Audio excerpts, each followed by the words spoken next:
Hello, hello. What's up, gamers? Welcome to the stream. It's gonna be a cursed one. I don't know if I'm ready. I don't know if I'm ready for you guys to see me play Malice, but it is gonna happen today. Welcome, everyone. Welcome to the Friday stream. Hope you're all doing well. Durandema, thank you for the 29 months. Welcome. Appreciate you. Thank you, thank you. Well, it's your favorite Cyberse streamer, I suppose. Gonna take a look at it in a second.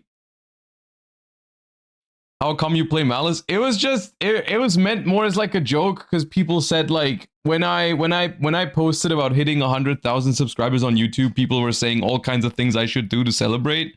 Like people said like, oh, it's time for the Malice Dormouse cosplay, or it's time for the Ray cosplay, and some people said it's time to play Malice. And out of those options, that felt like the most reasonable one.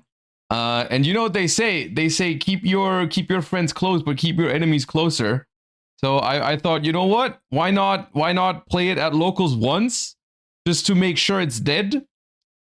Surely it is dead, right? Right, guys? Malice is dead with Whitebinder ban. That was enough. Good enough, right? Yeah, that was my objective basically for locals this week, was go and see if the deck is actually still playable or not. So we're gonna check that out later. I said paleo cosplay. Was it really worse than playing Malice? Dude, any cosplay is worse than playing Malice because it's so much work. How does a paleo cosplay even work? Beatdown Master, thank you for the 42 months. And OG Haggy, thank you for the 17 months as well. Appreciate both of you.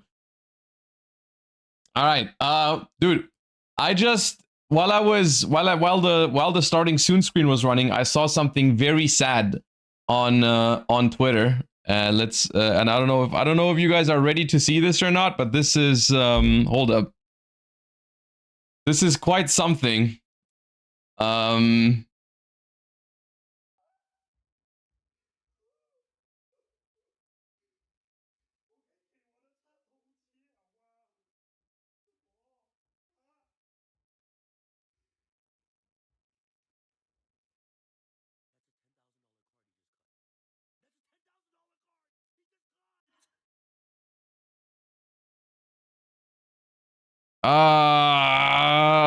Dude, why would you use scissors, man? Why would you use scissors for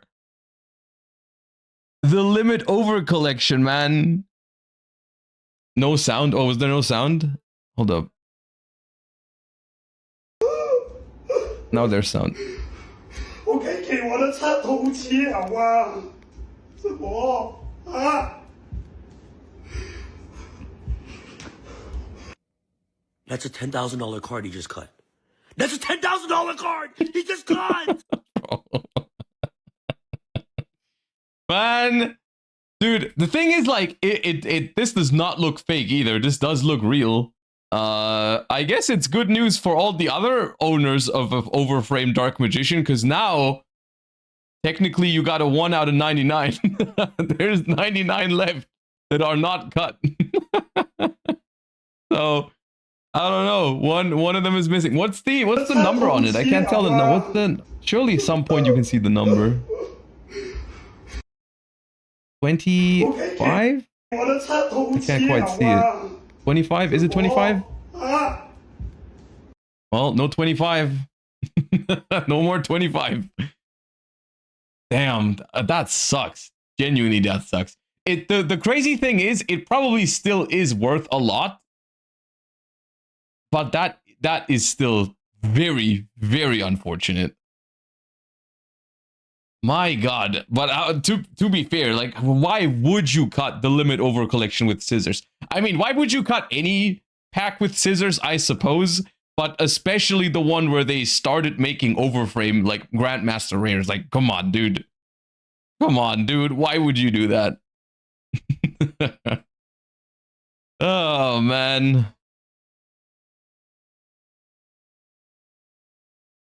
If you're opening multiple cases, scissors help drastically. Dude, I don't know. The small risk, I don't think is worth the time that it saves you. Like, yeah, I get it. It saves you some time, but bruh, no way. No way I'm doing that. All right, well, just wanted to get that out of the way because I just saw that and that was kind of crazy. All right, before we hop into what we're doing for today, we've got a couple of new cards.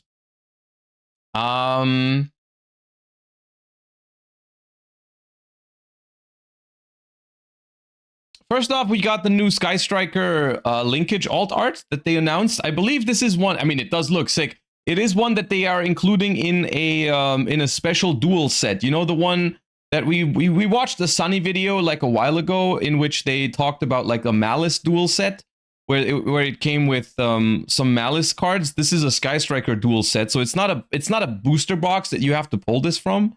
It's an actual product that comes with like a playmat, as well as some overframe cards and everything. Like this is nice.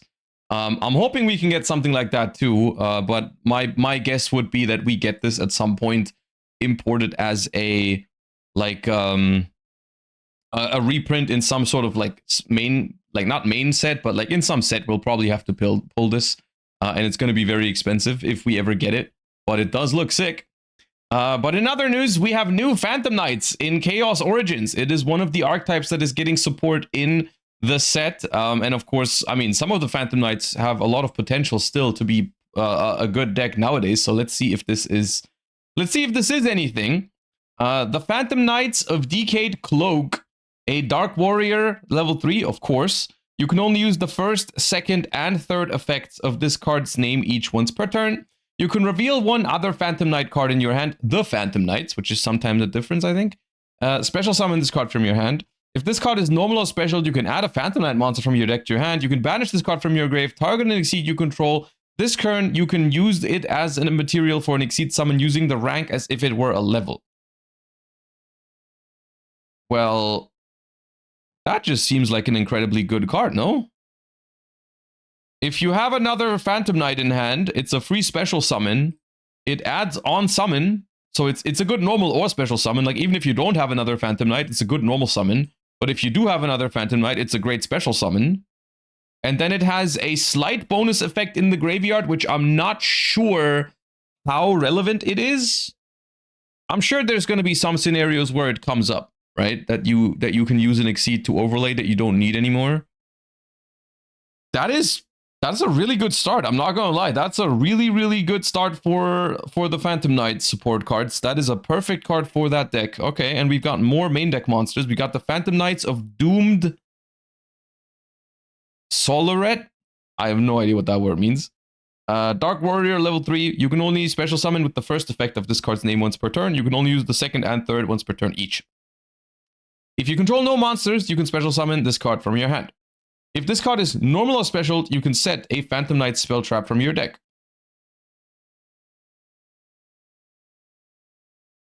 You can banish this card from your grave, target up to 2 level or rank 3 dark monsters, increase their levels by 1.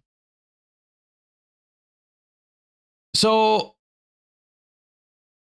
this card is a 1-card Isold, no? In a world where Isold is still legal, which I think it is in the OCG. They do have Isold in Master Duel as well. So this is just... because you can just go Brigandine, immediately activate it, and this thing gives you 2 bodies with no investment, basically. Literally no investment. No lock, nothing. That is pretty strong. Keep reading further, it gets better. Oh, damn, okay. The Phantom Knights of Malevolent Scythe. Oh, not a Scythe again. Rank 3 Dark Warrior, 2 level 3 Dark Monsters. You can only use the first, second, and third effect of this card's name once per turn. You can detach a material from this card. Special summon a Phantom Knight from your deck. Alright then. If you summon a XYZ Dragon Monster while this card is on the field, you can add a rank up magic spell from your deck to your hand. Oh, that's not going to be used for good, is it? That is not going to be... I know for a fact that this is not good. If this card is destroyed, you can add one of your banished the Phantom Knights card to your hand, except an Xyz monster. Dude, this second effect, like, of course, the part that makes this card good is the first effect, right? Like a rank 3 that just special summons one from your deck is pretty amazing already. But the second effect, I feel like, is what makes the card broken, right? Like the first effect is why it's good. The second effect is why it's like maybe even a little bit over the top. Because not only is it like a combo enabler by getting your combo pieces from the deck, no, it also gives you a rank up magic spell. And let me tell you, whenever rank up magic spells have seen competitive play in Yu-Gi-Oh, it's been for no good. Like, this screams like whatever, like, people have been doing all kinds of crazy shit with rank up magics. You can probably FTK with this somehow. You can turn skip somehow with what's the turn skip one? The rank 8. I forget its name. Kali Yuga. Kali Yuga is like a thing that they commonly do with rank up magics. There's gonna be some bullshit you can do with this card for sure. Okay, that's scary. And there we go. There's a new rank up magic as well, because we do not have enough rank up magics in the game. Actually, if someone ever asks you, hey, which kind of card do you think Yu-Gi-Oh does not have enough of, your answer should always be rank up magic. The Phantom Knight's rank up magic Requiem, normal spell. You can only activate one card with this card's name per turn. Target a Phantom Knight or XYZ Dragon monster in your graveyard banishment, special summon it, then you can special from your extra deck one the Phantom Knight or XYZ Dragon Xyz monster that is one rank higher than a Dark Xyz monster you control by using that monster. Okay. Well, yeah, this is certainly a rank up magic. It performs rank up magic. The Phantom Knights of Umbrage Vale. You can only use the first and second effect of this card's name each once per turn. If you have the Phantom Knight monster on your field or in the grave, you can activate this card. The turn was set. Special summon this card as a normal monster in defense position. It is not treated as a trap. Then you can change one opponent's attack position monster to defense position. You can banish this card from your grave immediately after this effect resolves. You can summon a dark monster. Okay, this makes the Shade Brigandine pretty much obsolete, maybe. I mean, maybe you still play it, maybe you want both, but this is better because it's level 3, right? Because with this one, if you set Shade Brigandine and then activate it, you have a level 3 and a level 4. Now you have a level 3 and a level 3, which is better. Because then you have a 1-card rank 3, which is pretty broken. And in the graveyard, you can even immediately, like, this can be an interruption on the opponent's turn, right? Like, you can use it on turn 1, summon it,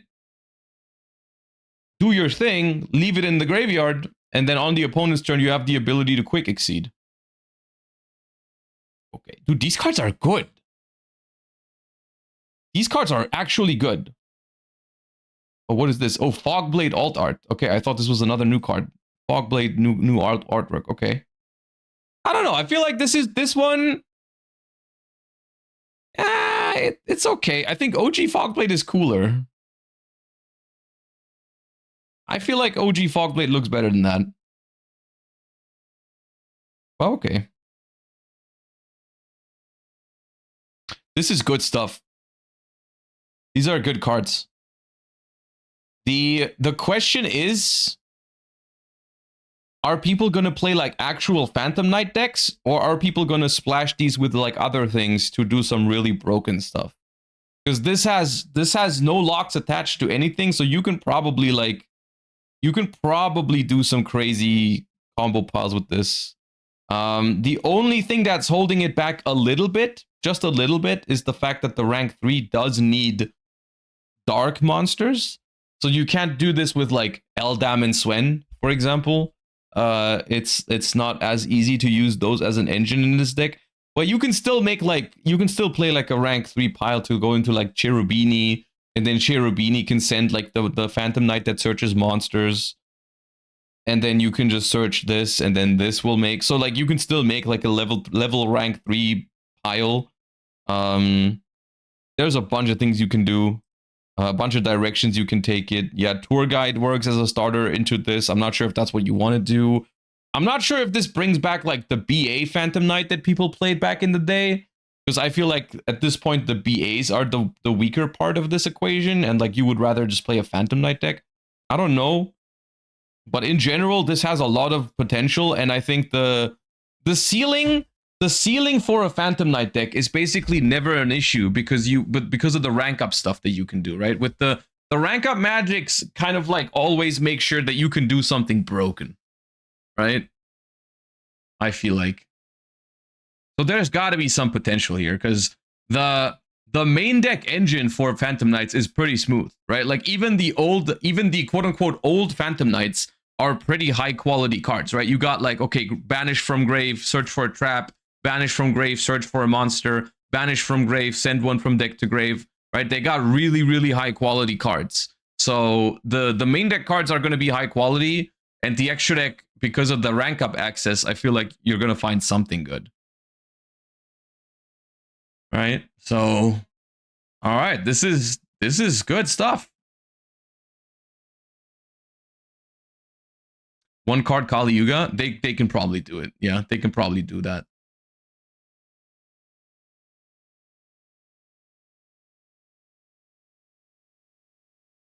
Can the deck rank up into Requiem to play around Nib?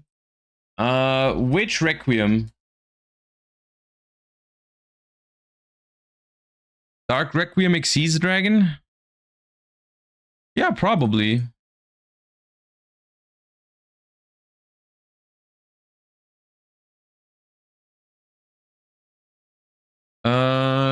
When your opponent activates a monster effect, you can detach a material from this card, negate the activation. Then you can special an Exceeds monster from your grave. Yeah, you can probably go into this somehow. It does need, it needs to be level 5. So you would have to revive a rank 4 with this. But you can probably do that, yeah. And this is a pretty powerful tool to have, because monster negation in combo is really powerful. It needs the old Requiem. Yeah, but like you can make that's the idea, right? You are supposed to make the rank 4 the Dark Requiem Xyz Dragon. You're supposed to make that one, right? You're supposed to like adjust the levels. Like you can increase 2 level 3s to make them 4, and even if it's an Exceed monster, you can give an Exceed monster the ability to be used as Xyz material, right? With this. So what you're supposed to do is probably make Dark Requiem Xyz Dragon. No, Dark Rebellion Xyz Dragon. And then you're supposed to use the rank up magic to turn it into Dark Requiem. Right? That's what you're supposed to do. That's what you want you to do. And that's a pretty solid plan. Since it's an all dark deck, it gets to play Impulse and Spark as non-engine too. That is another thing. Like they've been releasing a lot of support for like basically exclusively dark decks. So yes, every single one of these decks gets to play Dominus Spark and Dominus Impulse, which is really, really good. Yeah, we do live in an era where you have to keep that in mind. Every time you look at a deck, if it's just one attribute, it can use a Dominus card. And if it's just dark, then it can use Spark and Impulse, which is really, really strong. And that's just an inherent boost to these decks, yeah, because these are some high quality hand traps that not every deck gets to play.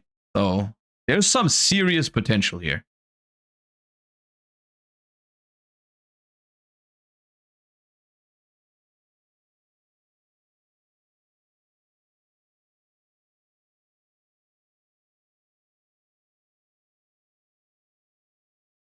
All right.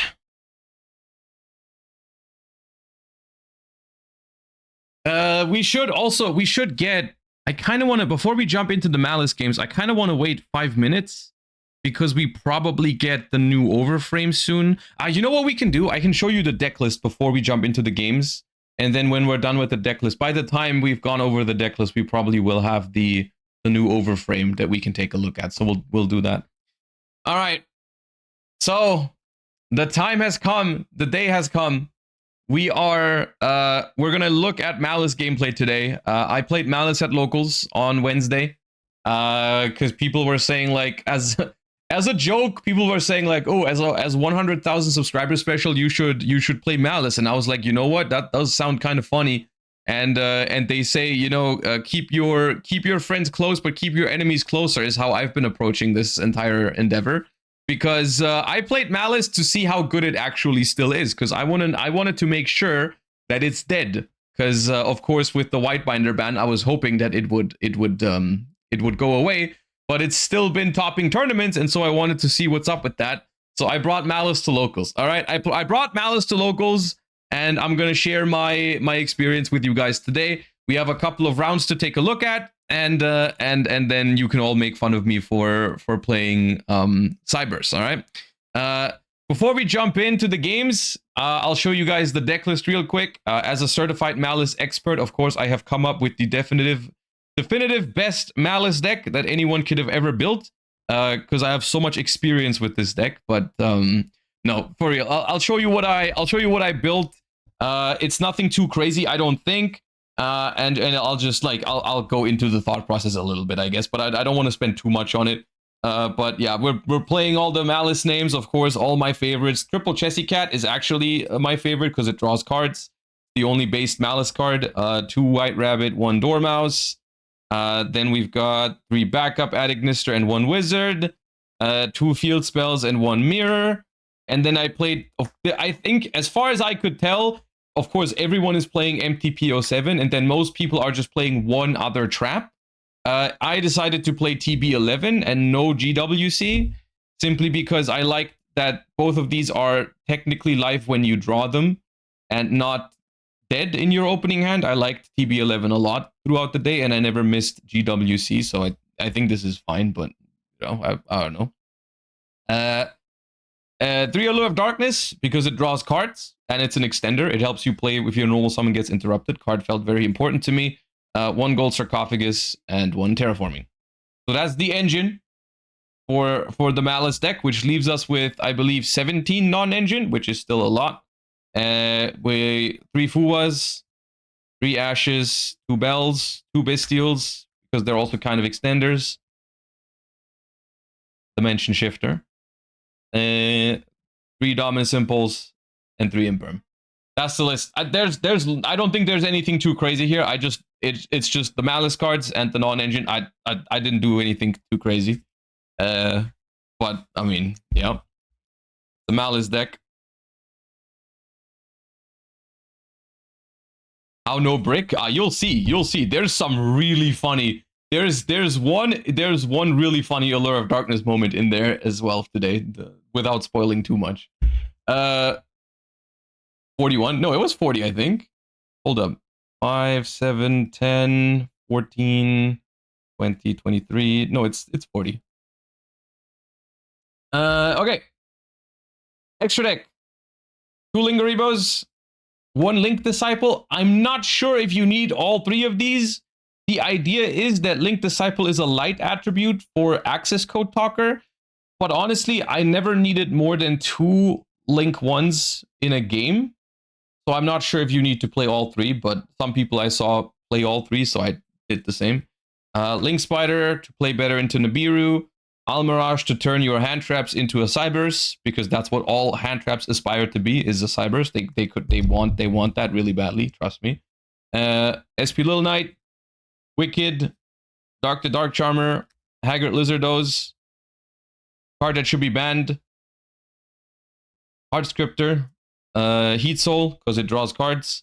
Access Code Talker, Allied Code Talker, and Typhon. Never needed Typhon, but it's here. That's the extra deck.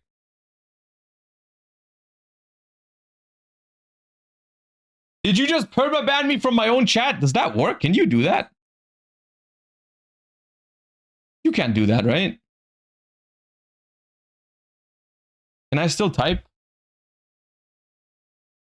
Ah, you can't do that. I'm too powerful. See, it didn't work. I'm alive. Easy clap. Anyways. Side deck. 3 Nibs. 3 Retaliating Sea. 3 Perulia. And if we're playing Maliss, we might as well play the really fun cards. So 3 Mistaken Arrest and 3 Dimensional Fissure.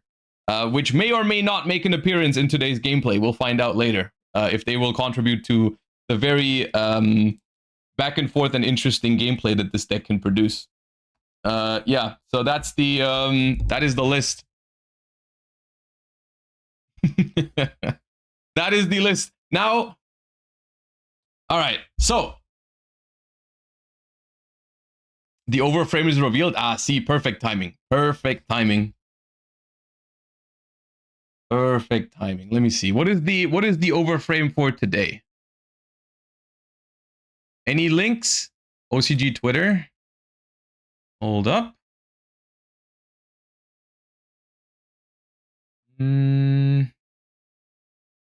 Oh, damn. Okay. Well, we're going to need the effect on it because at the moment it's just the OCG post.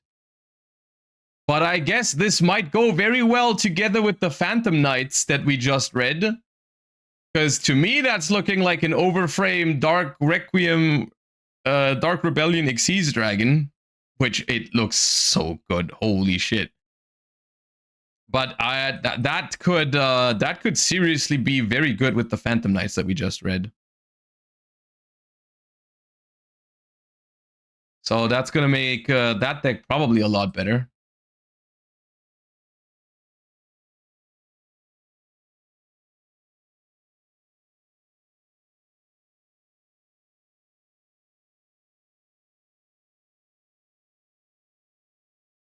That is the last Zark piece. Maybe new Zark soon. Maybe. I don't know. They could. I mean, it would be sick if did they give an overframe to every Zark piece? Because that would kind of make an overframe Zark really cool. What are the Zark pieces? Is clearing one of them? I know very little about lore. What are the Zark pieces? So it's Arc Rebellion, right? Odd Eyes, Clear Wing, Starving Venom, and Dark Rebellion. Okay.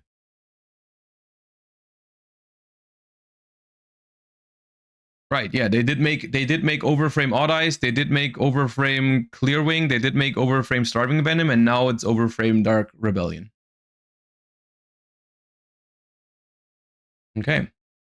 So what's the effect? Josh needs to learn Japanese. It would be very helpful in times like these, yeah.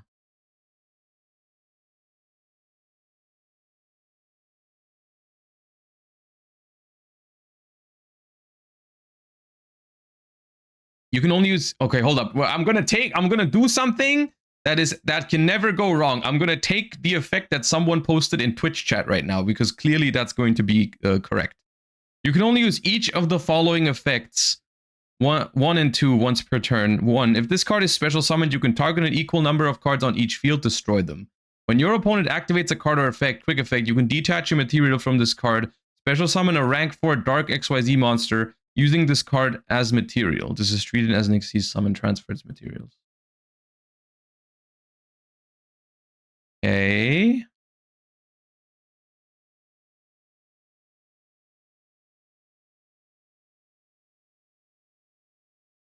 It's also a Phantom Knight. Ooh.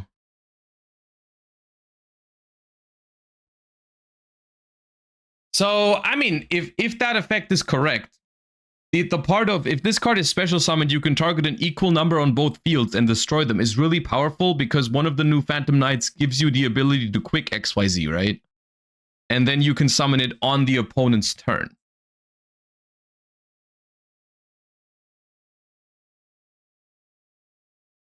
It's mostly correct. Also, it is treated as a Phantom Knight card. Okay. What are the Exceed materials on it?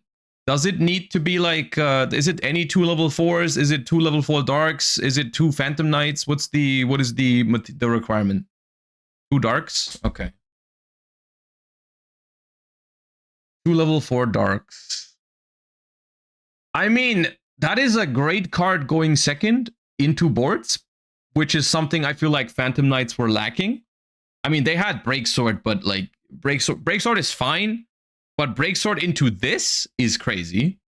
And you can summon it going first on your opponent's turn with the effect of the trap in the graveyard. It's a really good endboard piece, right?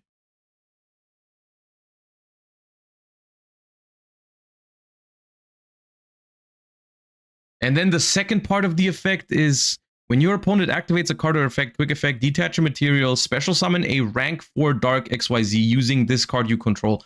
So it's just like it ranks up alone as the only material. Is that how it's worded? Is it like your opponent activates like Magnifica basically, right? You respond to your opponent and then you rank up alone into something else.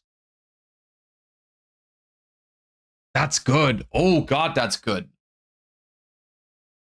That is really good. You can summon another copy. Yes.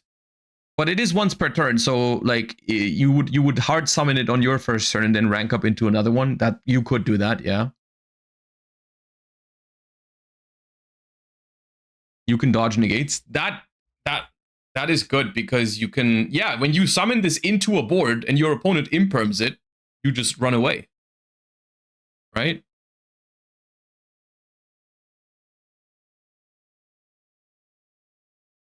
That card is crazy.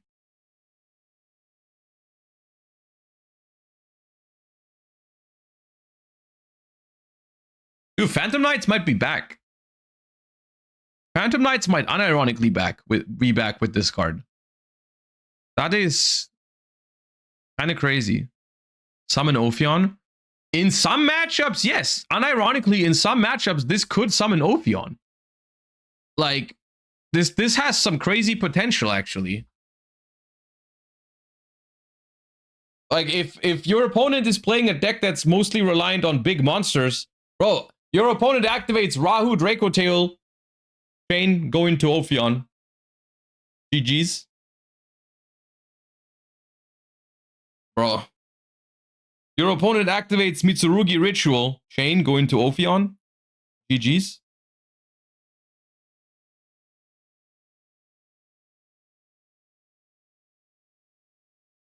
Sent Mululu, bro.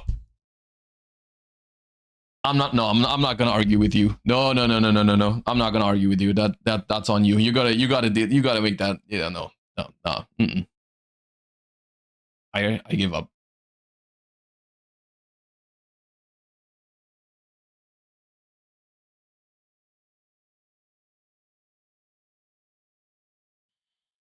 Okay.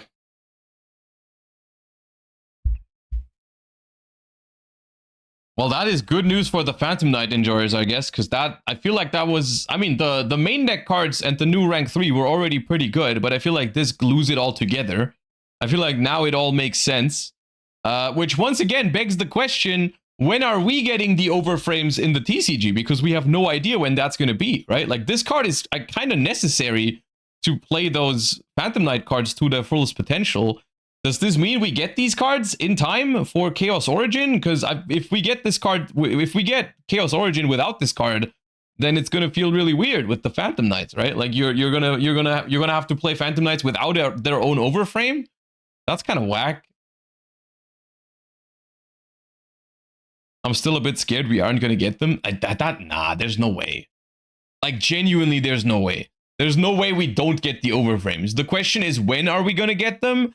And are we also going to get Grandmaster rares? Because that's the one thing that maybe is a little bit worrying, is like, how exactly are they going to roll out the Grandmaster thing across the whole world, right? Like, are we going to get Grandmaster rares in the TCG? If we get them, in which language are they going to print them? Because I don't think they want to print like 700 of them, because like they want to make 100 in every language. Those are all questions that need to be answered. But there's no way we are not getting the overframes. Enough yapping, German man. Maliss time? All right, dude. All right. Okay. Okay, man.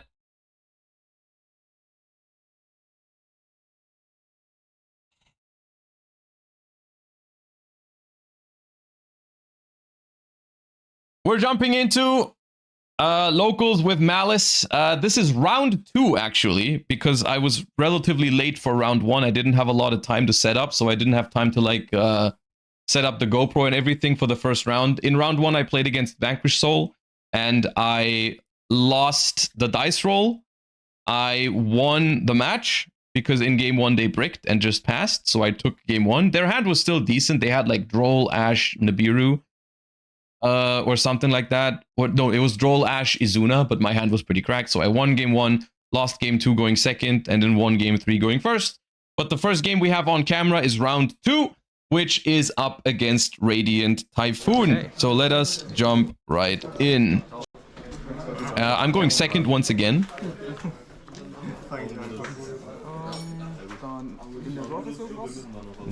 And I have 2 Bastials against Radiant Typhoon, which is not great. I have also my search target for Magnamut in hand, which is the Druid Worm, which is also a little bit awkward. And the only thing I have is a Mold Charmy Fualos, which is also not the best against Radiant Typhoon.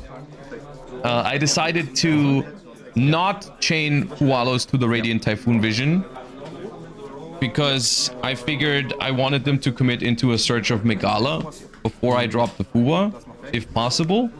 But I also felt like I wanted... I felt like there was a chance that they didn't Ash the Fuwa, even if they have Ash, or draw into Ash.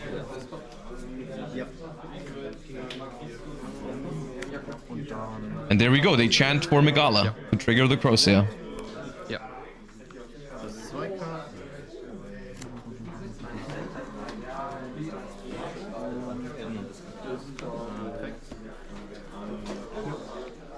And here I decide to Fuwa on res, because I mean I kind of want a guaranteed draw from this Fuwa, but I can't allow them to go into the Link 2 for free.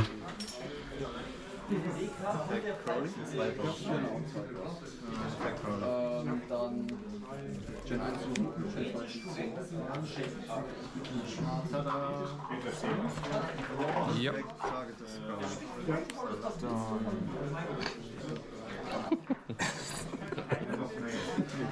Ja.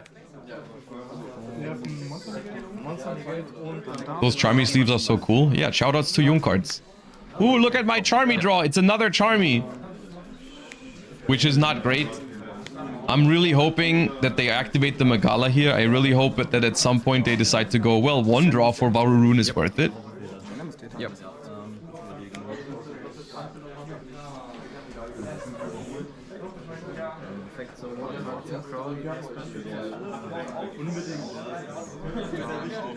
Also, shoutouts to my locals. Deck Dice and Dungeon is their name, and they are located in Gießen. This is not sponsored, but I'm just happy that my locals has been growing. I haven't been able to go in the last couple of weeks, and when I went there on Wednesday, I was really happy to see that we had almost 20 players. I think it was 19 players, and it was really cool to see. Like, people, they started doing locals like a few months ago, maybe half a year ago at this point. And it's been steadily growing, and it's been getting more and more competitive. Like, literally, this Wednesday, I played against 5 meta decks. You're gonna see all the matchups throughout the day, but, like, it's been getting more and more popular and more competitive, which has been really cool to see. Also, I have drawn triple Chessy Cat. Set ist die Reborn, ne? Aber wie viele MSTs kannte ich auf deiner Hand jetzt noch am Ende? Okay, so they have Radiant Typhoon Ascendants, they have 2 Mystical Space Typhoons, they have Varurun and Phonix. Crosshair hat auch eingesucht.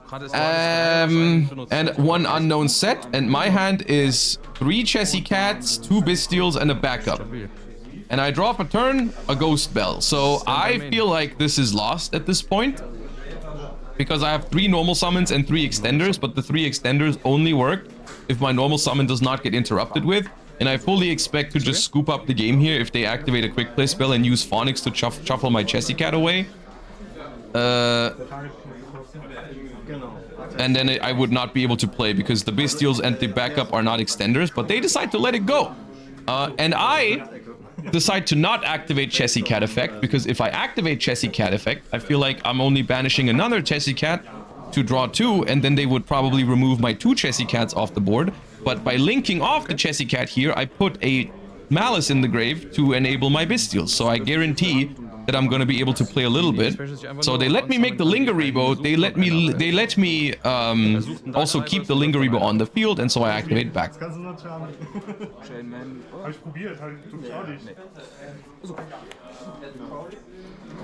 That's the thing, right? Like, it's so easy to say, like, oh, if they just shuffle in the normal summon, you will pass here. But this is also us saying that from our perspective with full knowledge of my hand, right? So I don't really blame them for not doing that.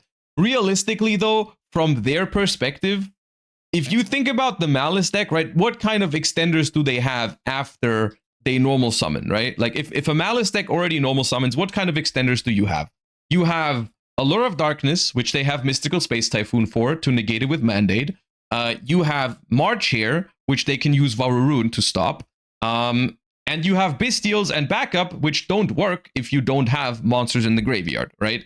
And you also, of course, you have Malice in Underground and Goldstark and Terraforming, but those are also all covered by Mystical Space Typhoon, right?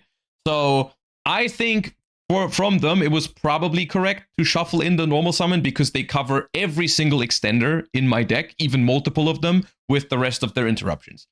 I think it is correct to get rid of the normal summon because of that, right?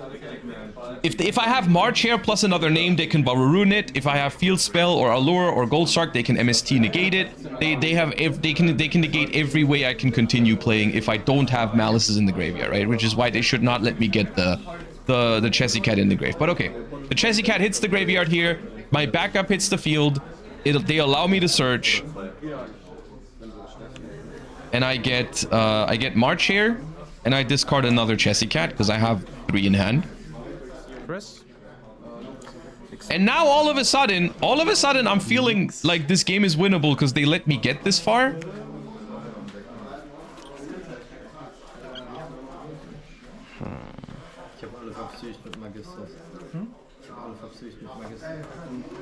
And I am worried about the Varurune negating my Chessy Cat in banished pile, so I decide to go SP here first. And SP is good here because it basically, no matter what happens here, it's going to check probably multiple interruptions, right? Because if I activate SP, I think I target the Varurune or the Mandate here. I'm not sure which one. The Varurune. So if they chain Varurune here to negate the SP to keep the Varurune alive, I can chain SP to banish the Phonics to get rid of the removal because I'm really worried about the removal. And they do chain Varurune and I chain SP on the Phonics. Target sich selber und den ab.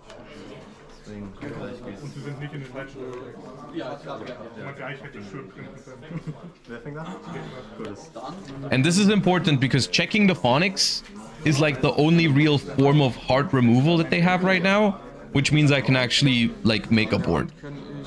Much, yeah.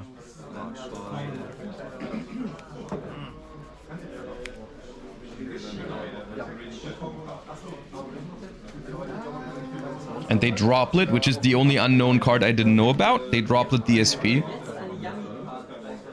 Ja. Which is good because it lets me keep the body. Chris? Nix.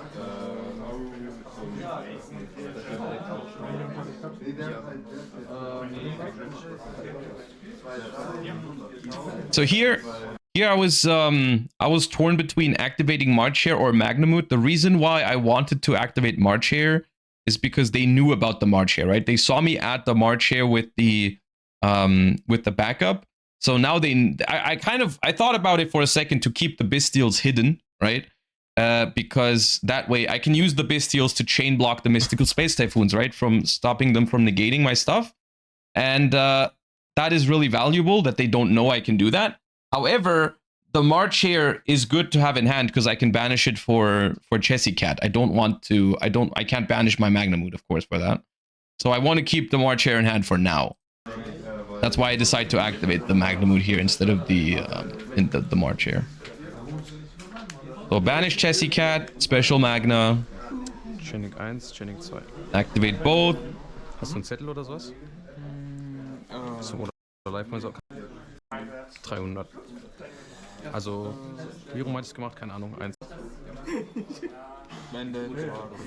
They chain Mandate to draw. They didn't do that previously because they only had 3 spells in the grave, including Mystical Space Typhoon. And of course, putting the MST into the deck would have turned off their own Varurune for now. So they draw a card. I'm thinking about belling it. I don't know if I end up belling it because I feel like it could be reasonable to bell this, but there's also a chance that I need to bell the Ascendants to revive.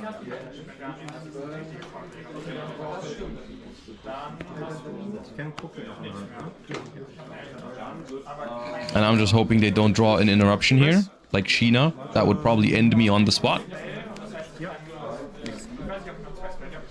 Perfekt.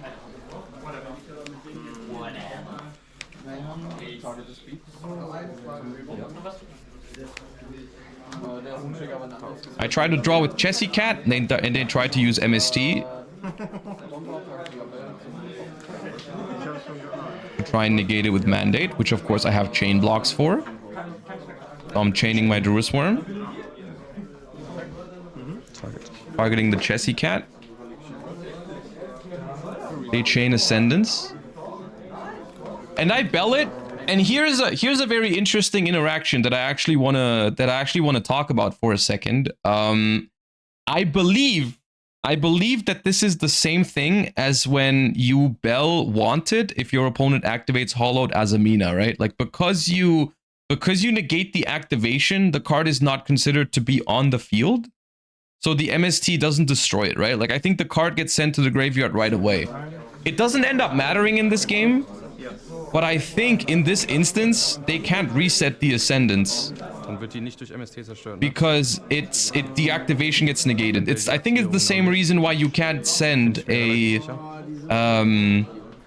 you cannot send Wanted to the graveyard for Hollowed as a Mina if it gets belled. I'm pretty sure that's how it works. Richtig, also ich bin mir ziemlich sicher, dass das so ist. Which is what I'm telling them about right now. But it doesn't end up mattering in this game. But I think that's how it works. Perfekt. 300. Okay, so I draw Allure and Fuba with the Chessy Cat. March Hare back to hand. And at this point, I feel like at this point it's just over, man.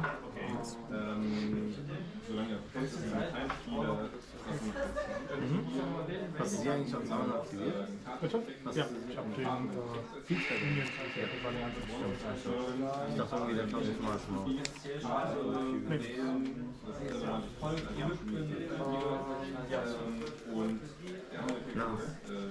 Perfekt.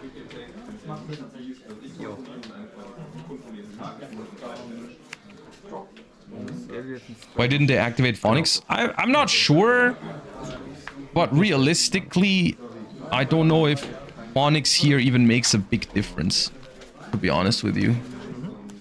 Like at this point, it's just too late. The Phonics should have hit the first normal summon. At this point, I feel like I'm already too wide for them to do anything with the Phonics.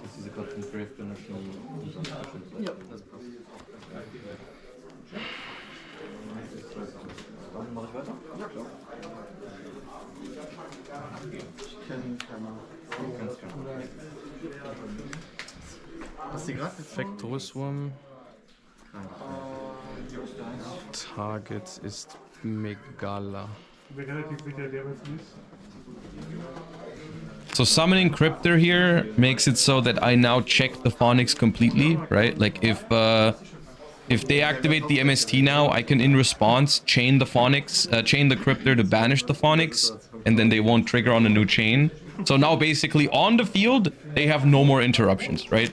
They have, if they activate the Mystical Space Typhoon, I can just chain the Cryptor to it, which gets rid of the Mandate negate, and it gets rid of the Phonics as well. So I just, at this point, if they don't have Nib or Sheena in hand, I feel like I just win.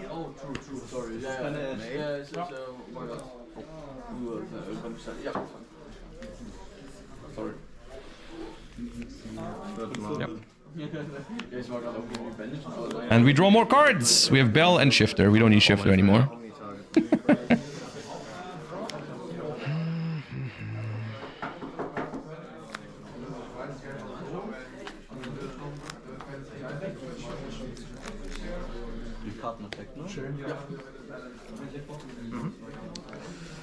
Effekt Hardscriptor.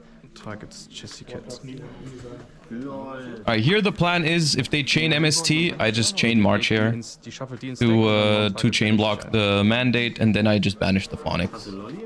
But they kind of have to chain Mystical Space Typhoon here, otherwise I can banish it or the Phonics as well. Like, yeah, it's kind of.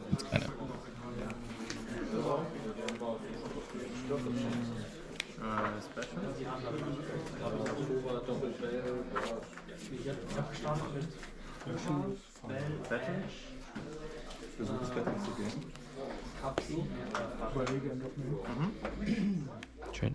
Yeah, now we chain march here.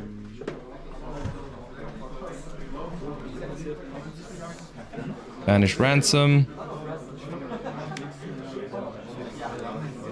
This goes in, I banish phonics. 900 für den. And I think I haven't even gone through White Rabbit yet, have I? So I think it's just ransom, banish White Rabbit. It's cooked. It is omega cooked. They can bring back Varurun from the graveyard. They can replace the trap, but like at this point. Oh yeah, Dormouse. I haven't used Dormouse.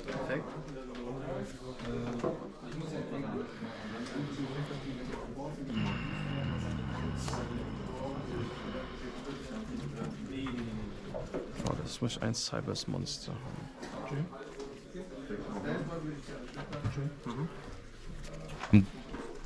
I'm getting the White Rabbit here anyways instead of Dormouse because I want to get the wrap in case of. I mean, the only loose con I have is a top tech Nib or Sheena, so I want to keep the Dormouse until after. Like I can still underground for Dormouse. 300. Ja, okay. Effekt on some? Also zieh erstmal.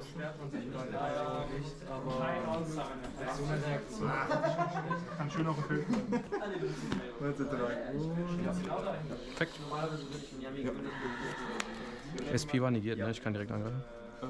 Yeah, and because they negated SP Little Knight, I just clarified I can attack directly.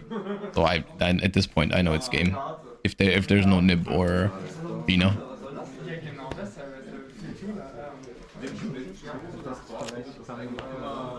At this point, I probably even beat Nib, right? I probably win against Nib because they activate Nib, I chain the trap, banish Cryptor.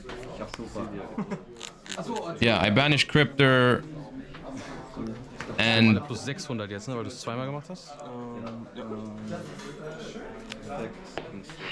This would have been game even without attacking directly. Yeah, Fat Axis Code and Fat Cryptor would attack over Radiant, the Link and the Eldam, yeah. I make Link Disciple here for a bigger access code or for more access code pops. We hit him with the access code for 5300.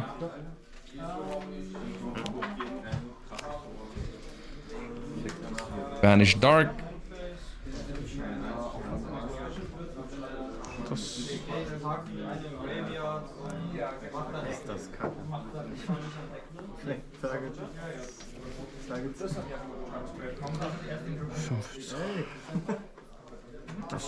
Banish Light. End of Main.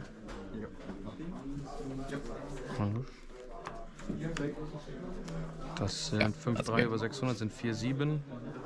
2-5, 1. And Gamers? Das wär schon Game, aber ich habe auch noch das. Gamers, I hate to say it, but this game was fun. This game was fun. I want to say a few things though. I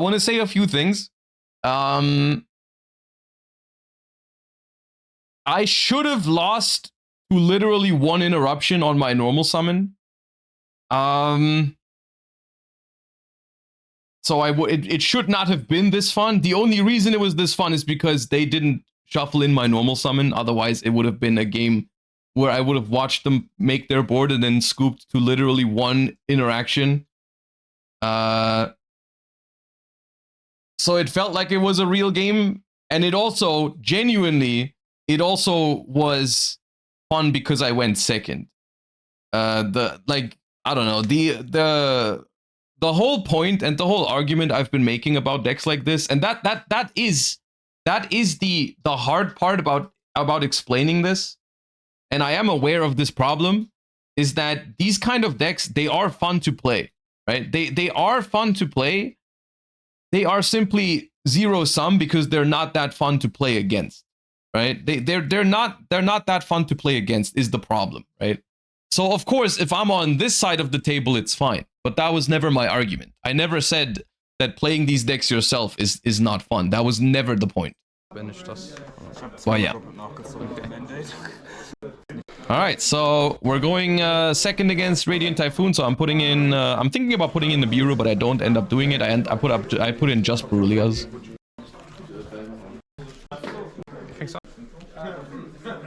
And I have Imperm, Ash, backup Wizard, which is a Maliss hand if I've ever seen one.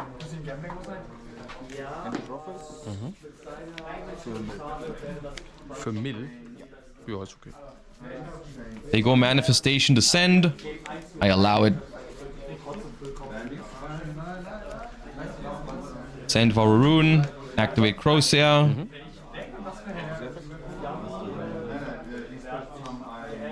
I Ash the Crocea. I'm very happy it's not chain blocked right now.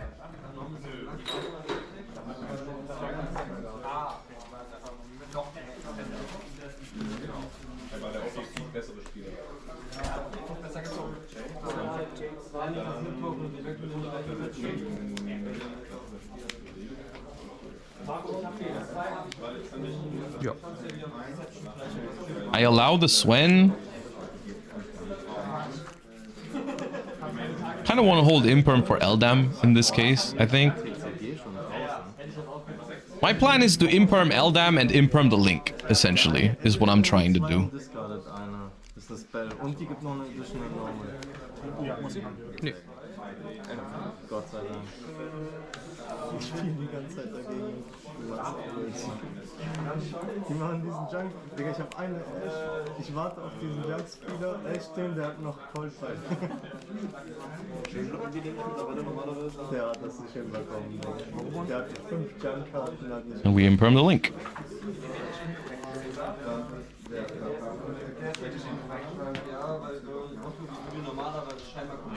Ja, er wartet korrekt, er wartet mit den DD-Namen drunter.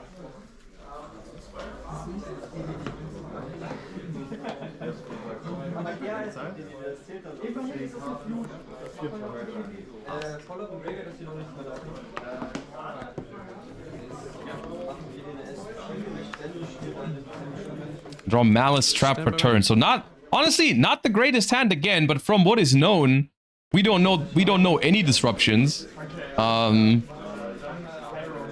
Because even if they can activate Vision here to get the trap with the Link monster, they don't have. I don't know that they have an MST, right? So they might not have an MST at all.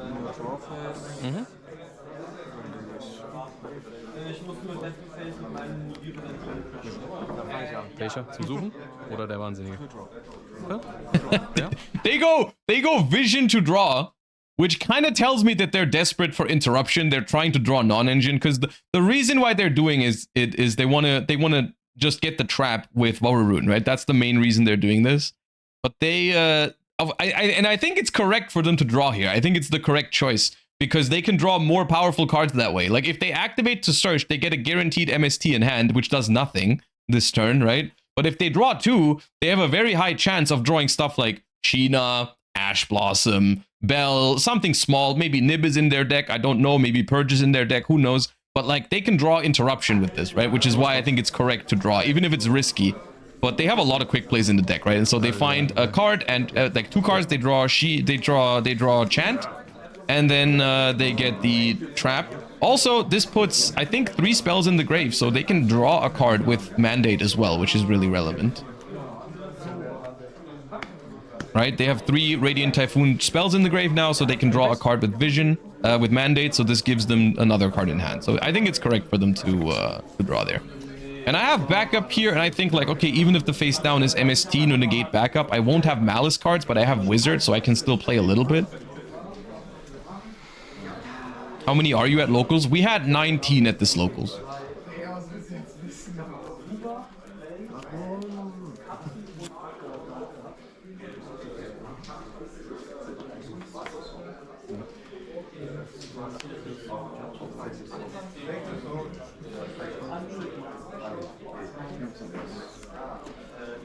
Alright, I search Dormouse and I discard Dormouse. At this point, I'm putting all my eggs into one basket, which is the Wizard. But realistically, I don't know what the alternative is, right? Because I've already normal summoned. March Hare doesn't do much because I would have to search March Hare and then discard the trap, which I feel like is awkward. Yep. So they draw with Mandate here.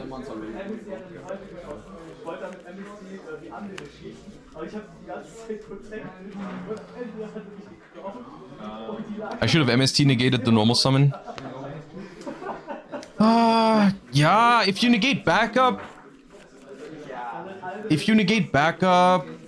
Okay. It's good. Yeah, it's probably winning. But I still have the wizard play. I mean, I know what's in your hand, so yeah.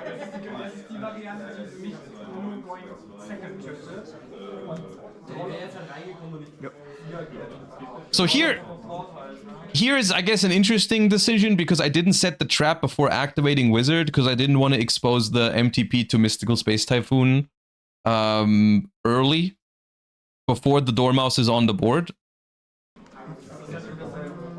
So I special both. Summon okay? Summon is fine. And then I set the MTP.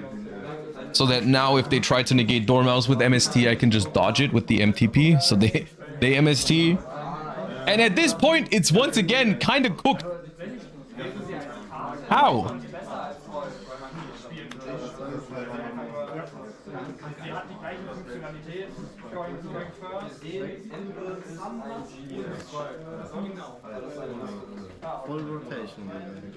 So I get a March here in hand. The Dormouse resolves.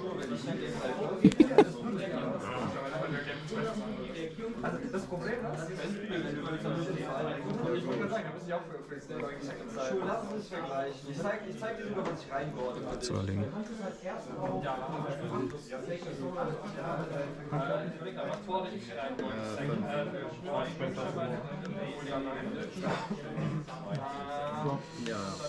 Beide?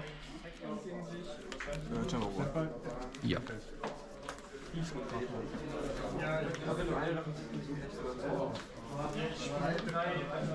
Effect White Rabbit. 3 hand traps, starter, extender. Yeah, it's once again a really good hand, right?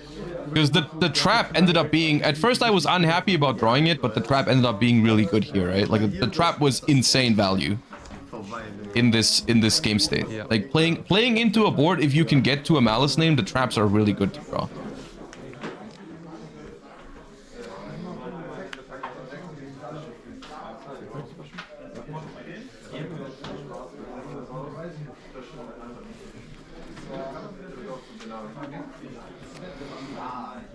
Zu erlegen.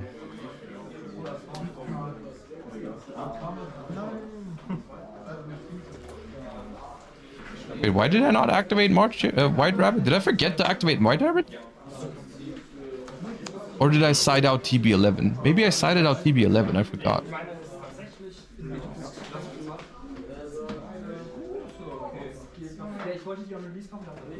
Oh, they negated Rabbit with the Waruroon. Okay, I see.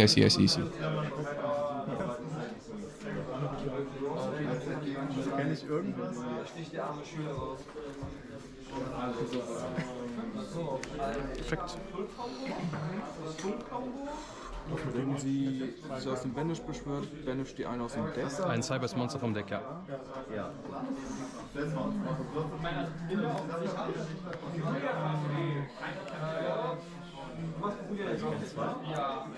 Ich hab damit nichts verpasst.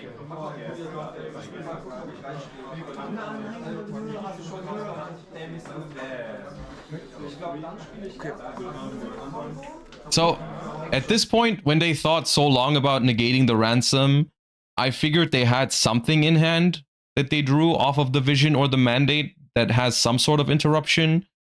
So I'm just trying to like play around Sheena as best as I can here.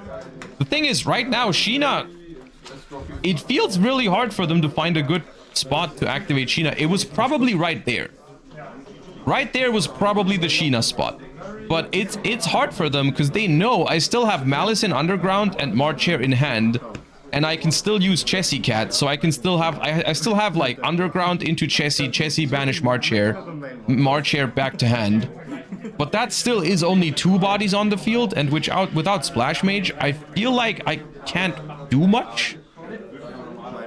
Unless I top deck crazy, but I'm already locked into Cyberse, so I can't go like any other things.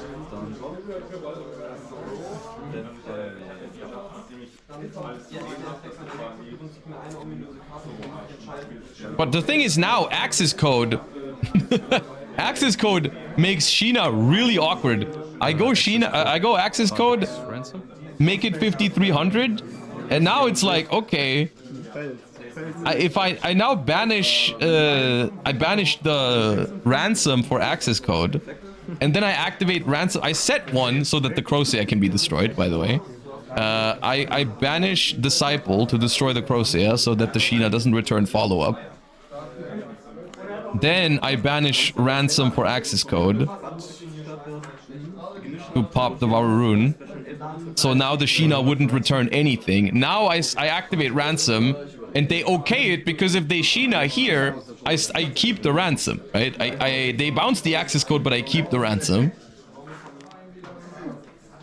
And the thing is, this is not game yet because the access code is 53, the ransom is 29, so that would be 82, but the Varurun has 300, so this is 7900. So I have to activate the Chessy Cat here. I have to activate the Chessy Cat, but here it's once again the same thing. If they activate Sheena now, I keep the Chessy Cat on the field, right? But from their perspective, it's like, okay, I have guaranteed, I have Underground, I have March here, and I'm gonna have Chessy Cat on the field if they Sheena here. So they decide to hope I misplay, which I think at this point is probably fine. But they decide, they hope that I activate the Chessy Cat now on the field, so they can Sheena it. But I just go battle phase. Die Sheena muss früher kommen. Yeah.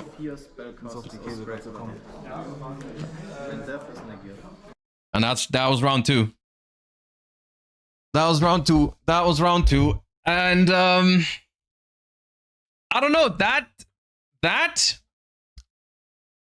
was kind of fun. that round going second, I have to admit, was kind of fun. That was a fun round. All right, next up.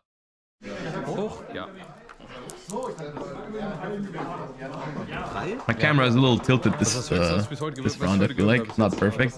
Apologies for that. And I go second in this one. Draw. Yeah. Standby. Yeah. Name. Yeah. And I have no hand traps, and I know what my opponent is playing, so I already know I'm cooked, but I'm watching the movie anyways. Imseti plus this one is the discard. I'm gonna speed this up just a little bit, respectfully. But you're gonna see what this is. This is some crazy cook.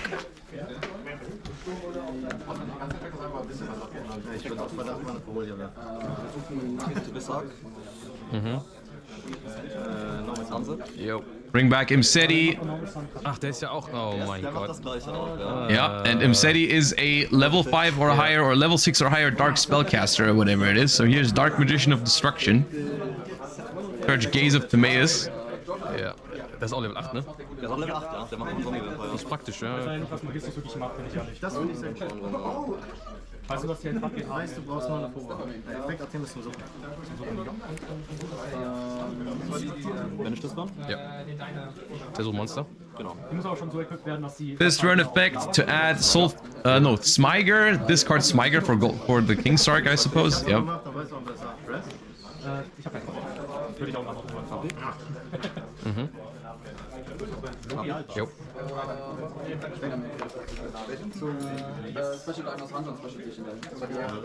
SP. War deine Angst. So they make SP instead of Zombie Vampire, which is basically telling me they already have Engine. Now they activate Gaze, get their Omni Negate. You can place your bets now how many Omni Negates they're gonna have at the end of this. Jo. Activate Smyger. Nee, den höre ich nicht. Sorry, das ist dumm.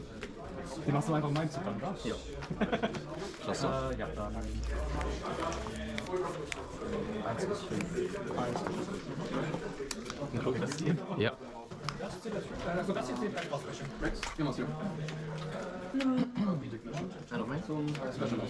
Die letzte Karte ist Special Elf Note. Ja.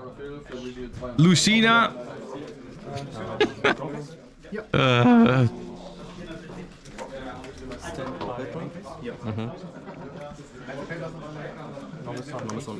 Jo.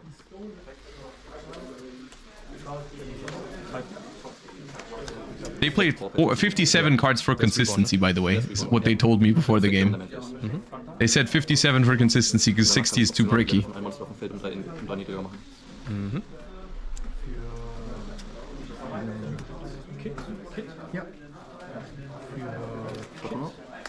Ja. Die sucht Spell oder Trap? Die plays up aufs Feld. I think that's Fortuna, the one that gets the trap. The trap is also a negate, by the way.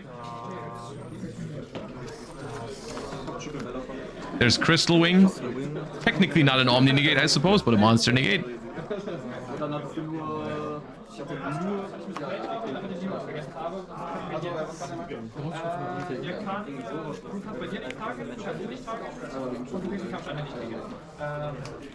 Ich kenne mich leider mit dem Deck noch nicht so gut aus. Das ist super. Das was nicht lang ist. Special Fortuna? Ja. Fortuna Effekt? Ja.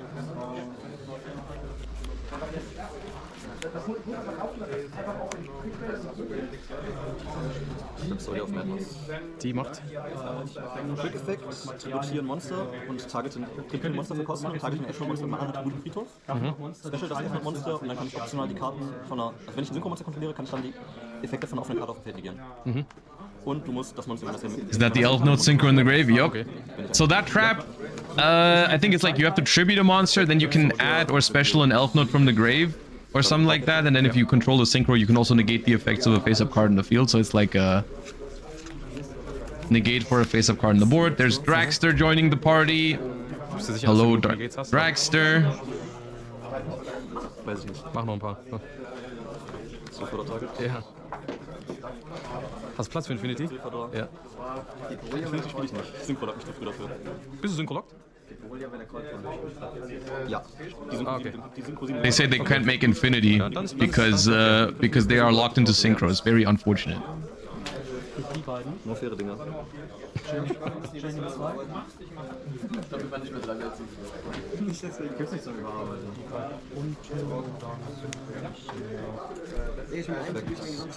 Jo.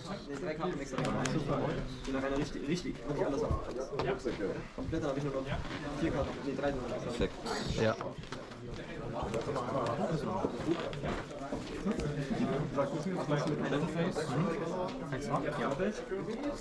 Was sagt das? Ich darf aus Banishment oder Friedhof so viele Treuhandelsbeschwörungen wie möglich. Yeah, the field center is in the other extra monster zone at this point. It doesn't even matter. I would have scooped a long time ago if it wasn't locals, but I felt like it'd be funny to let them pull off the full thing. Also, I kind of wanted to see what the full thing was. Jo. Here I just double check that Tristaros can summon another Tristaros, which it can. Then these two make... I don't remember what it was. Axel Synchron, which is pointing the opposite direction of the Dragster, which is bothering me a lot.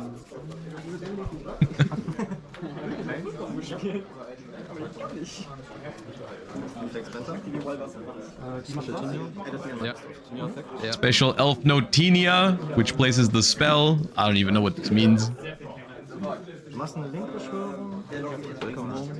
Ja. Wie gesagt, Monster aus in der Center Main Monster sind kann nicht durch Karteneffekte zerstört werden. Okay. Und dann könnte ich jetzt fusionieren. Ich überlege, ob ich es mache. Setzt sich einer Ja. und versucht Karten zu geben eigentlich. Ja. Ich würde es nicht machen. Draw hand trap for turn, classic. Not that it would have changed anything. I don't think it would have changed anything. Could have negated Gaze of Timaeus. Set eine. Normal Sum.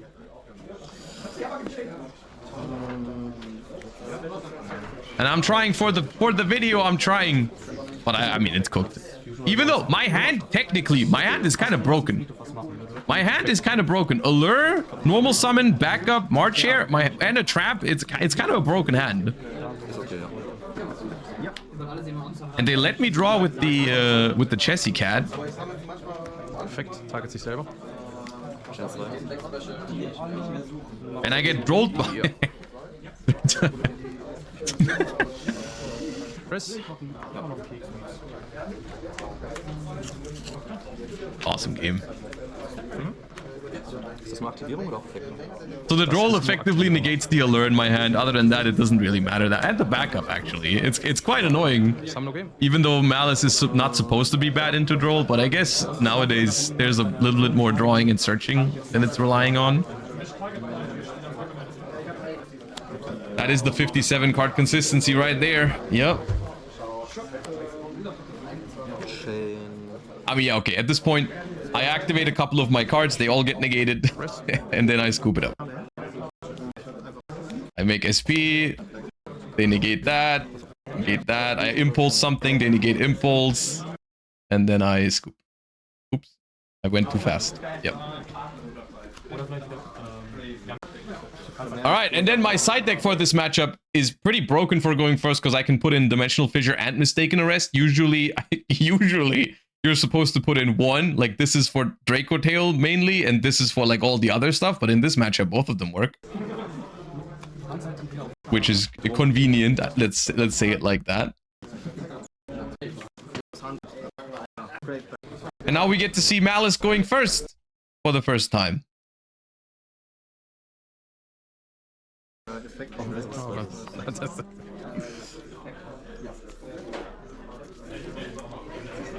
And I draw both Maliss traps, Maliss in Underground, Druid Swarm, and Backup, which is, I mean, it plays, it's a fine hand. The worst thing that can happen, I guess, is Bell on Underground, but even then I have Backup, discard Dormouse.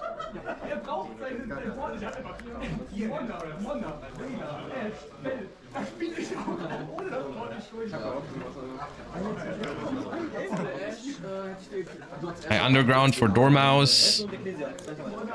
Lancia? I mean, yeah, okay, if they have Lancia in 57 cards, so be it.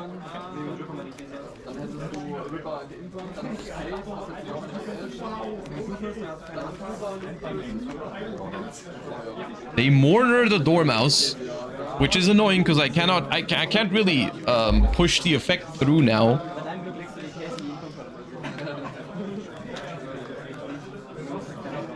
But I think I end up chaining the TB11 here to avoid taking the damage. Because I kind of want to use the TB11 anyways here to keep playing.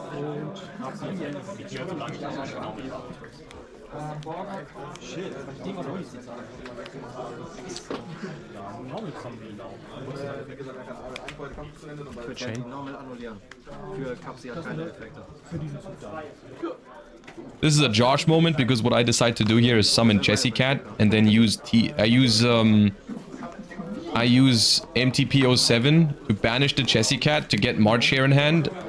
Yeah, March Hare, and then draw with Chessy.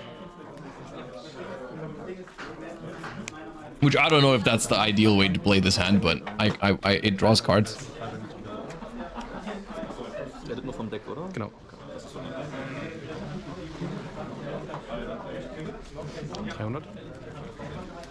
Maybe it's like, nah, searching White Rabbit can't be better because I don't have a trap in the deck. I don't play GWC. Look, I drew Impulse and Dimensional Fissure, so it was correct.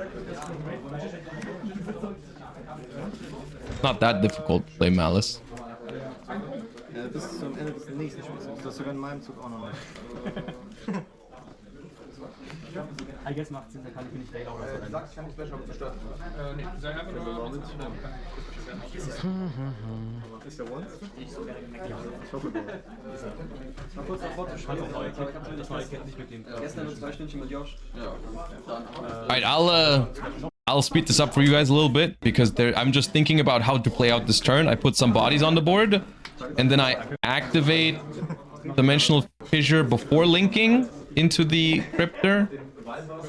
Or yeah, because I don't like getting I make Cryptor here with Di-Fi and they scoop it up. And I was gonna go Allied Code with the Wizard and stuff, and they just see the Di-Fi and leave. Which is kind of what Di-Fi does in modern Yu-Gi-Oh! Against the decks where you put Di-Fi into your deck, they just leave. Game 3, I take out basically all the things that are involved in 2-card combos. I don't know if... look, I'm not an experienced Maliss player, but what I did in side decking for going second with this deck was I took out Allure of Darkness, I took out some Chessy Cats, and I took up some backups. because those are only part of 2-card combos, and going second, I want to draw 1-card combos and non-engine mostly, so that was my logic. So for this matchup, because I know what their deck can do, I saw it in game 1, I put in basically every single hand trap in my side deck, which is a lot. I even put in Retaliating Seas because I can basically put them under Macrocosmos when they go for the Dragoon line, right? Like when they activate Gaze of Timaeus to special Dragoon, I can chain Retaliating. It still makes Dragoon, but then they are still under Macrocosmos. So I put in the Retaliatings.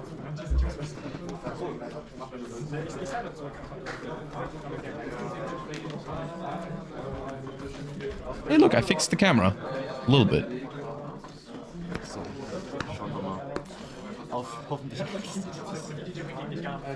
Retaliating, March Hare, Druid Swarm, Imperm, EB11. See, good hand. Three hand traps, starter, extender. Easy clap. Yep. Standby. Yep. Main. Yep.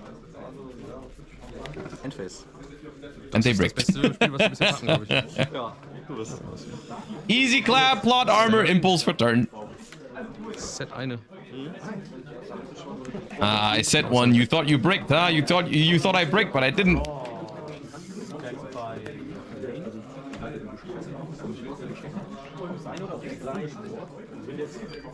Press.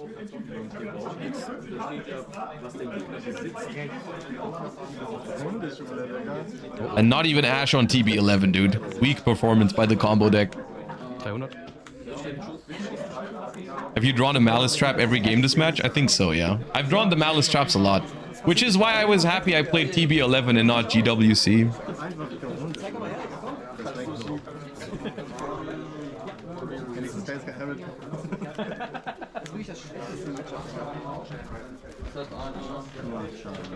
I'm not sure why this TB11... Oh no, it's supposed to summon Dormouse, yeah. So I get drolled. Ist okay. But I'm fine with that at this point. I think that's okay. I think I can manage.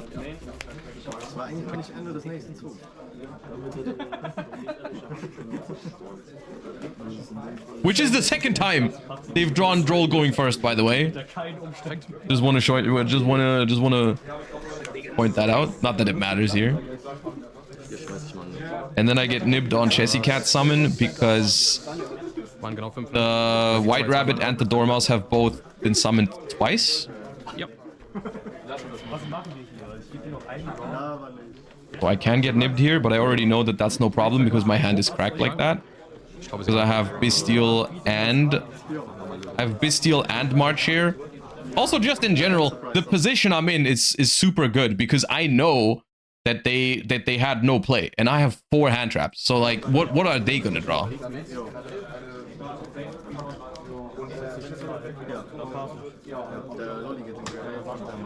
Deswegen sagte ich, du hättest direkt verloren. Stand dann noch Ash, also gewinnst du nicht. Was machen die hier? Lass mich doch spielen. I banished the trap with March here so that I can put it back with Cryptor later. Summon Druis. Your 4 hand traps get clowned by 1 Imseti. A little bit, yeah. Imseti would be. Imseti, I guess, is something that gets them out of there, maybe.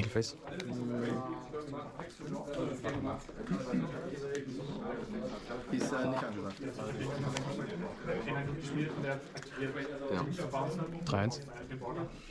And this is game. So they have to imperm it. So it's not game. In 2.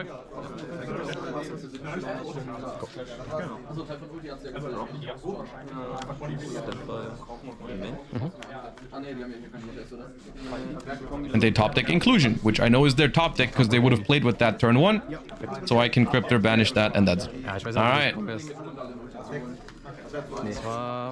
So that was my experience in the combo mirror. I mean, I'm gonna be honest with you, even with the 3 hand traps I had, I'm not sure how good my position was in game 3 if they had a playable hand. Like, I literally... dude, I don't even know what that card is that they had in their hand. I think it's the Elf Note Continuous Trap, a spell, and something else. I don't know. Or is that Azamina Depters? Oh, wait, Hazamina is there too?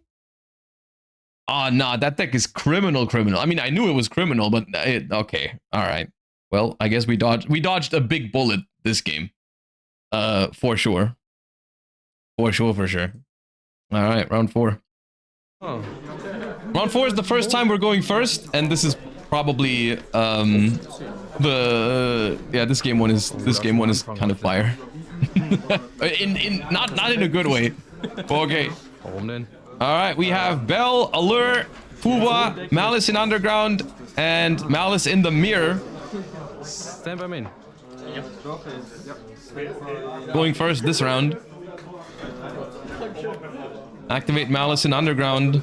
Ich weiß nicht mal mehr, wie die gehittet sind, bin ich ehrlich. Die ist auf 2.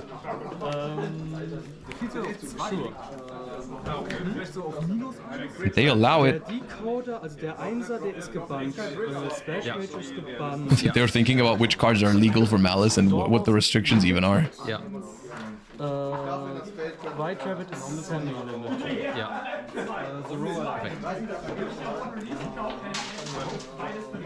Ja. Nicht der On-Summon-Effekt, sondern der Kuppel. Ja. Artemis? Ja. Und dann Effekt the Roll Effekt Ja. Okay, we get Impermed on Dormouse, and we get Fubat on Res, which is 2 very bad things to happen to me.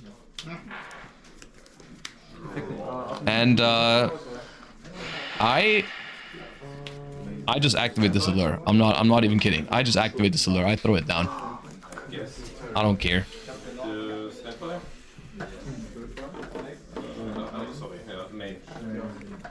I think about setting the Maliss in the Mirror. I think about setting the Maliss in the Mirror for a second, just to save it, but then I'm like, nah, dude, I might need it to banish for Chessy Cat to go greedy with it. I just activate. Who cares, man? Go in. We go in, and we draw Allure of Darkness and March here. Easy clap. Boom. Pot of Greed has been activated.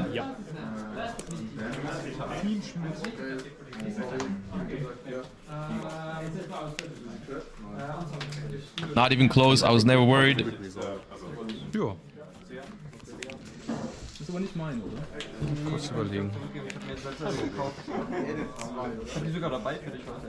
Edit von MST und einem. I think I just activate the second allure as well. Überlegen müssen, weil ich hab das Deck I'm trying to see if there's a better way of doing it, but I feel like it's just activate the second allure. den Tribal Gate gerade noch gar nicht aus. Okay. I guess past me disagrees.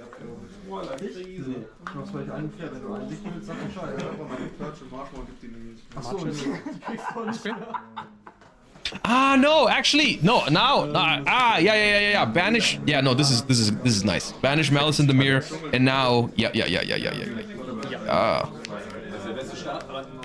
No, past me did it better, yeah. Jo.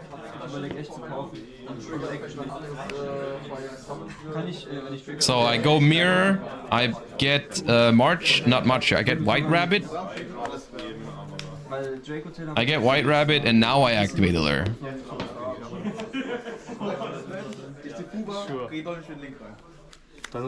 Backup and... It draws backup and Chessy Cat. Dude, if I play against this in Master Duel, I'd be so pissed right now. So I draw Chessy Cat, and now the Chessy Cat is gonna banish my White Rabbit. So I draw 2 more cards. Yeah. Boom. And now I draw Ash and Druid Swarm. It's so disgusting. Ja. White Rabbit effect. Did you see the tactical, like I drew March here with the first allure, I drew Chessy Cat with the second allure, but then the third allure, the third draw with Chessy Cat, I just drew non-engine. That's how you're supposed to do it, okay? That's how you're supposed to do it. When you want to use allure as an extender, you should draw Maliss cards, but when you want to draw non-engine with the Chessy Cat, you should just draw 2 non-engine, right? It's not that difficult, come on. Nicht 2 Fusions? Ich habe ihn schon mal mit 2 gebaut. Ich glaube sogar gegen dich. Oder gegen den anderen. Ich war leider ein Body Short. Gegen einen von euch habe ich schon mal einen Doppel-Fusion Caesar gebaut.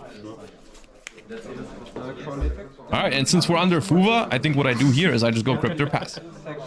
In 2 special summons from the extra deck or deck, I have summoned Cryptor and I have the Trap, so I have 2 non-target banishes. And I have assembled, what is it, 5 or 6? 5 cards in hand. I activate the backup so I can search a March here, because it doesn't give them a draw. I just want to have a guaranteed March here on their turn.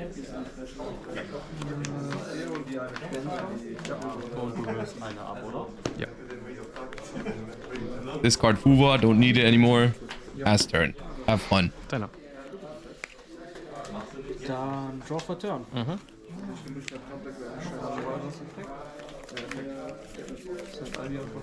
Ich verstehe nicht so ganz, warum die Situation so scheiße ist.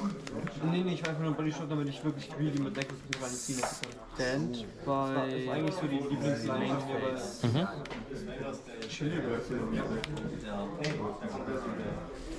By the way, there's a common theme in all these games so far, and this is something that I think is now more true than ever for Maliss, is that the really broken part about this deck is the ability to draw cards and the ability to pair that with the most powerful non-engine in the game. The engine in this deck isn't even that powerful anymore. There used to be a time where the real problem with this deck was that it was good at everything, right? It had really broken engine, it had really powerful end boards. The end boards that I've been making, I mean, granted, this is the first time when I'm going first, the combos I'm doing are not even that insane. But I just have those combos backed up by really broken non-engine. Whether it's Impulse plus Bestial plus Ash, like in this case, or just as simple as like Dimensional Fissure plus some other non-engine in the previous game. Like the fact that you draw so many cards and you back these boards with so much powerful broken non-engine that's what's making this deck still viable. Yep. Like here, I have 2 non-target banishes in itself, and my engine, because Whitebinder is banned, genuinely, my follow-up is not that crazy. If they can clear the board, it's manageable, right? Which is, the Maliss engine itself is now a lot fairer than it used to be, because without Whitebinder, you don't have the craziest amount of follow-up. My follow-up here is 1 March Hare in hand, and that March Hare in hand can banish 1 Maliss from the grave, but it cannot get all of them back because there's no Whitebinder. So the follow-up on its own is fine, right? But the problem is that I have Ash, Bell, Jewess Worm, and I don't even know do I have Impulse as well? I don't know. But like I have 3 or 4 non-engine next to it. Überlegung sammeln.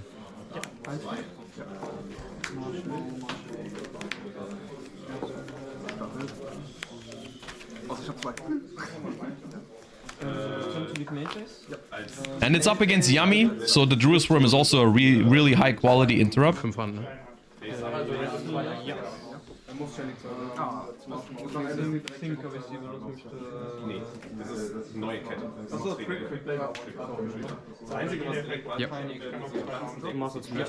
Nein. I allow the Marshmallow, it doesn't scare me. I'm thinking like if they go Snatchy, I can just banish the Snatchy. It's a one of.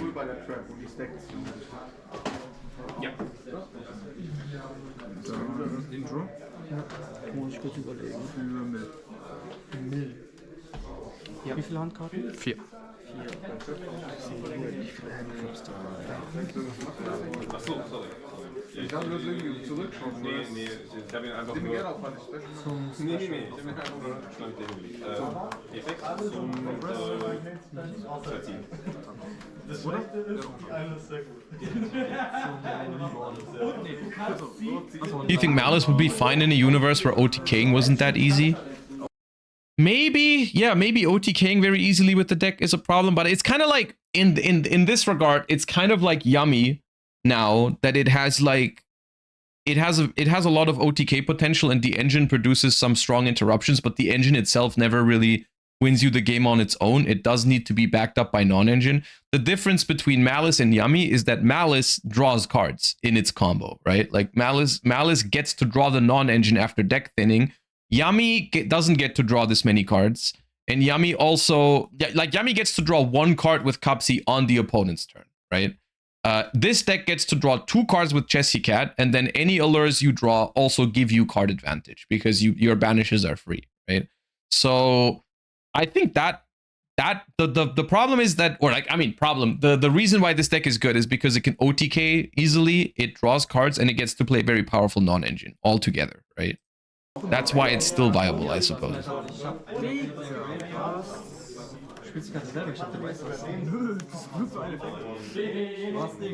Am I Master Duel pilled, or is Normal Summon Marshmallow with 6 in hand really weak? Where they specialed it, it was not Normal Summon. And so for the Linkaribo, I decide to activate MTP07 just to see if there's an Ash Blossom for it, just to get that knowledge first. Also, this does not make Talons live immediately, in case they don't have a way to play. This is better. So I like using the trap first before using the Cryptor. And the Linkaribo gets banished forever, which is good. And now they show that it is Tri-Brigade Yummy, so they activate Fractal next. I decide to let the Fractal go through because, I mean, I'm happy about a good Ash target here, but I also don't need to Ash the Fractal. I can Ash whatever the Fractal sends, which is Nerval here.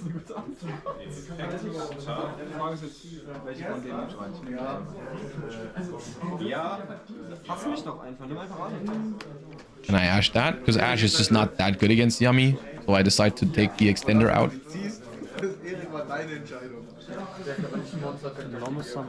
And then they have Normal Summon Cupsy as well, which is kind of scary. It was so far Marshmallow, Fractal, Cupsy is their hand so far after Fuwa.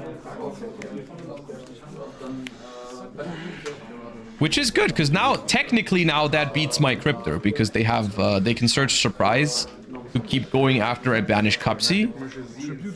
So I have Bell for this, so I'm still feeling pretty safe, unless there's like a called by, but even then I have a Bestial.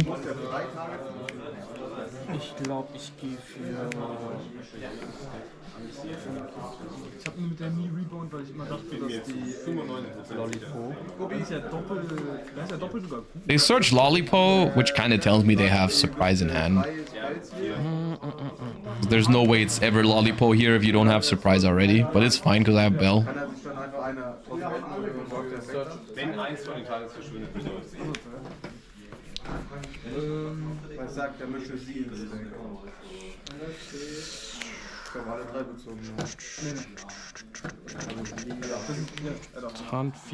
This game is cool because Angry Karibo is winning. They drew Imperm for turn, by the way. The Lingaribo is blocking Imperm on Cryptor. It's genuinely important that I have it. Spoilers.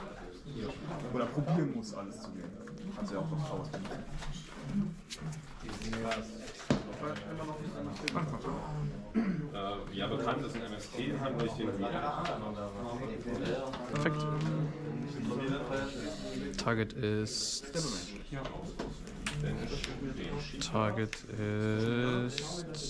Domos.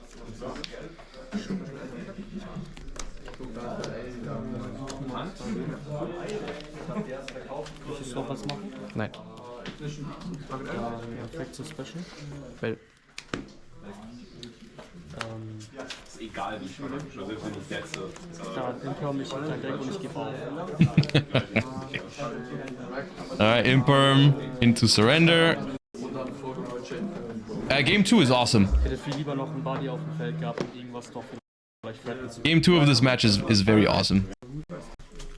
This is my Maliss Masterclass, by the way. Hold up. Look at my Maliss Masterclass real quick. It's free even. It's a free Masterclass in Maliss. Hätte ich geschafft habe? Ich will euch hier gar nicht länger aufhalten. Ich dachte, wenn ich dich hier schon sehe. Ja, natürlich. Viel Spaß. Jo.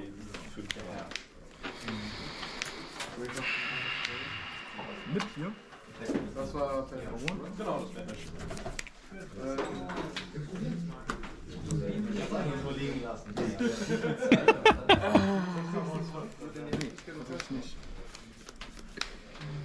One effect? Okay.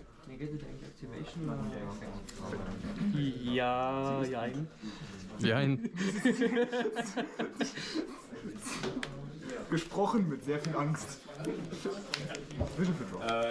This is only part 1 of the masterclass, is to open Shifter Purulia Fuva. Part 2 is when your opponent doesn't play because you Shifter Purulia at them and they just pass. Because so far I have backup at Ignister. I have 1 play, I pass to 1 interruption, right? So important part, very important part, is draw extender for turn, alright? Draw field spell for turn, very important. Cannot be underestimated how important that is, alright? Keep in mind to do that every time you attempt this play, alright?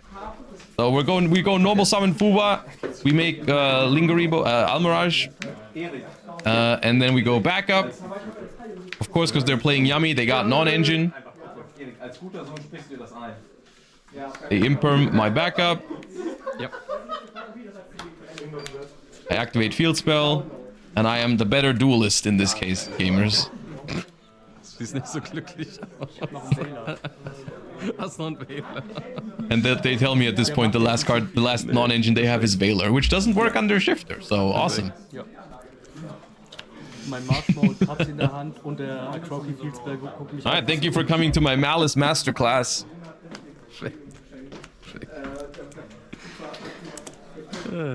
Ja. Ich weiß nicht, ich gebe dir keine 2 Pogo-Draws. Nee, nein. Mit Keksmeets irgendwie vielleicht 2 zu Pogo. Ich glaube auch nicht. Nee, ich glaube auch nicht. I learned a lot today. Good, I'm glad. Vor allem unter Shifter ist es ja viel leichter, doch irgendwie Plays zu finden. Also irgendwie Partys auf dem Feld zu bekommen.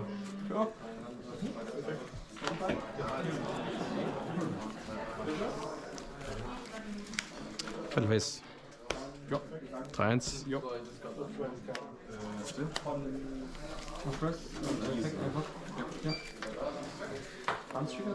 Perfekt. Ja. Das ist halt wirklich... Awesome game, ja. Awesome game. Die Hand ist gut. Die Hand ist gut, ja. Aber nicht gut gegen Shifter. Alright. Alright, so at this point we are 4-0 and last round of Swiss. Shoutouts to Emre, because my opponent is playing Emre's Fiendsmith, Magistus, Fiendsmith, Magistus, Albaz deck from locals, from regionals a few weeks ago. Keine Ahnung. And they are going first. Können wir auch eigentlich anfangen. Ja, dann mach. Good luck. Good luck. And I have Fuva and Impulse, which is pretty good. Fuva, Impulse, and 3 starters, and they start with Ecclesia. And they don't ash my Fuva, you love to see it.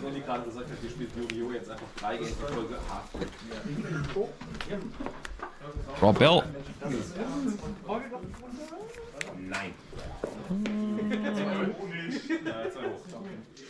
And I'm like, at this point, I don't know that it's Emre's deck. So I'm thinking, like, if I allow the Ecclesia to come back, that is an interruption on my turn if they play OG Albaz. So I decide to just bell this. It's not funny anymore. What are these hands? Dude, I as you can tell, I drew completely broken this locals. And we're going to talk about this in a second when we seriously talk about whether this deck is still too broken, still too powerful, still unfair, whether it's even still good. Like, we'll talk about that in a second, but I just want to say I did get very fortunate this locals. I did.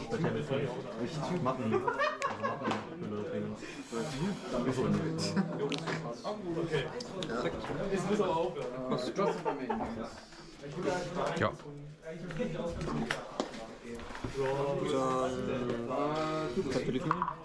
Ja. Ja. And this is all there is. And we draw Allure of Darkness! Dude, I'm so good with this deck, it's insane. We have Impulse for Nibiru, we have Normal Summon, we have Gold Sark, we have Allure. This hand is criminal.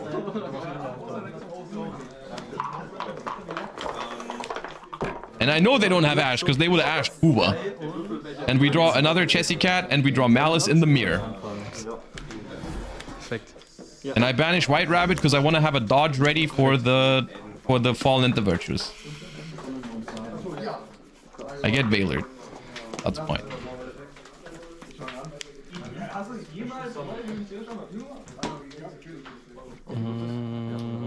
Draw? Du würfelst dann richtig? Ich mache genau. Den Draw? Ja. I could dodge Veiler with Malice in the mirror. Ja.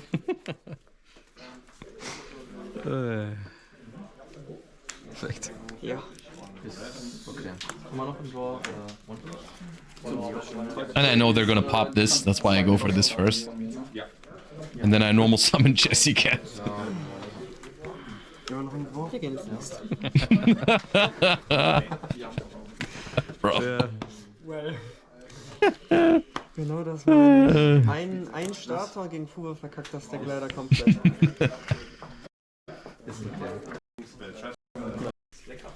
Dude, they didn't even wait if I had something to banish for the Chessy Cat.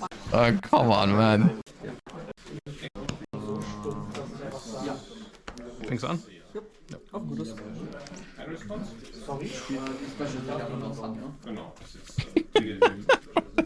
Normal, quick play oder... Look at that. What is that hand?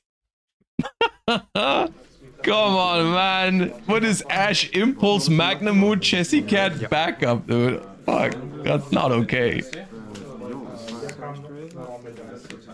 That is not okay, man. Perfekt, Target, kriegt die Hälfte der Karte drauf.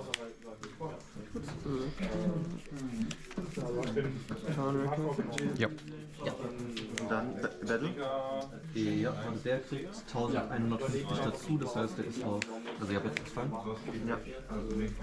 Sind wir ungefähr 4000. So here, I probably should have ashed the Requiem. In my head, it was like, in my head, I was being greedy. I was like, I'm just gonna Magnamood the Engraver to prevent Caesar from coming down. But then as they go through the motions, I'm like, wait, if they activate Engraver here, and I chain Magnamood, and they have Bell, I get completely owned because that deck probably plays Bell. It plays a lot of hand traps, and if I Magnamood now and they Bell, then they get a guaranteed Caesar and they get to draw off Necroquip. So I can't Magnamood here, it's too risky. So I end up activating Impulse here on the Engraver to prevent Caesar. I need to guaranteed stop Caesar, I can't allow the Caesar here. Okay.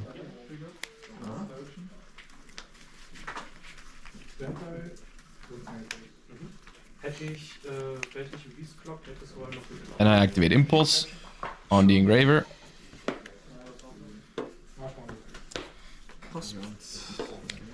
Let one pass. Leg in Endphase. In Endphase, I decide to use the Magnamood on I think the Requiem or the Lacrima, I don't know. And they have Bell, so it was actually, I did play around the Bell that they did have, so that was important. They did forget to draw with the Necroquip Princess when they discarded the Bell, which is something they realized like during my turn, and they shake their head, which is like, okay. It wouldn't have made a difference though, because they looked at what they would have drawn next, but okay. Normal summon Chessy Cat! And I drew March here, by the way. It's completely, the hand is completely unreasonable.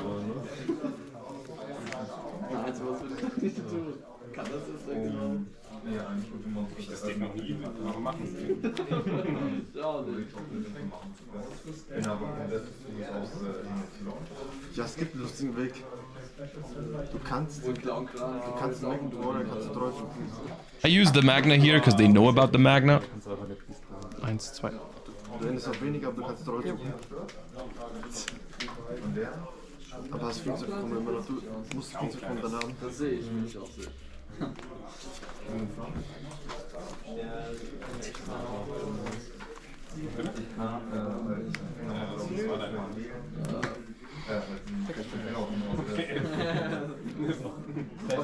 I ashed the Necroquip, that's how good my hand is, because I don't want to risk them drawing into non-engine or anything else.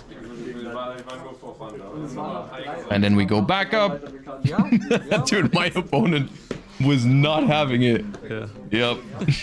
Was sind die nächsten Crowley in hand. Next card, mistaken Unterschiede? arrest. In der Endphase ja gezogen, ne? I guess they... No, actually, you know what? If they drew that in end phase with the Necroquip, they could have activated it. I don't know if it would have helped that much looking at my hand, but they could have activated it at least. But yeah, that was my Maliss Locals, dude. Look. The original idea of this was to bring this deck to locals just to find out how good it still is, you know, to make sure it's dead. All right, that was the ideal outcome. The ideal outcome for me was to go to locals with this deck and get completely owned because the deck is now dead. Unfortunately, that is not what I'm able to report, because I did go undefeated. I went 5-0. I won the locals, so the deck is not dead. However, there's a few things I want to point out. Okay, there's a few things I want to point out. The deck is now, even more so than before, very dependent on non-engine, because the deck itself, the engine itself, does not really produce super auto win games as easily anymore. This is something I noticed, of course, because of the lack of Whitebinder. This is also something I said when they banned Whitebinder, is that the follow-up for this deck is no longer that crazy. And I did see this at locals, that in a lot of these situations, if my first turn board or my first turn push wouldn't have been enough to win the game, I don't have the craziest follow-up in my hand. Like in those instances, like the game where I go first against Yummy, if they break my board, they probably win the game. I don't have crazy follow-up. And that is something that has changed. Earlier, like in previous formats, before Whitebinder was banned, the situation was always the same. If you didn't OTK Maliss, they would always win the game because the follow-up was always insane, right? One March Hare on Whitebinder would get you everything back, right? Everything would go back onto the field on the follow-up turn every single time, right? That is no longer the case. When I go first with Maliss, I was genuinely concerned that if my opponent can play through my board, that they just win, right? And that is good. That is a good balancing aspect of the deck now, is that I think you can actually beat Maliss going second if you can break the board. Of course, if they ever get to make the full board, which I actually was never able to do because I always got hand trapped, but if you make the full board with like Allied Code Talker and Heat Soul to draw some cards and a double non-target banish with Cryptor and MTP07, it's really hard to break. But if you interrupt it a little bit, if you charmy it, then they're not going to have the full board, and then the game is definitely winnable going second, which is different than what it was before. All right, so the deck's engine didn't feel as broken as it once was. The really powerful part, like I said earlier, the really powerful part is that it gets to play all this non-engine, right? The fact that it gets to play Shifter, it gets to play Impulse, it'll soon get to play Dominus Spark as well if you want to, right? And you still have room for all these others. You know, 17 hand traps is really good, right? So the deck has a very good non-engine lineup. And now the most important question, was the deck fun?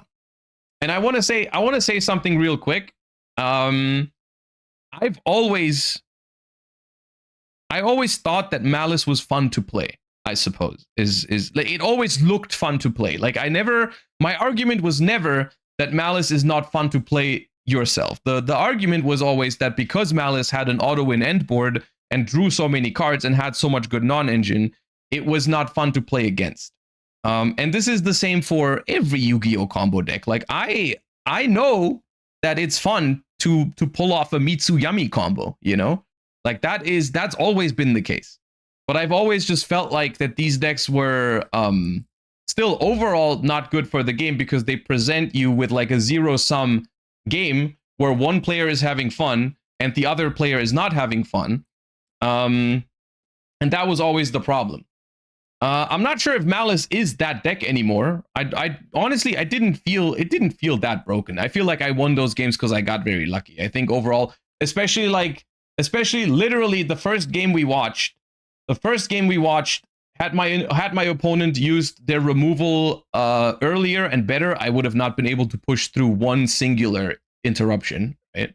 So the deck is, unless you high roll like crazy like I did at locals, I don't think the deck is that good anymore. It is not dead though. It's definitely not dead. Maliss is still alive. It's still a solid deck. But I don't necessarily have the same hatred towards it that I had when Whitebinder was around. Because I feel like the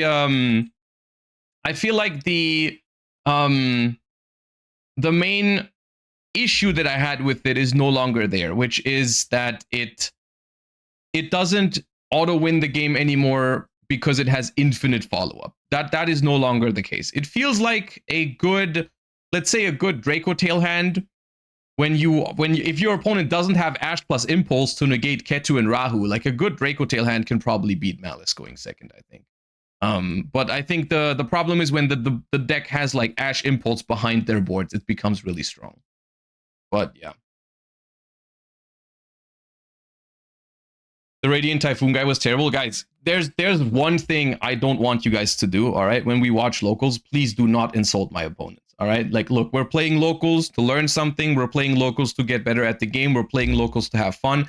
We can always, there's always a way to analyze people's misplays, and we all make misplays. We all make mistakes without insulting someone, all right? That is completely unnecessary, and please do not do that, all right? Like, we can talk about, hey, they could have done this better. They could have done that better. You know, I make mistakes. They make mistakes. It's completely fine. But there's friggin' no reason to insult anyone, all right? Even players that are good sometimes make bad plays, all right? Just because you make a misplay does not mean you're terrible at the game, all right? And just don't be that guy, all right?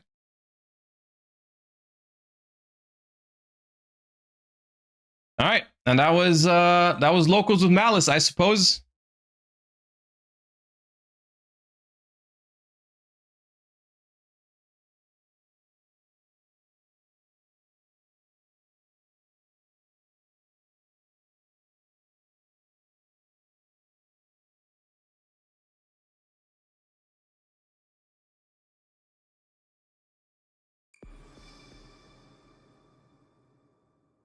DDD next? Nah, there's no way.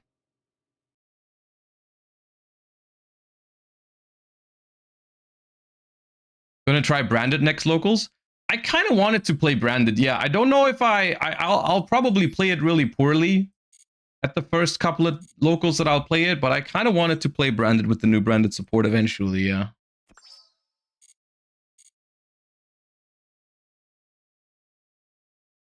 How are we feeling about this Duelist Cup? I am not sure yet. I am not sure what to play at all, because I kind of like Radiant Typhoon, Mitsurugi, Draco Tail, and Vanquish Soul. Those four decks are like the ones I would be most likely to play, but I don't really know how to make a decision between those four. It's kind of hard. I guess we'll think about that in a second. I got a quick toilet break, and then we'll hop into that.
All right, so the last couple of Master Duel streams, I mostly played Radiant Typhoon, Draco Tail, and Vanquish Soul K9 so far, right? So the one deck that I haven't played in a while is Mitsurugi. I know we tried Mitsuraiziel at some point a few weeks ago, but I'm not sure if I think Pure Mitsu is better or Mitsuraiziel. Everyone seems to be playing Mitsuraiziel, so I want to maybe start with that.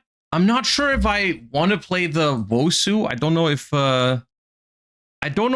Lunalight is popular enough for me to want to play Wosu, but at the same time, Wosu is like decent in some other matchups too. But I do have I have the Gorgon in here. I have the Dugaris and the Light Ignister. I feel like Lunalight has got to be possible even without the Kaiju. Pure Mitsu with 5 Ryziel by cutting Impulse. See, that's the thing, right? The most popular versions of this deck, they all play Ryziel with Impulse together. That are all the most successful versions of this deck are playing both. Because Impulse is one hell of a card, and realistically, the only 2 dead cards in your deck are Ice and X'd after Impulse, and both of them are not even that bad. Like, X'd Ryziel is still a good card when you're going second, even if you can't search. It still is a free level 4 that sends Valon or Aggregator. That's still not that bad. So I feel like it's okay to play Impulse with the Ryziels. Because Impulse is one hell of a card, and the Ryziels are also one hell of a card. And just in case you draw both together, I still think they're fine. 2 Eyes still? I think 2 Eyes is too many normal summons, personally. I like having 2 Aramasas in the deck for the rotation. Maybe Night Sword Serpent is a consideration. I don't know how important that would be. I don't know. Maybe Night Sword Serpent is okay. It could be Called by the Grave as well. Oh, no, Called by is in there. I didn't see the alt art.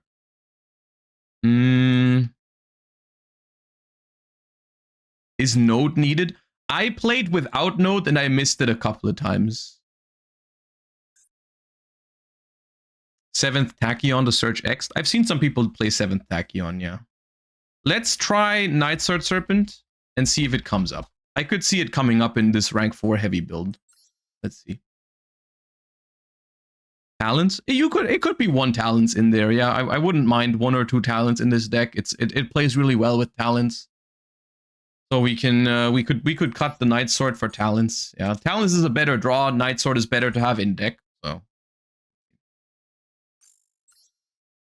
I think we already made stage 2. Yeah, we already max leveled, so we can go ahead and play ranked to climb out of the 1400s, which is where we are because we played too much Sky Striker.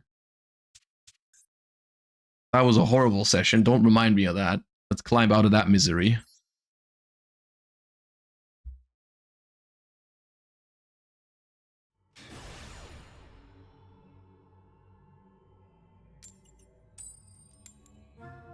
What about Magatama? You could play Magatama. Is today's goal 1300? Yep.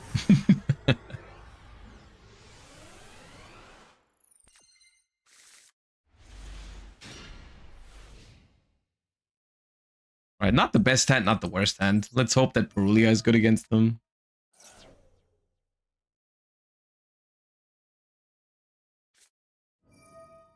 Okay, what is going on in the 1400s?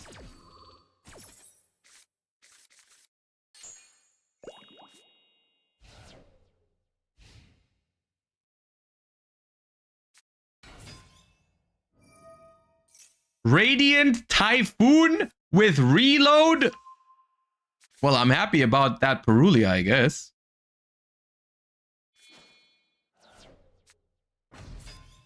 No, not the mirror. Oh, it hurts. Pre-prep and then mirror. Now we have 1 play, 2 plays.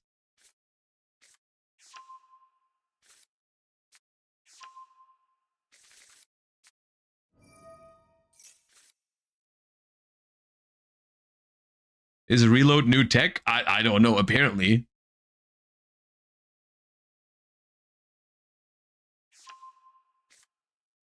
And this Carvalho rune for vision. Their hand's crazy. Maybe reload is the goo. If you hit 0, do you get back to Master 2? Dude, can that happen? Has anyone ever tried this? To go to 0 ranking? Realistically, probably nothing happens. You just are at 0, probably. Yugioh did, it capped somewhere. Ah, okay. The lowest is 1200. Ah, okay.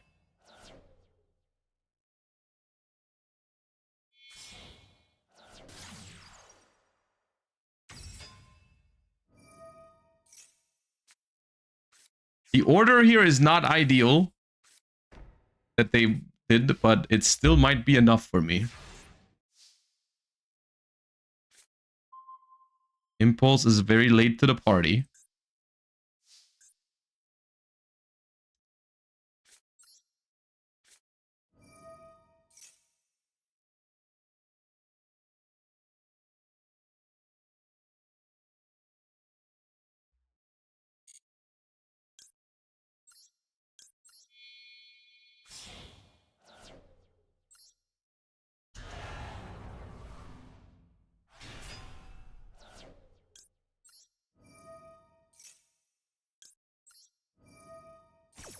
Yeah, Impulse can beat Sheena.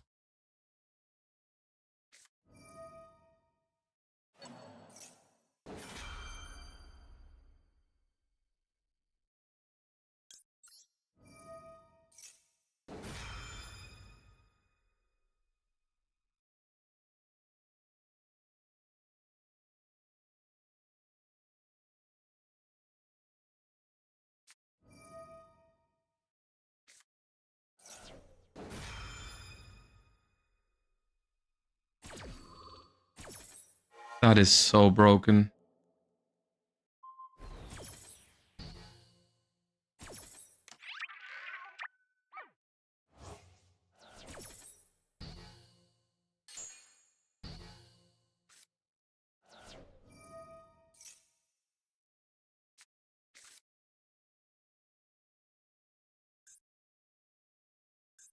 There's no way I win this.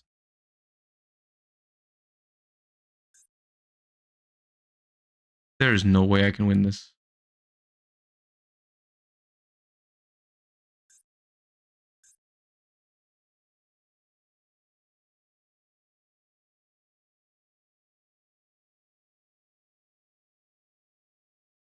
I ritual from deck, they MST negate it.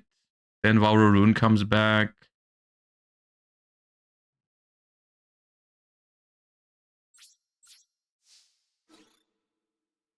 I could make pre-prep live if I tributed my Murakumo, but that only works if they don't MST it, which of course they would.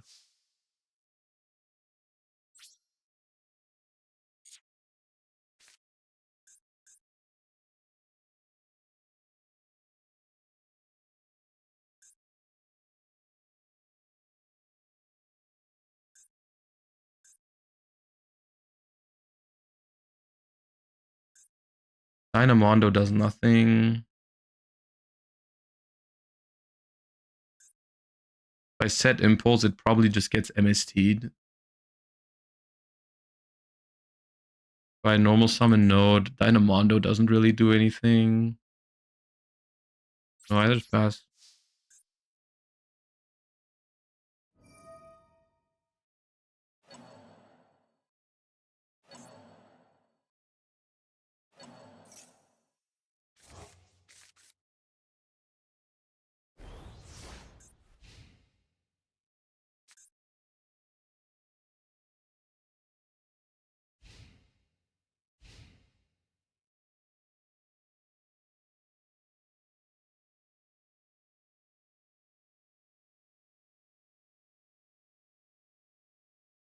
There is a chance it's not guaranteed follow-up, right?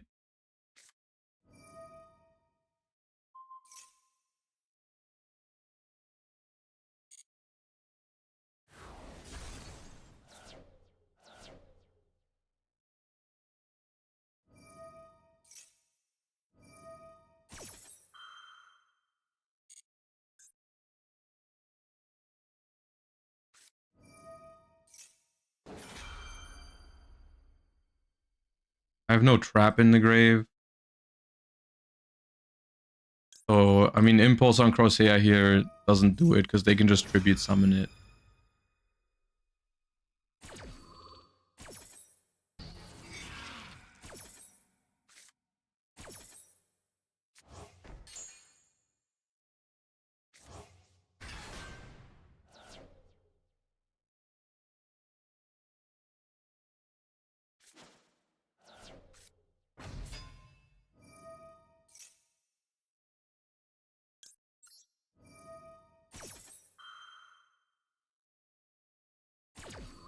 Not that it matters because it's negated anyways. That called by was so nasty. Called by against a double Murakumo mirror hand is so unfortunate.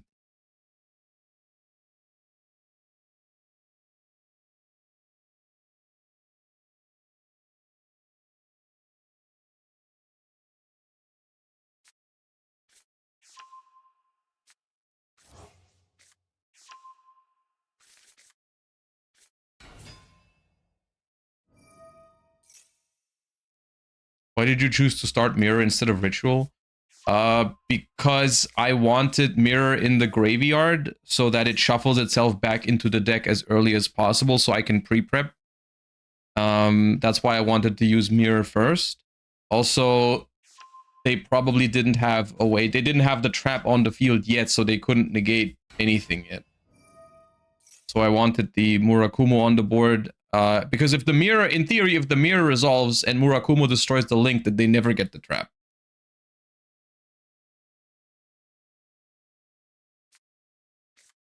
But yeah, it's like, it's specifically, also, in case they do have the trap and they have MST, I would rather them negate mirror than negate ritual spell.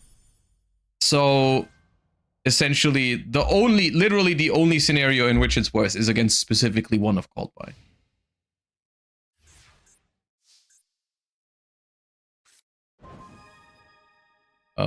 Okay. Hold. Somehow I'm alive.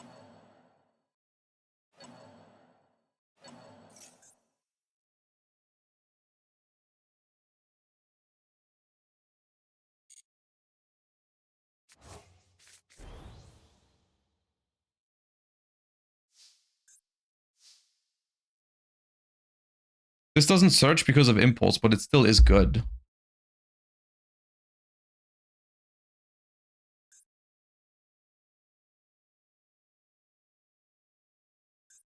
They have 2 spaces, right? This is a Space Typhoon, and one of these is also a Space Typhoon.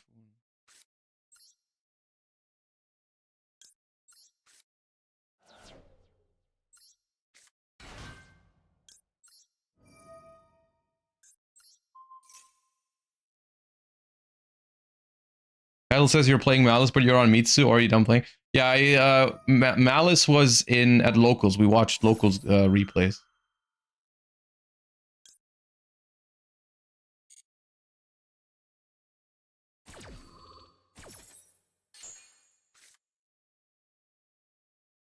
Kusanagi is a good draw, actually. Unironically. Not the worst.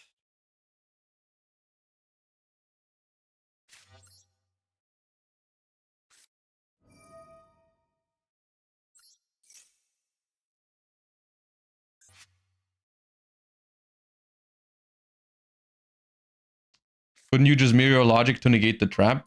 They can also just MST it.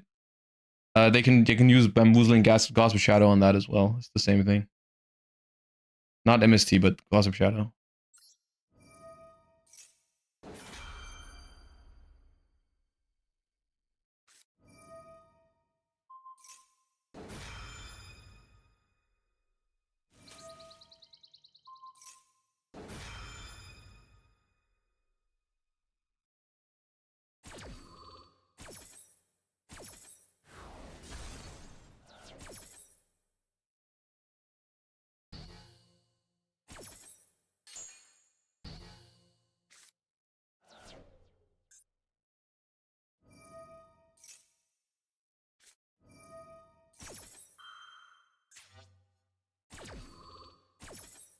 Not good enough, I don't think.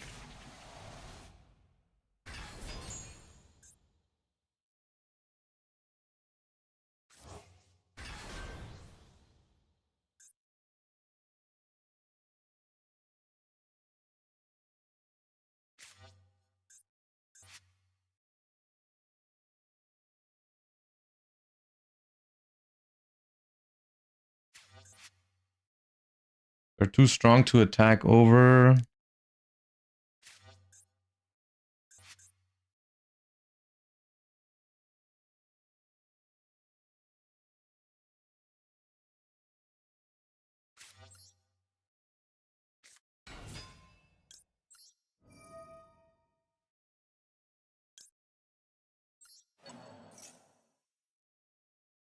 They don't have to negate this because this alone doesn't play it, but they do anyways.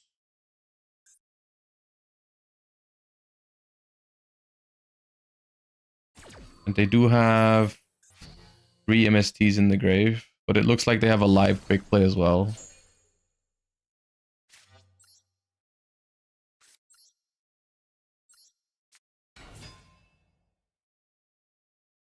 Yeah, if that's live, I can't win.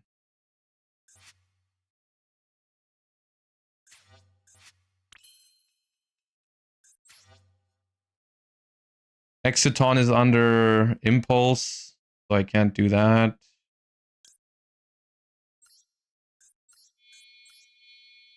Technically this plays, but if the last if that's a quick play that's live, then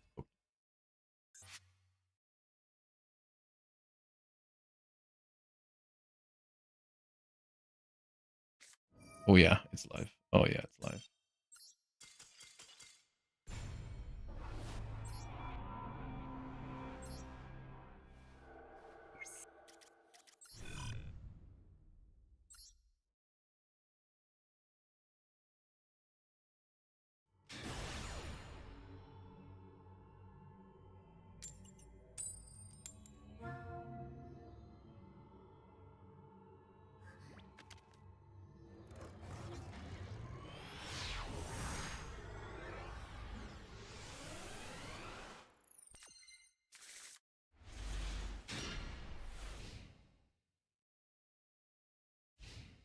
Do you think pure Mitsu is okay? I mean, this is basically pure Mitsu. The Ryziel package without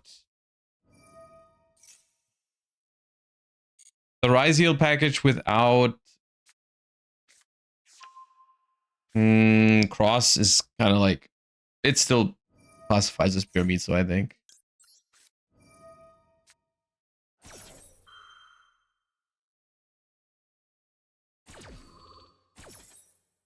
I'm just hoping for no Izuna.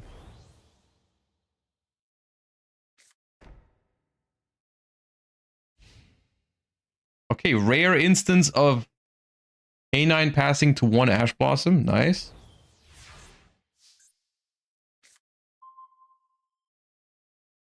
So I don't have to worry about Izuna this turn, because they definitely don't have it.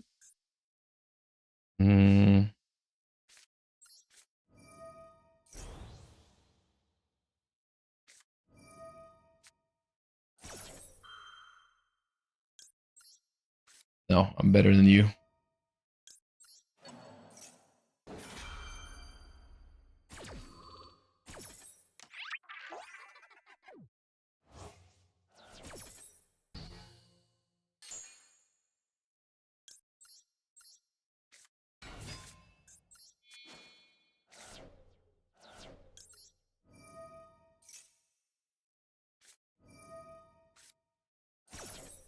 I'm still better than you unless you have impulse as well.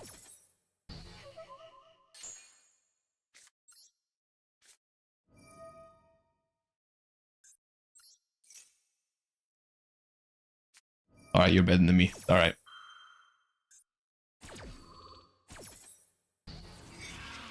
Good game, Duelist. It was a very good back and forth where we negated each other's cards. It was very entertaining.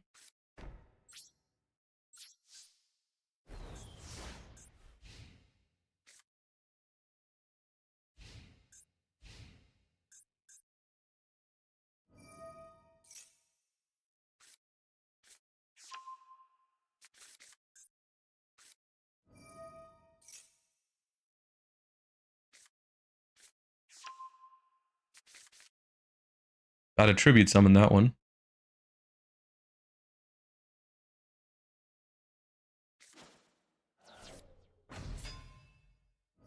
Alright, gamer. I will negate that.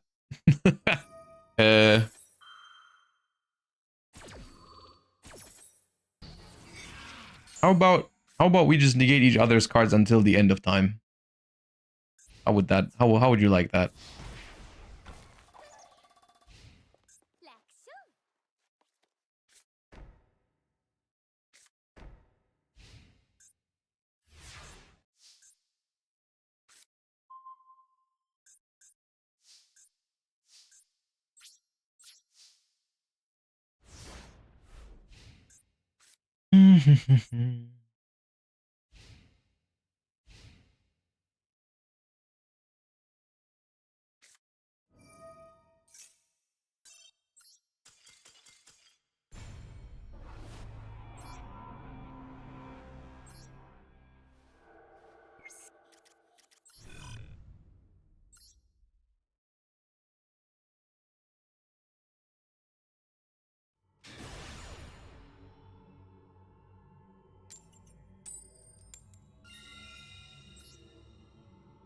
Yeah, we are making our ways towards the 1300s if this keeps going like this.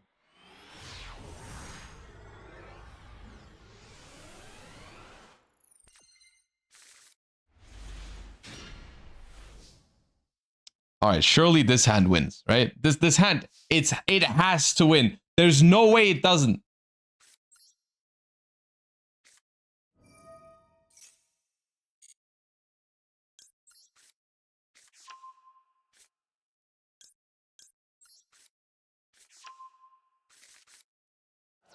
Okay, no draw. All right, we're safe.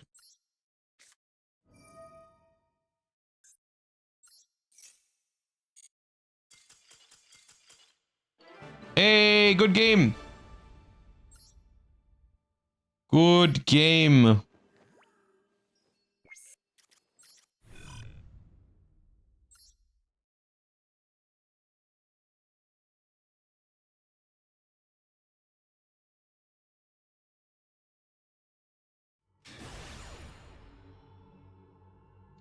Any chance of a new YouTube video of live locals gameplay? Dude, we just looked at live locals gameplay 2 hours ago. But yes, I'll probably turn the Maliss Locals into a YouTube video. I don't know when it's going to be out, but yes. I did play Maliss, yeah. I did play Maliss.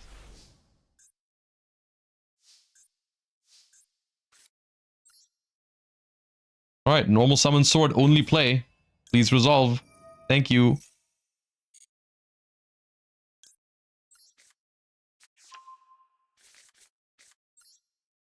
Special summon X. But aggregator. It does have a search target, which is cool. Not gonna bother chain blocking it. They're not gonna Ash X. And now it is just King of the Feral Imps. I do like the node in general. Like, I've been missing the node in the games where I didn't play it. I think the node should be in here.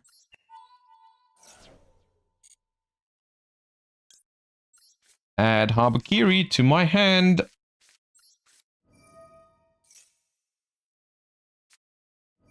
Oh, okay, they have impulse for it. All right, so I'm not gonna do... I can't do any... Oh, wait, I can! I play Code Igniter. Hold up. Let me cook. Let me cook.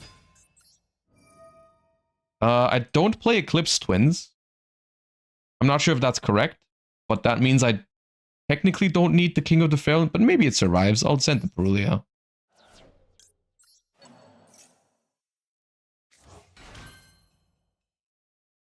Surge Blitz Click. Thank you for the gifty. Code Igniter. Boom.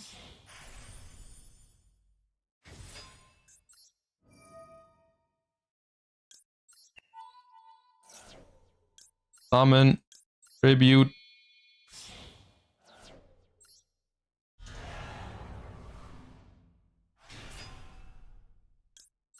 Oh, now I get it. It was Surge Blitzclick gifting a tier 1 sub to Thunder King Ryo. Ah, oh, that's funny.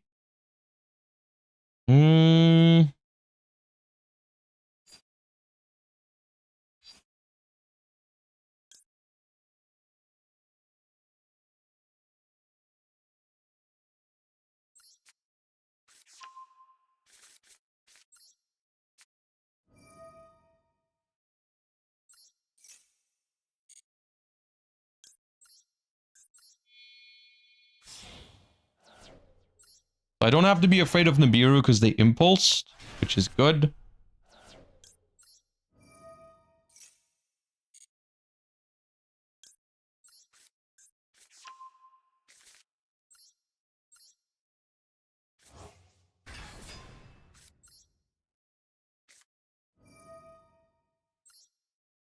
Tribute Futsu. Do I even want to use both? Yeah, I want to use both effects. Both effects, and I want to get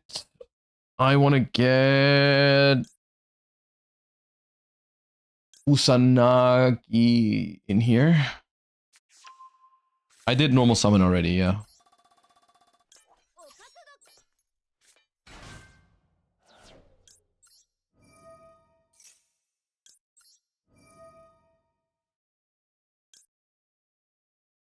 So I'm locked into rank 4s. I can't link these off. I should have put one of these in the extra monster zone.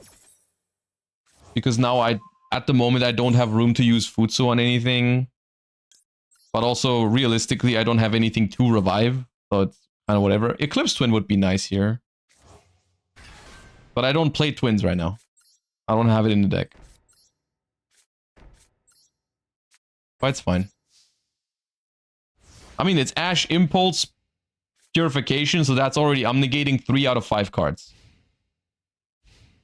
Plus I have Murakumo to force them to discard 1.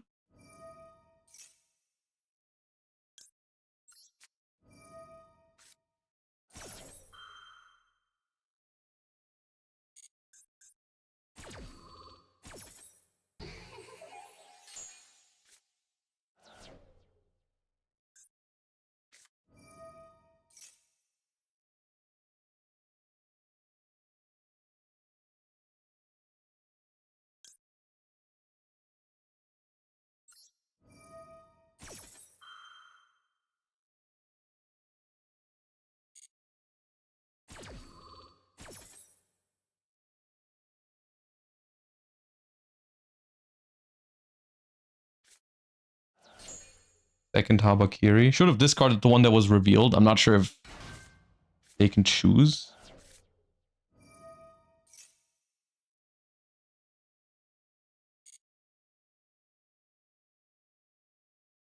Reboot Prage. Some of them do play Reboot. Yeah, Reboot could make it winnable for them.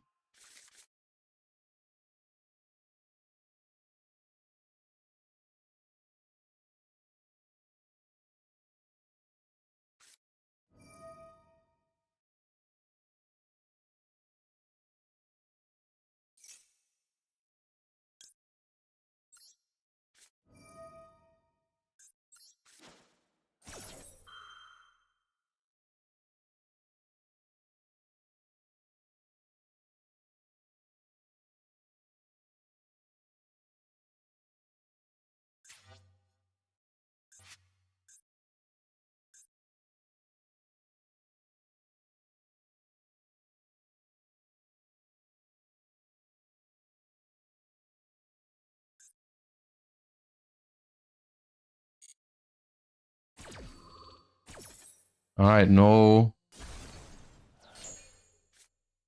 Reboot.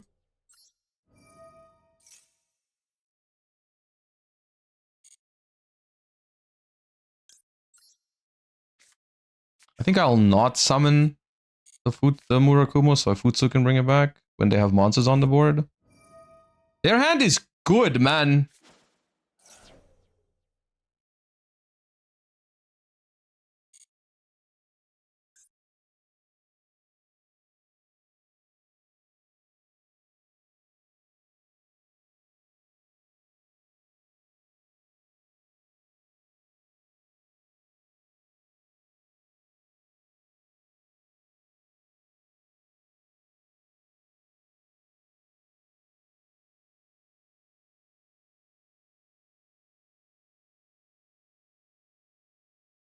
Maliss sure looks like Mitsu here. We are already done with the Maliss gaming.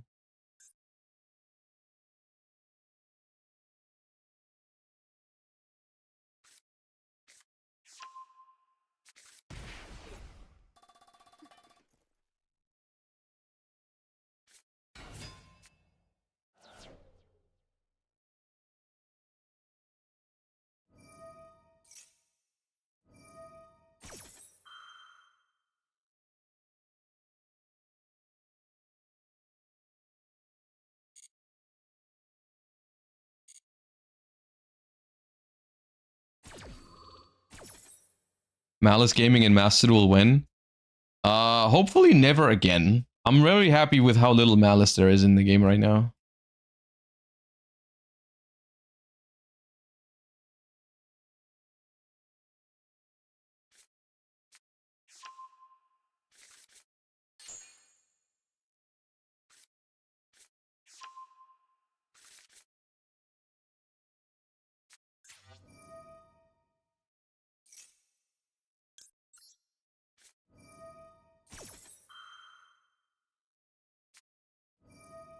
Oh shit. Okay.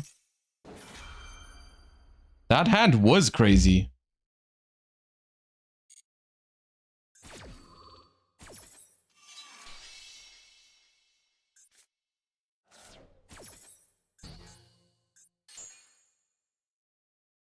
Oh, last card in hand's Futsu. Prayers are. I still think I win.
They basically, I don't think they can keep playing.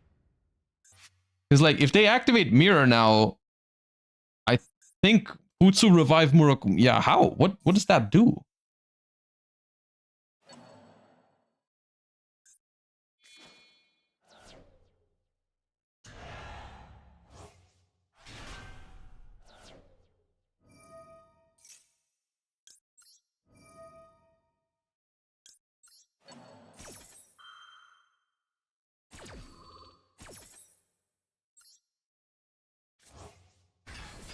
That is just GG's, right? I just board wipe. They can't search anything here. This has already been tributed. This has already been tributed. So even if they search like Magatama, whatever they tribute, it won't do anything.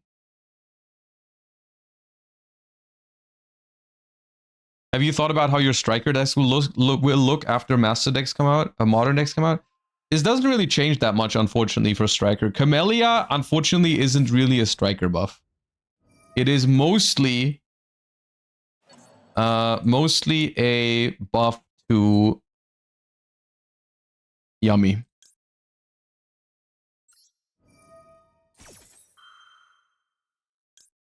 Sadly.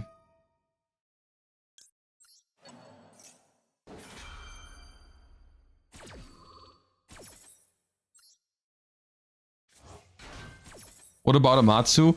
Amatsu is fine. It honestly, I've been playing Amatsu in Master Duel. It doesn't come up that often. It's a decent card, but it's not that crazy.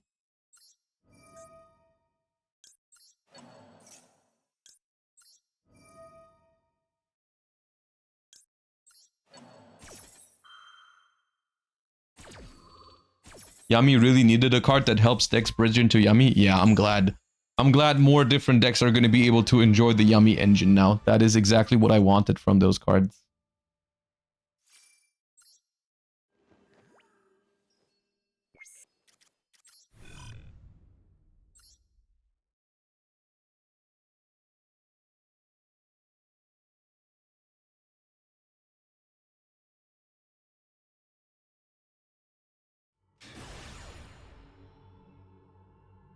Nightmare Mermaid is still too powerful though. Yeah. Orchist can't do that. Orchist cannot be in every deck. Did you review the new Phantom Knight cards yet? Yes, we did look at those.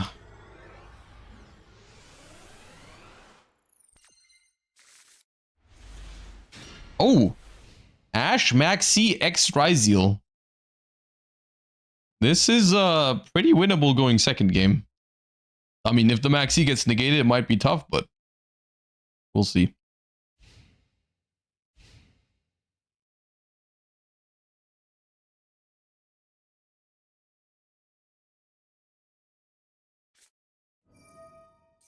K2 Draco Tail. Fine. This hand probably holds Ash for one of the traps. Realistically. Because I can start X Ryzeal with Balon to pop Flame, and then I can Ash Sting. And that pretty much takes out the 2 Draco Tail traps I care about. Yeah, that's kind of what I'm looking at. Alright, let's not get ashed on this Maxi. That is an important step because they recycle the ash for free. Good. Good play. Good play. We did not get ashed. We are good at this game.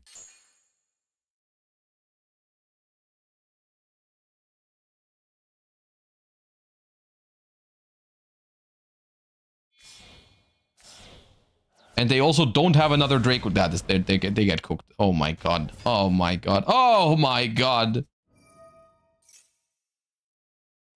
Yeah, yeah. Yeah, yeah.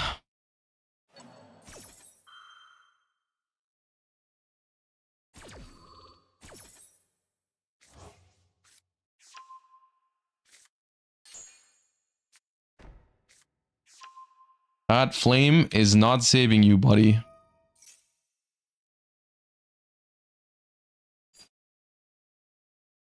Oh, dude.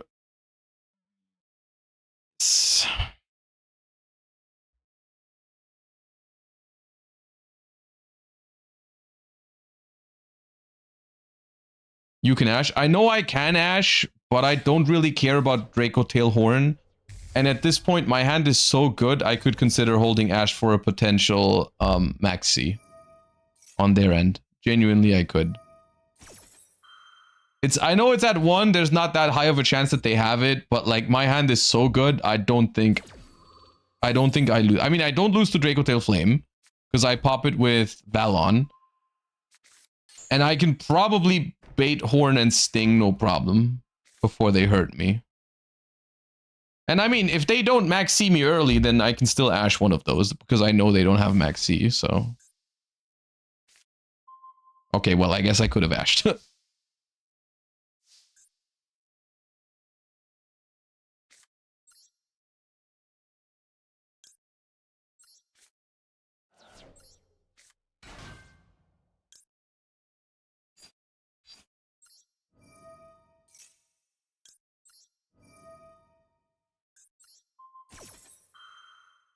You would have drawn. Oh yeah, right. I drew the Perulia off of the Max C, so I wouldn't have drawn the second Ash. Yeah.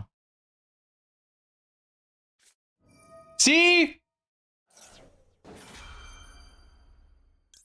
Nee, nicht nerven.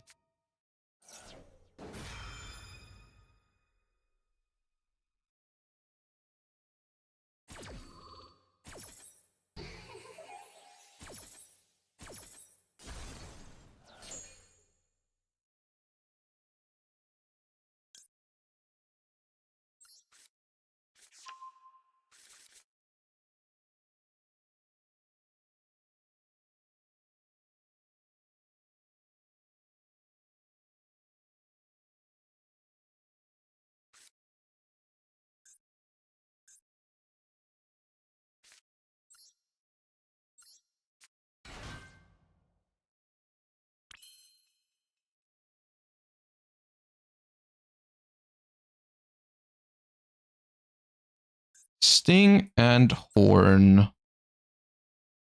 Feels like a good immediate detonator. Wait, is the card in hand Phimena? Wait, they forgot to add back Phimena with Urgila.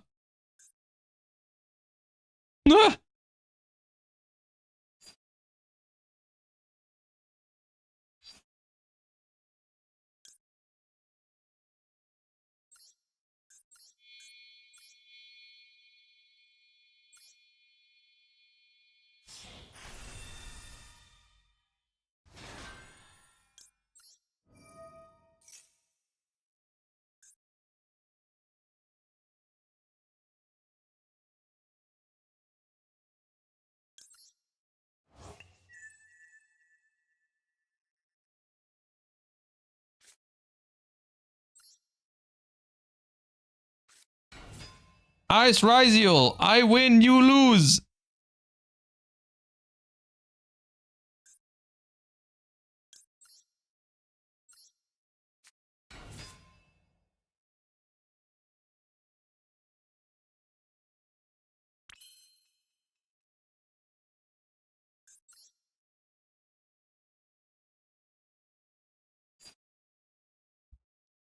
I mean, realistically, maybe I shouldn't have even normal summoned because I don't really need any of this. I don't need to make Tornado Dragon because I can dodge Horn with Detonator. I guess I could Tornado Dragon the Sting. You know, let me activate pre-prep and see if it resolves first. Because if they have like Bell, I might have to play this differently.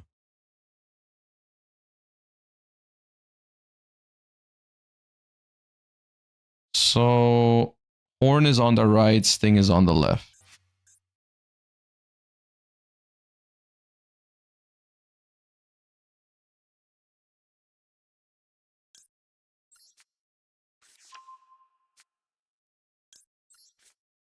All right, at this point, I think it's unlosable.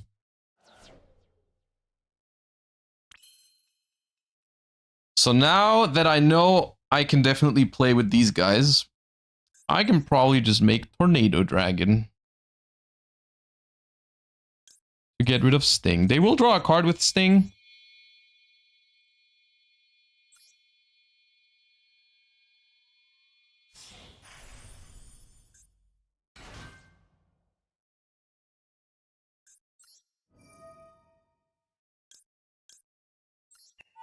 Sting was on the left, right? Let me just quickly double check. Yeah, Sting is on the left. They chain Sting now to draw a card. I chain Detonator to pop the Horn as well, and then I can summon in attack mode, and they probably just... Peace.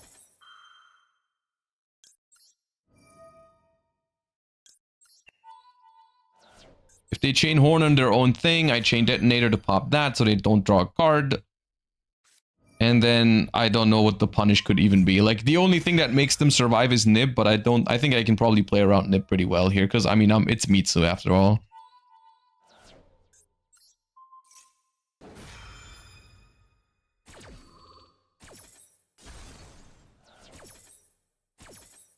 When playing against Dracotail, can you just check their sets, or do you remember every position IRL? The position of the traps in the TCG, if I remember correctly, is public knowledge until the turn ends. So I think until the end of the turn, you can ask, like, hey, what was the card you set? But then you do have to remember, yeah.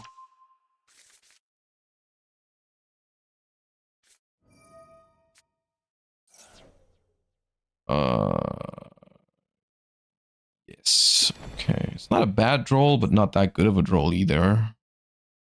It's fine.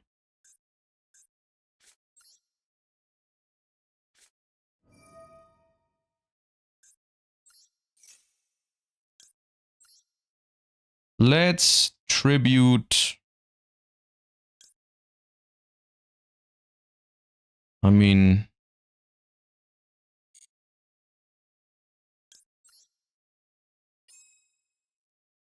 Sanagi Serpent, I guess.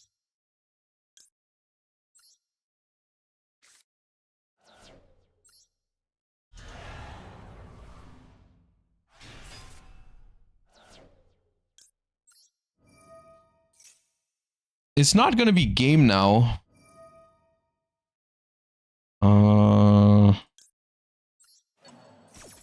But they are very low on resources. If this card is Nib, it could be close. Oh, it is something. I think they had a response.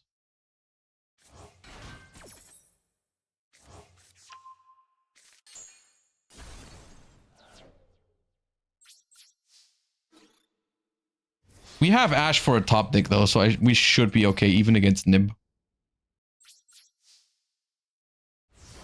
It was Gulamel to resummon. Oh, fair enough. Yeah.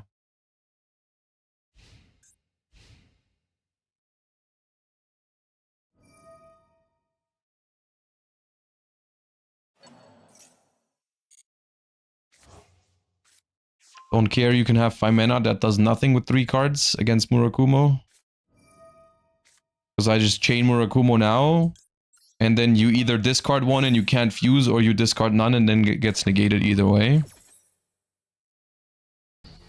So 5 mana negated. End phase. Alright.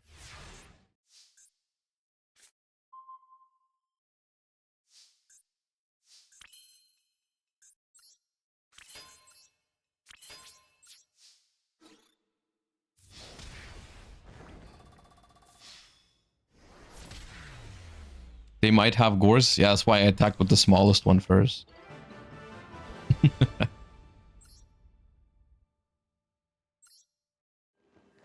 I wonder if there's ever gonna be a time where we play like battle phase hand traps again. Where like there's a world where there's a deck that has so much follow-up and wants to make sure that it survives so badly that it plays some of those cards. It'd be so fun if that was a thing again.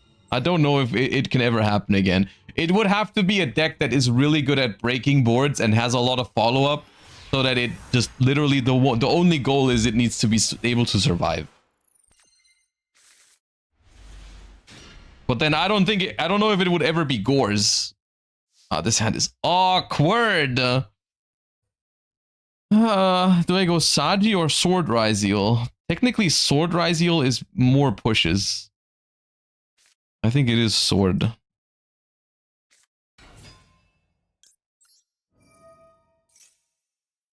Oh no, oh no, oh no, oh no, oh no, oh no, oh no, oh no, oh no. Okay. If I ash this and then they have Droll, I'll be very sad. Can I really let it go through though? I can. I will.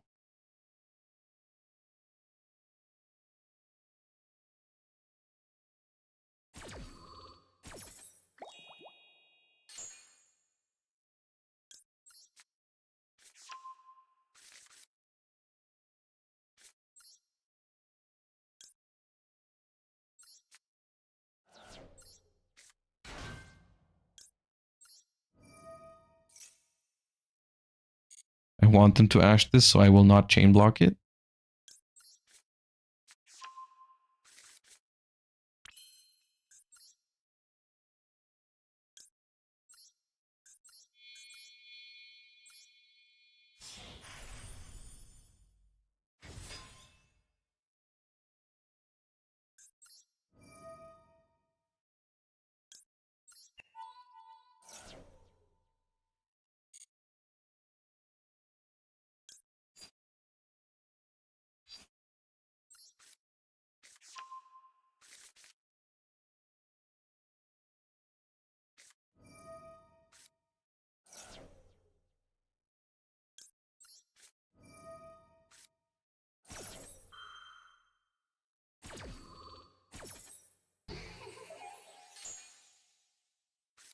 I'm not sure if they opened that or if they were trying to get that through after.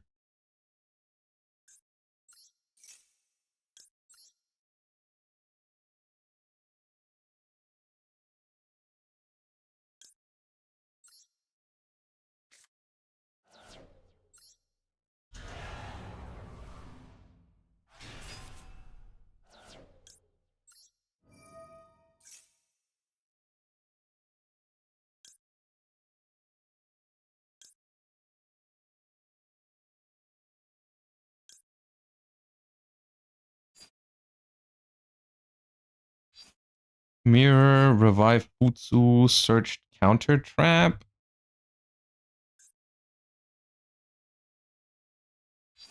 Or prayers. Prayers tribute Saji is kind of good.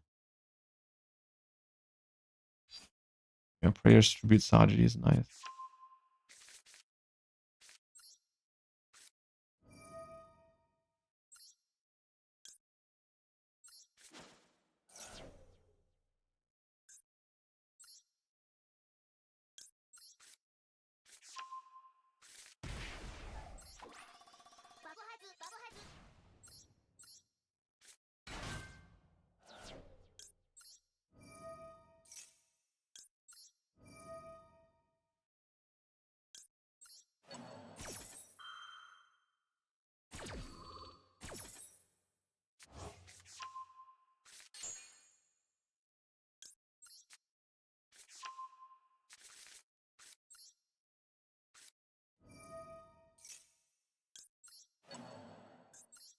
Do I give 1 draw for detonator? Probably, right?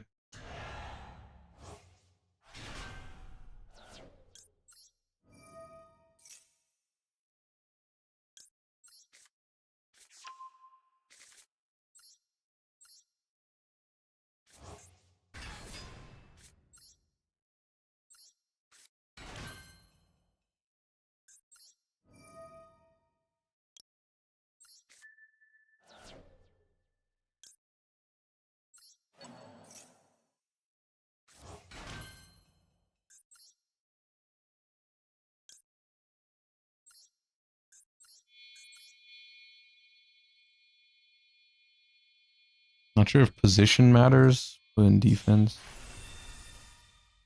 Can't use the Kusanagi for it, but that's okay. Maybe should have sent the Kusanagi or node.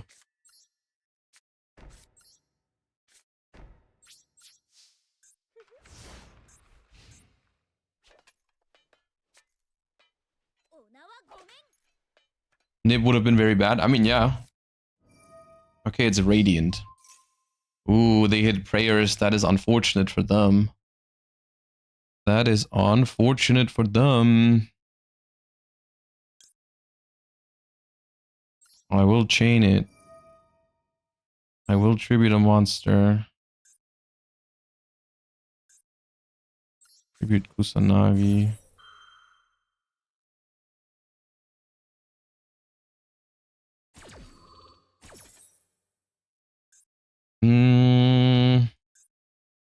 I can just add. Don't have to lose 800. The Futsu is going to bring them back anyways. No hurry.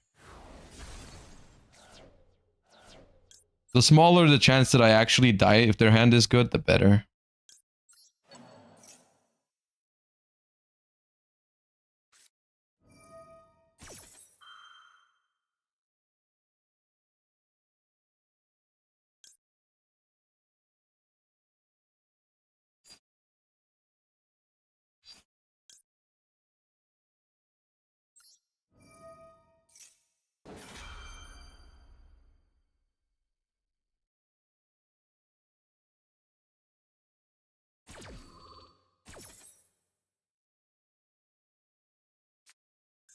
Okay, they had another eclipse.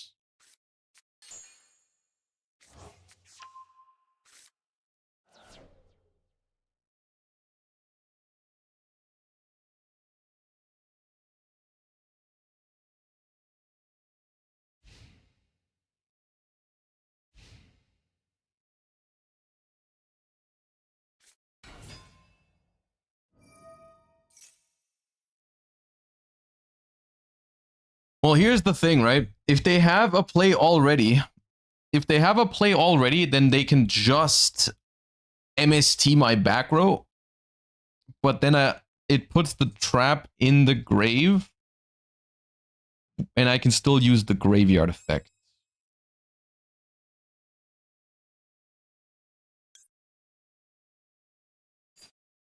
Oh, fine.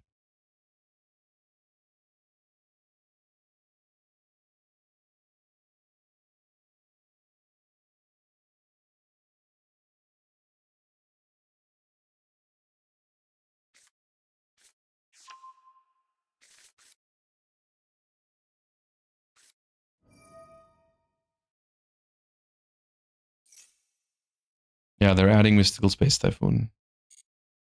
They already have a play in hand.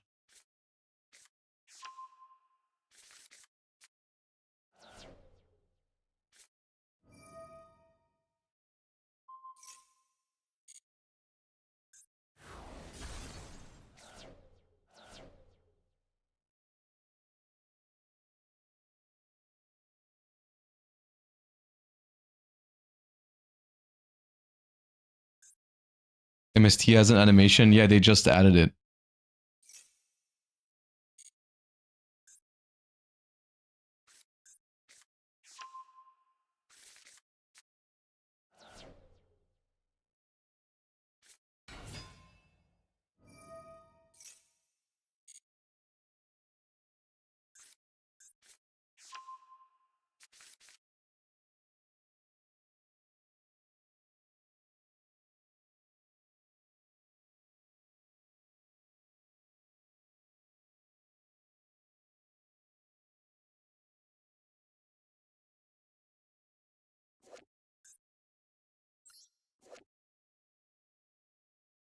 2 face-up monsters on the field.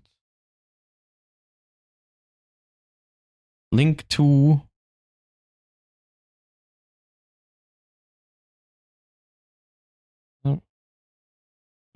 MST. Yeah.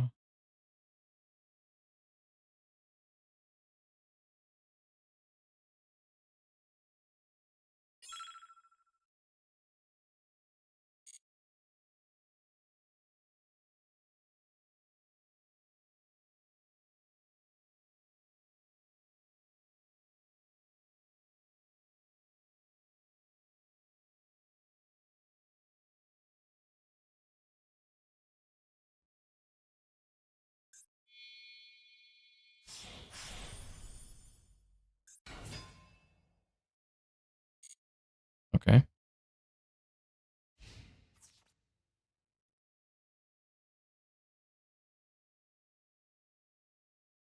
It's a Zeus angle or what? It looks like a Zeus angle. Well, then I have to do this. My plan was kind of cool. When they activate a quick play spell and then trigger Crocea in hand, I was going to chain the trap, tribute my detonator to trigger aggregator in response to the Crocea. Guess now I can't do the cool thing anymore.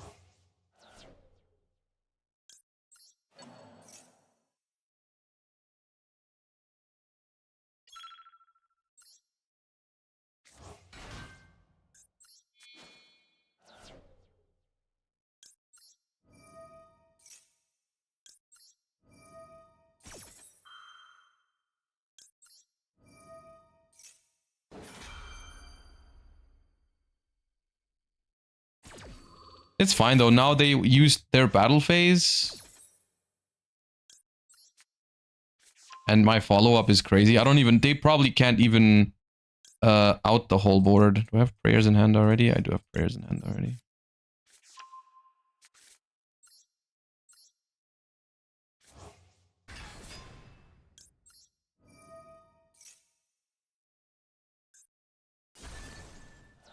They clearly have a quick play and Crocea here, but I don't know how much that does. I mean, it still does a lot. It keeps them in the game. But like, yeah, it's... Wait, they have to draw? Okay. They have to draw something that isn't Crocea. When?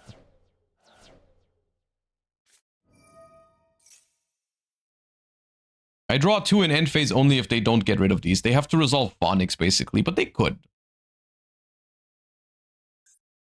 The Crocea attacks over the Saji.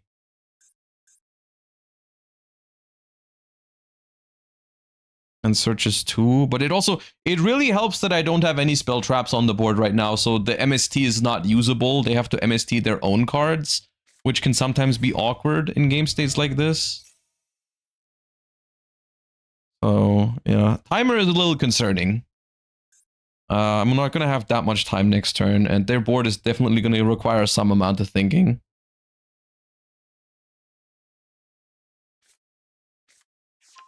Ascendance. Space. Wait, did they time out? No, they surrender. What would you have done if they normal summoned? If they normal summoned, that would have been fine, I think. If they tributed, then they don't gain as much card advantage from the Crocea. That's fine. I don't have... Then I just... then I do the tribute Murakumo play at some point. That's fine too. They normal Sven already? No, I think those were special summons, right? They started with MST, so they had MST engraved. They never had to normal summon them.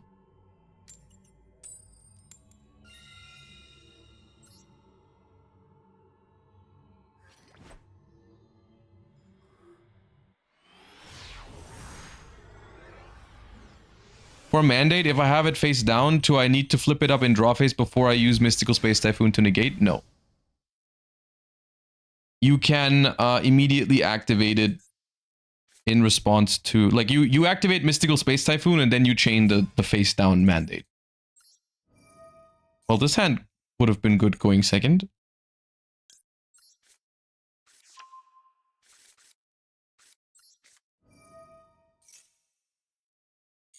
That's I suppose the deal you make with the devil with this deck because you play 6 Charmies. Which I'm not sure is correct, but yep.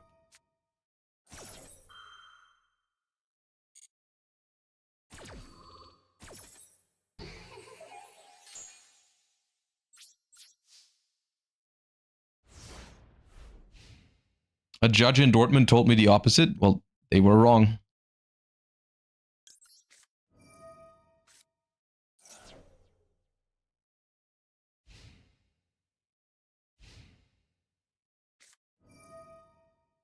It is White Forest, and they are just going in, ignoring my maxi. I don't know about our chances in this one. Oh, look, there was our extender that we needed.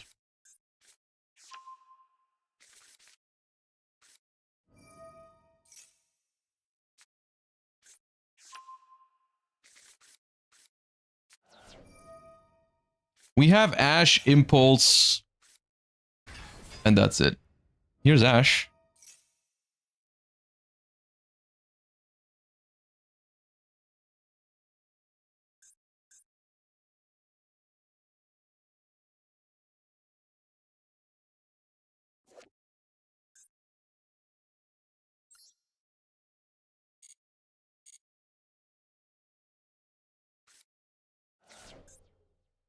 Oh, they insta sent that one. Oh, I didn't see that coming. I thought they were gonna go for... Oh, the trap is already gone. Ah, my bad. I needed to Ash that. Oh, more Fuvas. Great.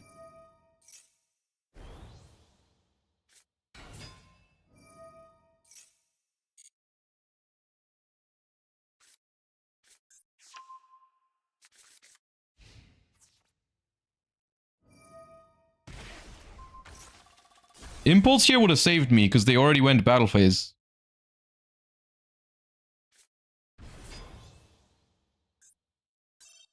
Oh.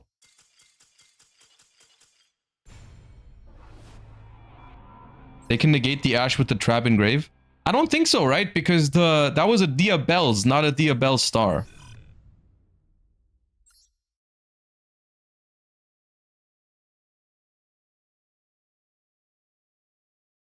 They could... Oh, but they could have negated Impulse on the Dia Bell Star. The Vengeance, right? Because that is a Dia Bell Star.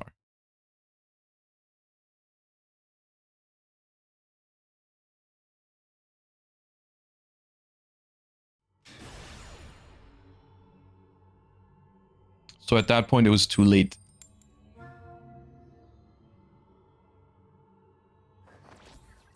Alright, last coin toss. Can I draw 2 Charmies now? To make up for drawing them going first last game? Understandable.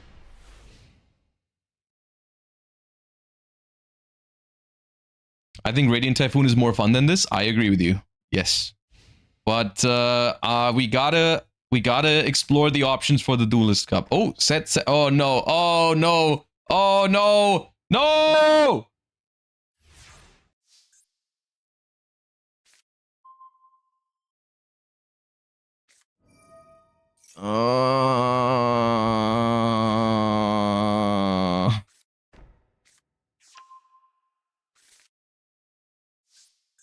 Alright, gamers, we have X Ryziel. Save me.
Uh-uh-uh. Uh-uh-uh.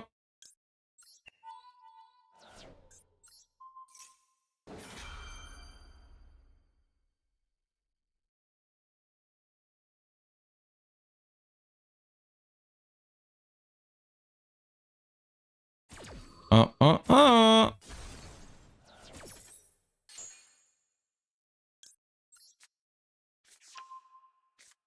The problem is I have Saji in hand. I'm just now realizing that that is a problem.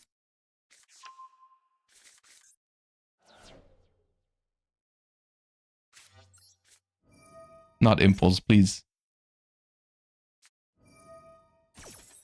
Okay then, well.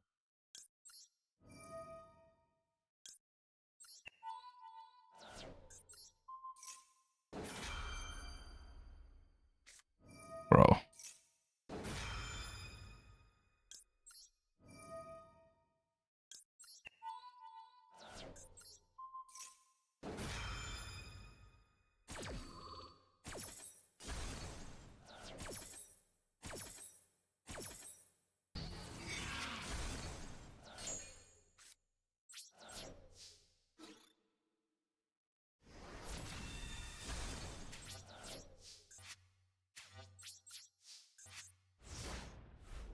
All right.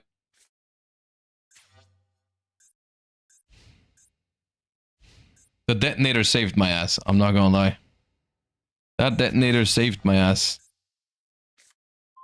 And I don't feel bad about it at all in this matchup. All right, Saji. Peace.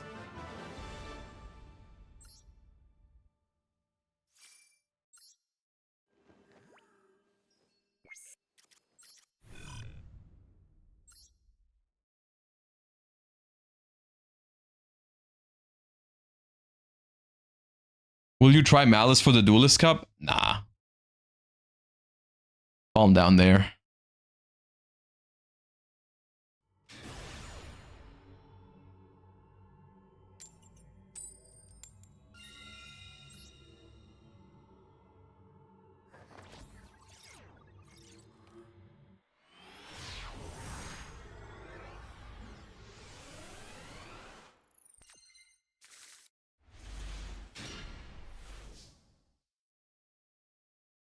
This hand is good. I don't know what's the best thing to start with in case of Droll and Lockbird, because that's the one thing I'm worried about. If I pre-prep, no, it probably would be Bonfire for Ice Ryzeal. Yeah. Little Bonbon for Ice. Okay, no Droll. But then I don't think I start with Ice, because that's kind of weak into Fuwa. Now I think I just do this. I get Mirror. I get Haba. I guess that's also not great into Fuwa. But they simply don't have it. Yeah, okay.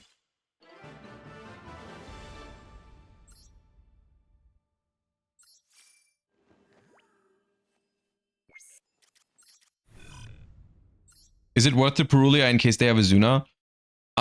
In this instance, I don't think so, because my hand was already really powerful. I could have played through a Zuna, and I wanted to keep the Perulia as like a send for Note Ryzeal or something.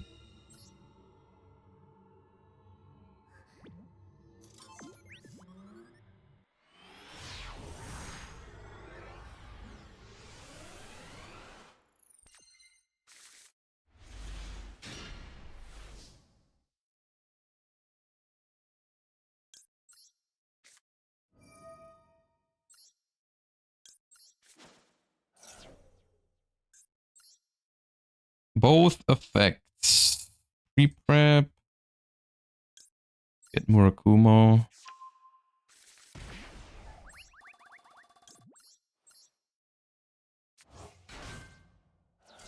Okay, dude. I mean, We are smooth sailing because people just leave when they see a Mitsurugi card. People are this tired of this deck, huh?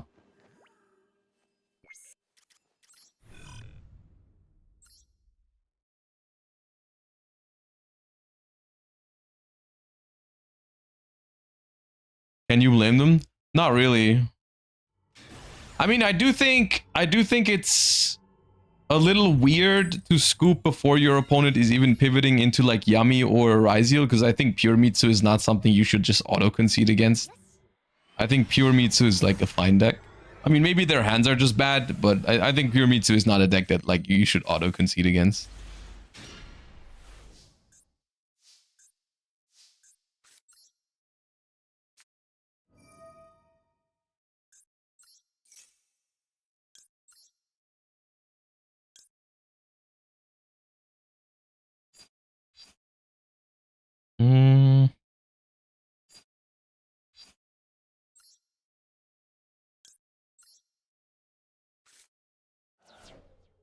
Nice Serpent you just added. It's not that bad to draw. As long as your hand plays, it's okay.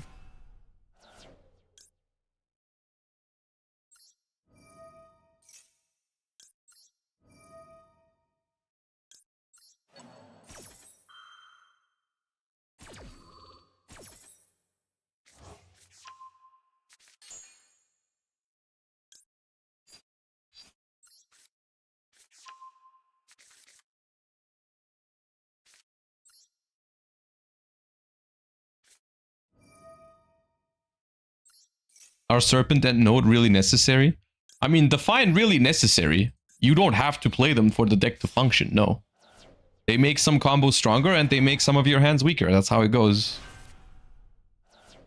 But they are not required to play the deck, no.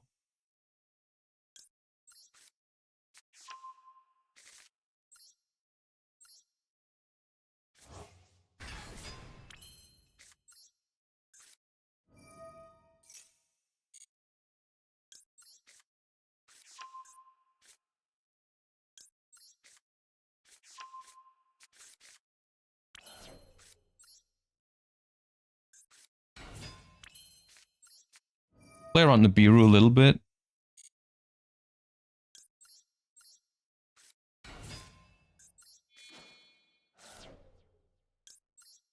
By not tributing the Futsu just yet. Do you go Photon Lord? This deck? Oh, it does have Photon Lord, yeah. I could.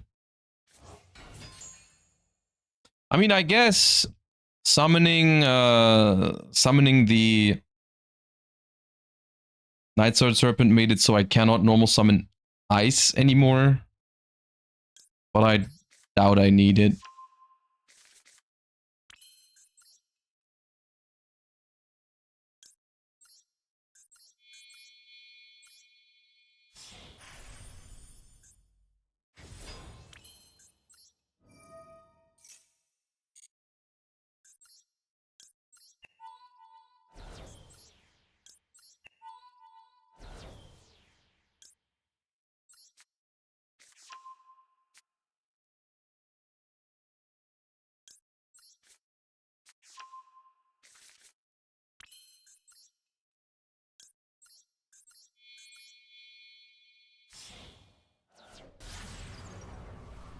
I mean, this end board is going to be crazy. No matter what, right?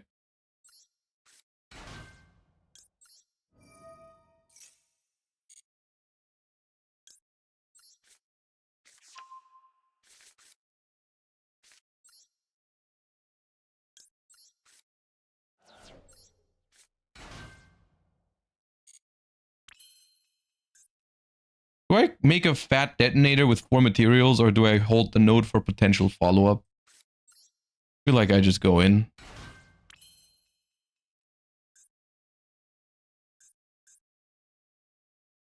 I mean, I should probably have crazy follow-up no matter what.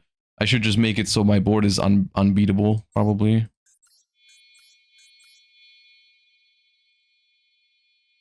Could have also gone Dugaris, draw 2, and then node revive one of the Ryzeals. Now it's too late because I already clicked detonator. That was also a way. It would have been 1 less material on detonator, but 2 draws. That was probably worth. Only for Ash though? Yeah, the only card that changes anything if I draw it is Ash. Because I already have Impulse.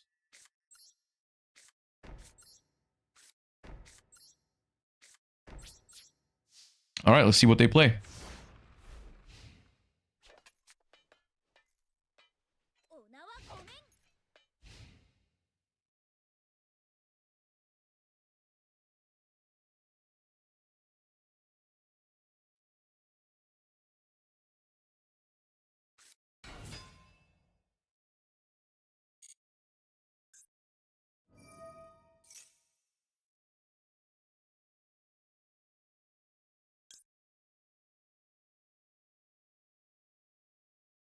That does turn off my detonator. Do I care?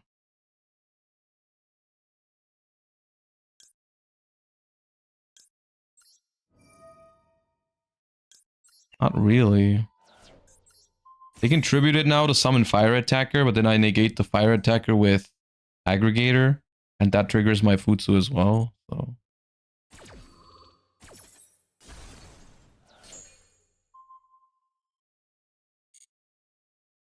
Could have revived Futsu. I could have just used Prayers to bring back Murakumo, and that would have been the biggest monster. Yeah, true.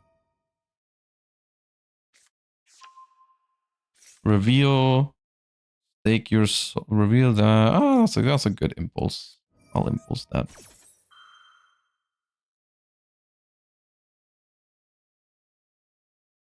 I feel like now they know it's kind of cooked. Because they know I still have the trap. They've already normal summoned and used Stake, so I feel like they're running out. Like, they got Holy Sue here, but I don't think that does it. Valius.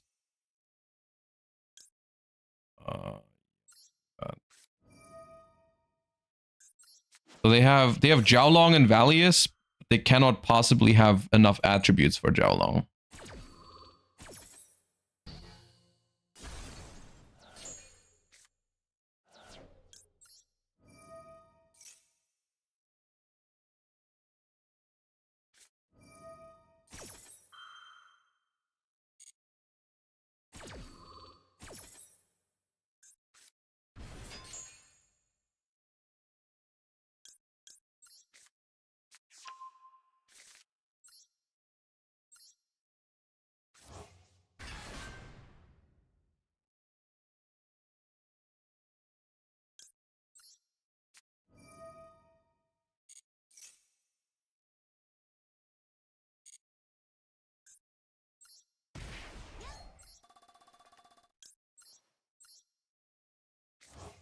I'll do this to prevent Rock of the Vanquisher.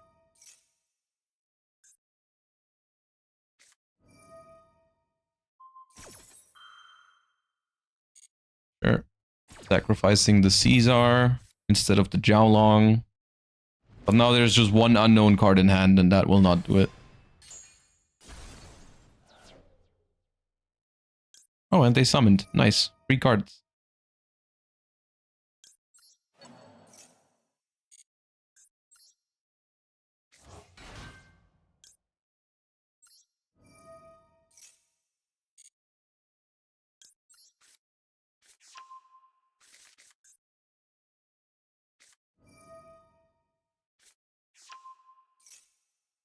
That is almost really good, you know?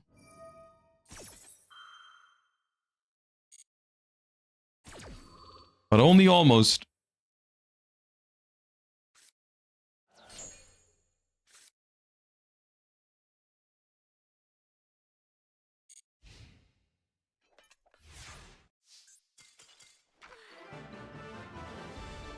Are you excited for Blitzclick? On first impression, yes, but I am a little scared about the Floodgate synergies with like Thunder King Ryo and whatnot. I'm a little scared of it in that regard, but it does look like a fun archetype. Yes. But it's like, it's the kind of situation where I even felt like, and this might be a hot take, but I even feel like Fluandereeze on its base level is like a fun archetype. The problem is all the cards it has synergies with sometimes really ruin your impression of a deck, right? Like The fact that Flu, when Flu was meta for the first time, if we didn't have Wind Statue and Featherstorm, I don't think people would be hating the deck as much. I genuinely don't think Flu Wanderies in itself is that bad in terms of the design. It's not that bad, really isn't. Let's go.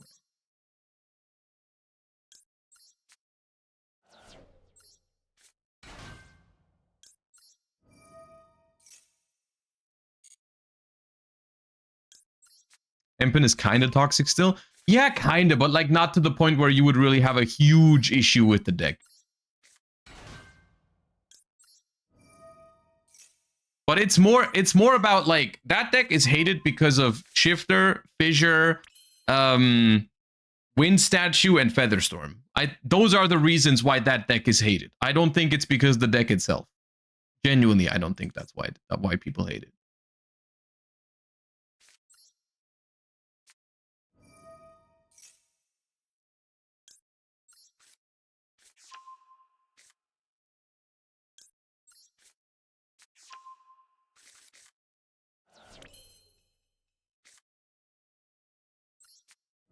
Bro, I have so many level 4 bodies. What do I do with them?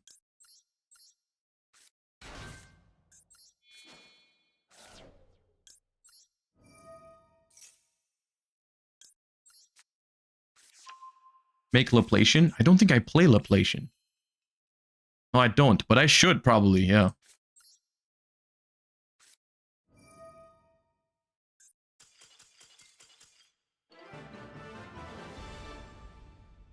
Over Twins?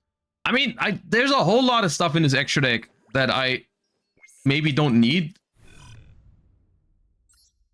At least we're climbing out of this misery. Like, I mean, I guess the only ones I really haven't made yet are Photon Lord. The rank 4s, I think, all have their reasonings. What else? Like, Eclipse Twin is an option, as well as... Eclipse Twin is an option, as well as... What was the thing we just talked about? Oh, Laplation. Do you need Gorgon?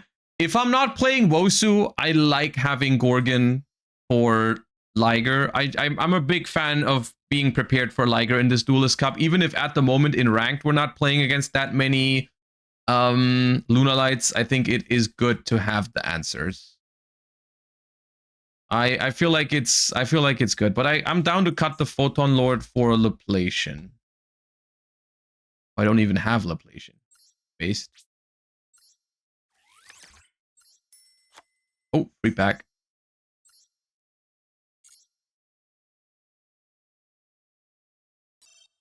How about Ray Lancer? Also an option. Oh, let's go! A glossy Sigma. I always wanted that.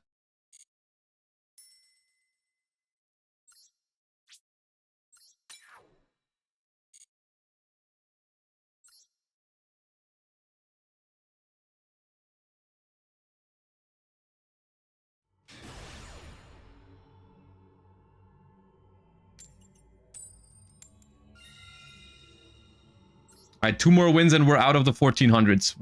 We've gained all the points back that we lost with Sky Striker.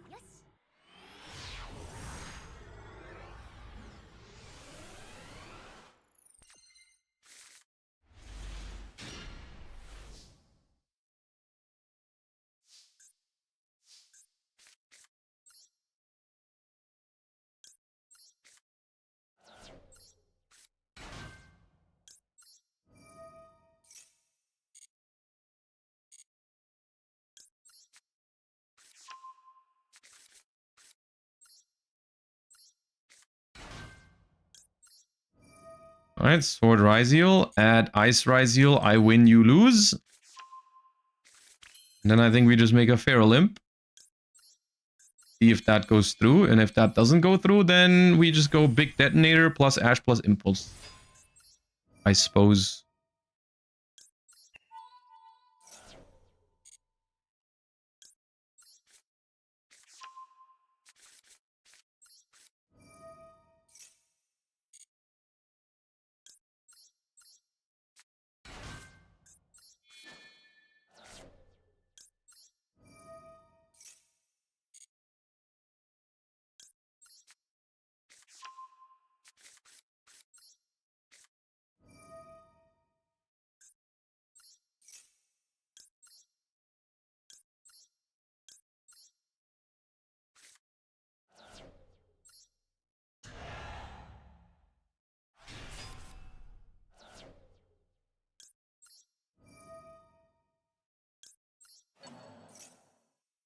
All I'm saying is Sky Striker went negative, whereas Paleo went neutral. That's a good point, yeah.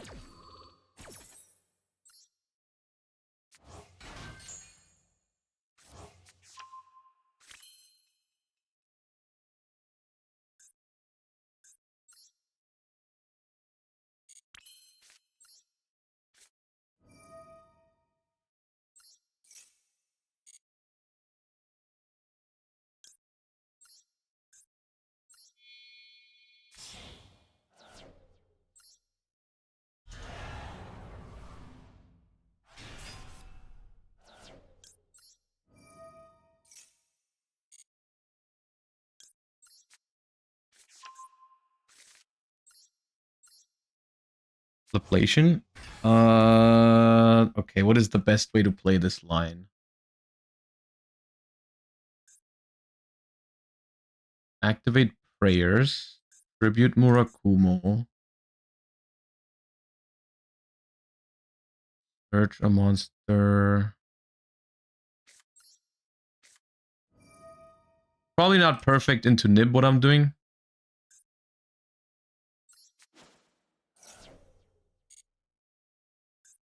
But I mean,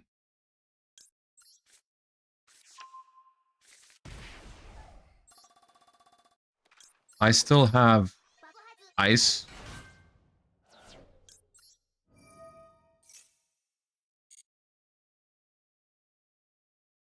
The annoying part about this opener is I don't have Futsu in rotation. Something has gone wrong here somewhere. I could get Futsu in rotation with Mirror now, but then I don't get a further search because this has been tributed and this has been tributed. Oh, if I get Trap here and I get nibbed, the Trap is not live. But I will not get nibbed. I've decided. You can Code Igniter. I could Code Igniter for Futsu, but I don't want to.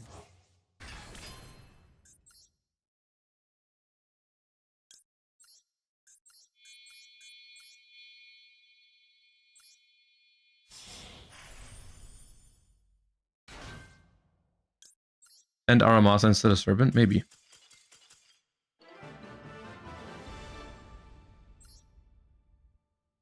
Yeah, the full combo for this deck is still absolutely disgusting. That was all from one extra Izeal, right?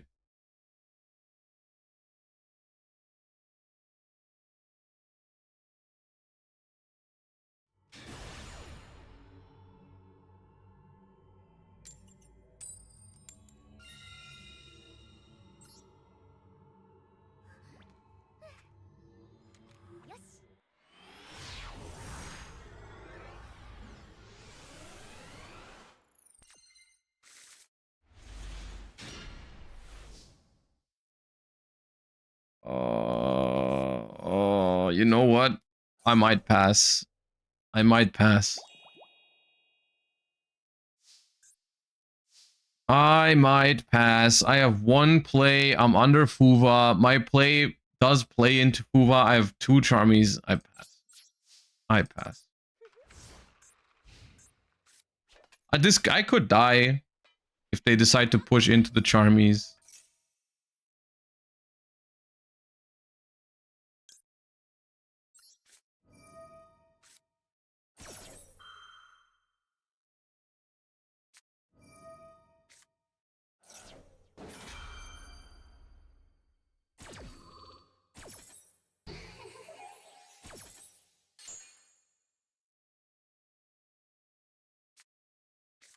Hopefully, Impulse on Ritual is good enough.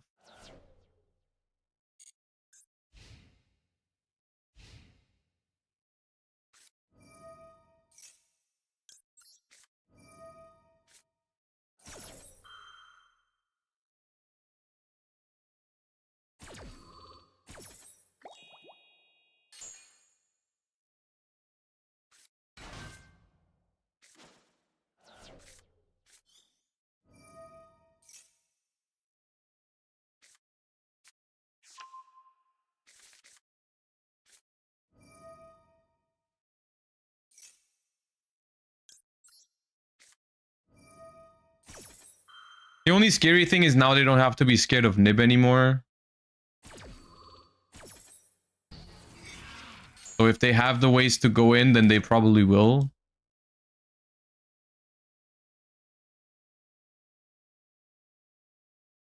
But I mean, with my hand going first, if they have Fuva, Ash, and a way to kill me through impulse, then it'd be like that. I think that's okay. Yeah, okay, nice. We still pass to 1 imperm. We still pass to 1 imperm. Or Veiler or Ash.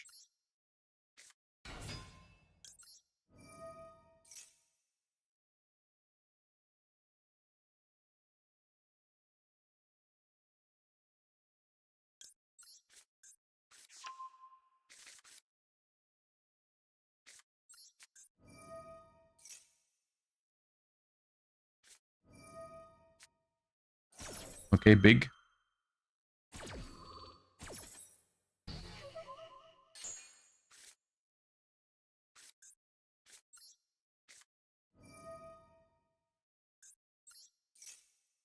Impulse?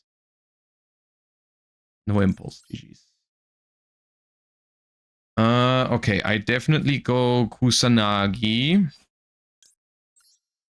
The second one, probably Serpent.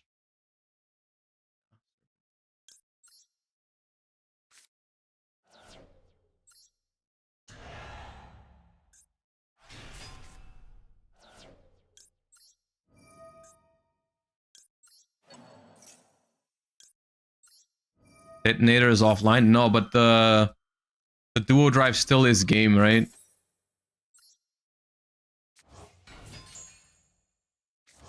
If the ritual gets negated somehow, which I don't expect the ritual to get negated in any shape or form. Because if they had impulse, they would have already impulsed. They have something, but I don't really know what it is.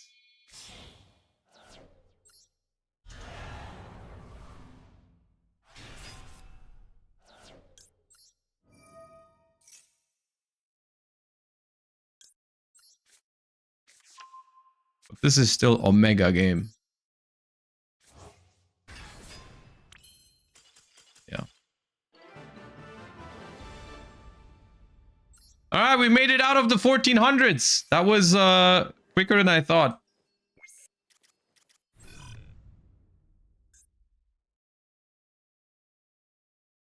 That was the Sky Striker arc.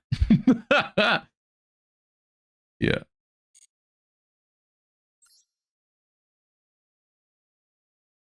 Time to switch back to Striker.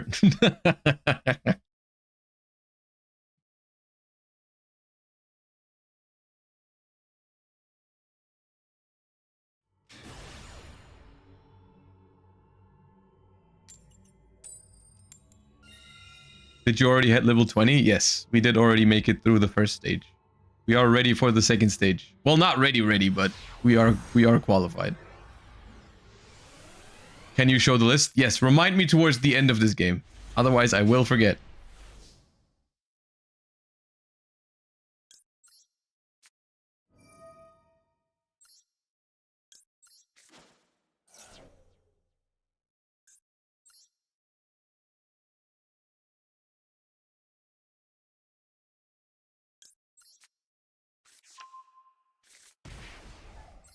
Have you decided what to play? No.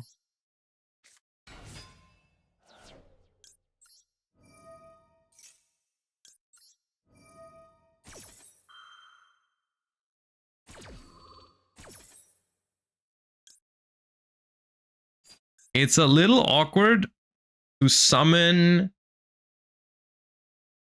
Murakumo first action because it's already been tributed. Maybe I summon Futsu.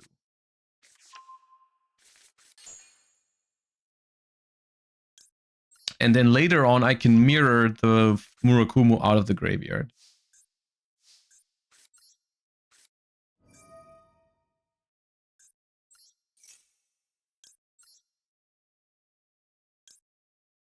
Should be this. All right. I don't get much practice for the lines today because people just leave. I mean, not everyone does, but it's not as much practice for the exact lines because that's not what's gonna happen during the Duelist Cup. People are gonna let you play out the turn more often for sure. List. This is what I have right now. It's relatively cookie cutter. I'm not sure about 6 Mole Charmies in the main deck and no Droll and Lockbird. I'm in general, I'm very torn on Droll and Lockbird for this Duelist Cup because it feels like it's really good against some decks and really bad against others, but I guess the same can be said about Perulia. Like the matchups where Perulia is good is kind of the same matchups where Droll is good, right? Like Perulia is really good against Radiant, Ryziel, Vanquish Soul. So it kind of has a similar matchup spread to Droll and Lockbird, but Droll and Lockbird also works when you go first. So that is that. Radiant and Dracotail make Fuwa bad. I don't think that's true. I think Fuwa is still good because Fuwa in those matchups still usually draws the 1 card. So you get the card back and it's not that bad. And sometimes against Dracotail, it actually gives you multiple cards because they start like Branded Fusion and still want to use another fusion later. So I like Fuwa a lot. It's a little risky, but I think it's worth it because it covers the really good decks, or like the really broken decks. I mean, not good, but like the combo heavier decks, right? Like against Vanquish Soul, against Ryziel stuff, against any combo, Luna Light and stuff like that. You really want to have Fuwa in your deck, I think. But Droll and Lockbird is also a valid card to play.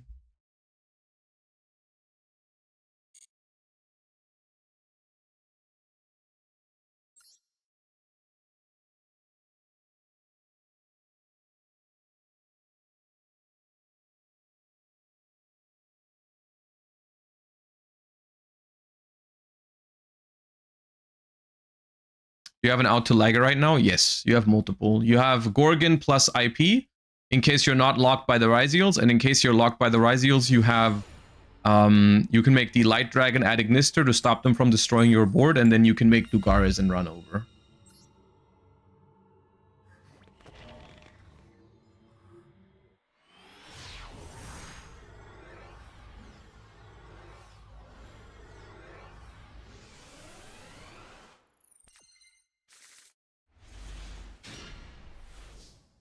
Alright, do I start Ice or Haba? I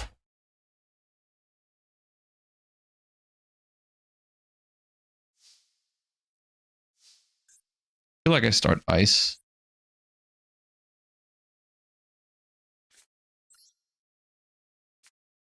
I win, you lose! This is worse than Fuba. I should have started Haba. Never mind, never punished.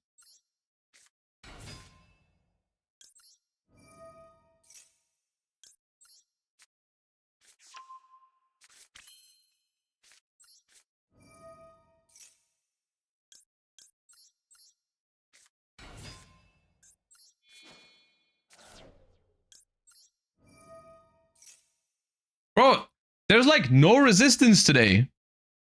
They're not even trying to win.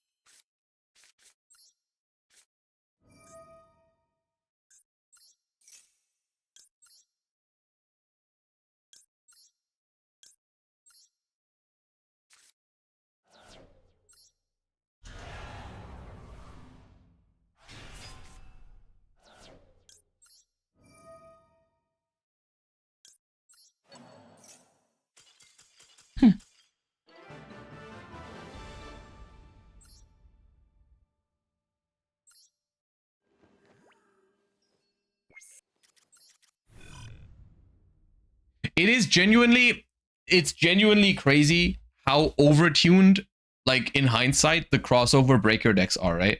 Like, can we just take a moment and think about how good these decks still are, even after they've banned and limited like basically the entire deck for both Ryziel and Maliss?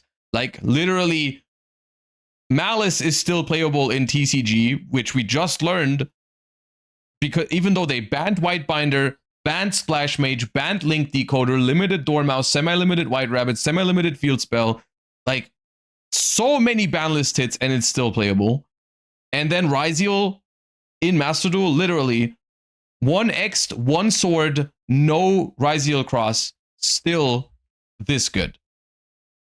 Like the amount of overtuning that happened with those decks is actually crazy. These decks did not need to be this powerful. Like they're literally still meta 1 year later with this many hits. It's actually crazy. All right, now we can't even get games anymore. Isn't the rest of the Ryziel variants dead though? Yeah, I mean, it's just another lesson in if they had done a better job at making these decks only played in their pure form, then they probably didn't have to hit them this hard. But because they're splashable, the potential is so high that like it doesn't even matter if you hit them on a ban list. As long as there's other engines that can cover for the loss of consistency for Ryziel, then it's fine. I'll shotgun Maxi here. I don't know why, but it feels right. All right, never mind.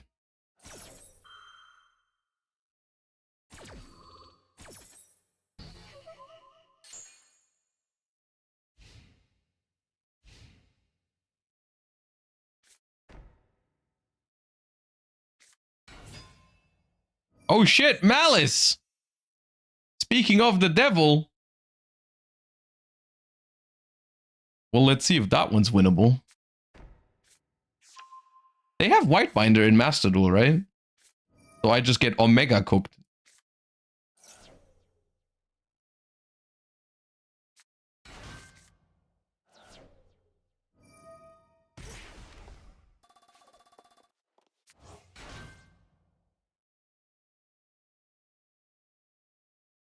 Splash Mage and Decoder 2? Wait. Splash Mage and Decoder 2?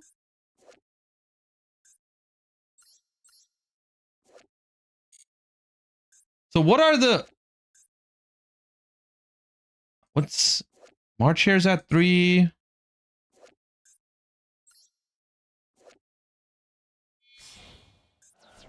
One...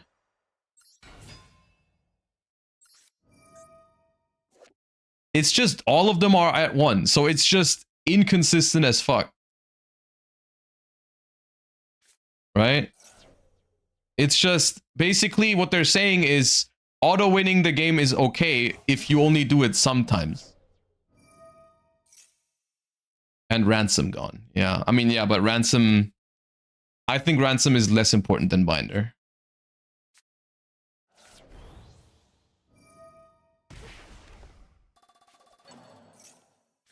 Do you prefer no Binder or no Ransom? Both is not an answer. Well, but both is the answer. Clearly. But no, I prefer no Binder. I think no Binder is fairer. Like, genuinely, the TCG Malice, I don't hate as much anymore. Because they got rid of a lot of the generic Cyberse stuff, like Decoder and Splash Mage, which I think makes it more healthy. And they got rid of Binder, which means it's no longer an FTK. Because it is no longer infinite follow-up and graveyard disruption.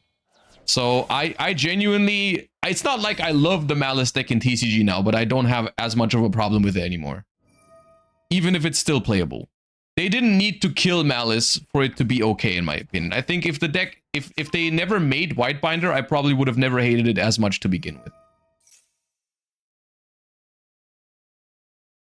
I thought so too, but then I got shiftered game 1 and 2 by Malice. Yeah, but that's a shifter problem. That's every deck they can play shifter. Like, Vanquish Soul can play shifter too. Mitsurugi can play shifter too. That has nothing to do with Malice. That is a they should ban Dimension Shifter, which is what everyone agrees on.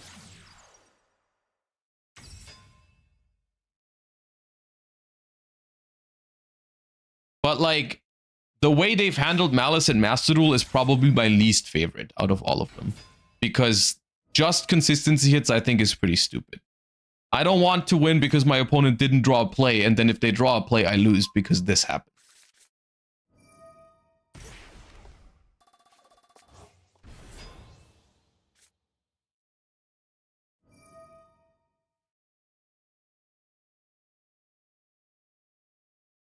If they ban both Binder and Ransom, would it be dead then? I mean, yeah. Then you just can't realistically play Malice anymore.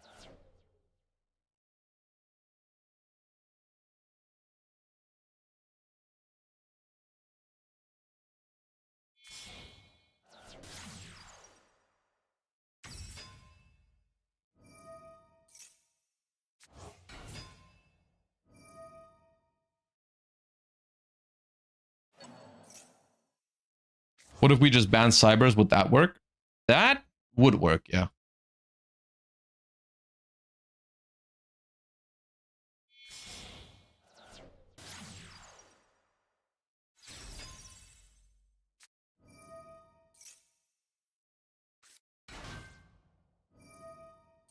How long until people try adding Radiant Typhoon into Malice? I'm trying that myself. People are already doing that in the TCG. The problem with that in Master Duel is that the Radiant Typhoon engine is significantly better going first. And in Best of One, you never know if you're going first or second. And in the TCG, what they do is they just side it in when they know they can go first. So all of the Radiant Typhoon cards are just free level 3 bodies, right? But when you go second and your opponent has back row, they're all normal summons, which is really bad in Malice to draw like so many normal summons. So it really only makes sense in a side deck environment, I think.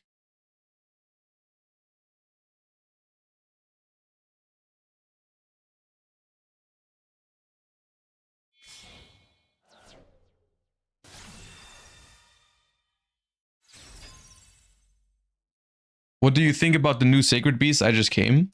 I hope you mean you just joined the stream. Because I hope that you don't mean that sentence the way I read that just now. Because I don't think they're that good. They're alright. But they don't make me experience that kind of thing. Okay.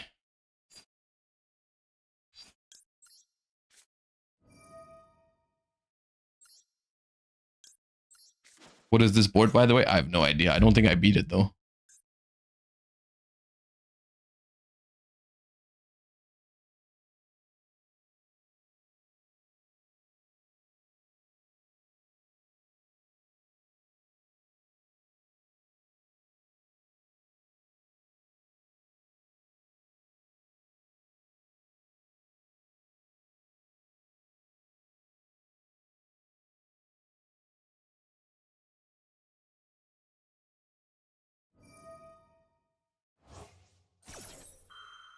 So this negates activation. So I can activate another one if I search it with Saji.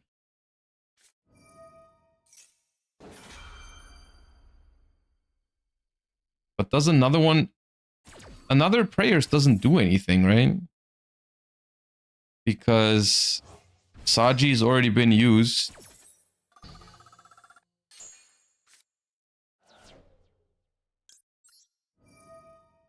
Read the lucky chatter that got gifted a sub? No, you can't make me. Where's this firewall pointing, by the way? This firewall is very confused. Dude, unironically, if my hand was a little bit better, I could probably win this. Right? It's like... The setup is criminally bad, no?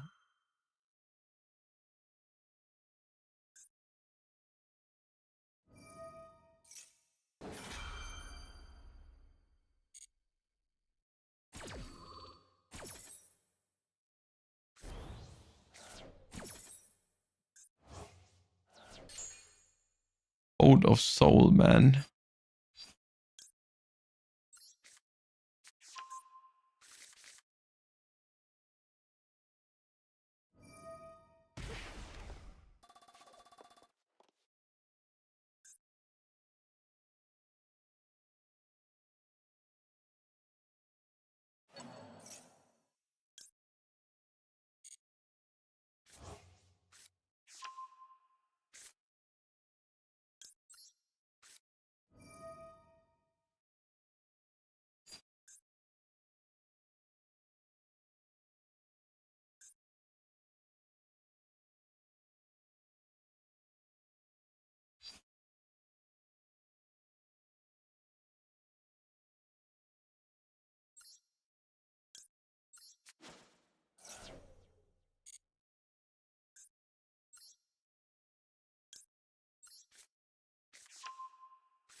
No, the Serpent doesn't come back because it's not sent to grave by card effect, but I think I need the extra summon.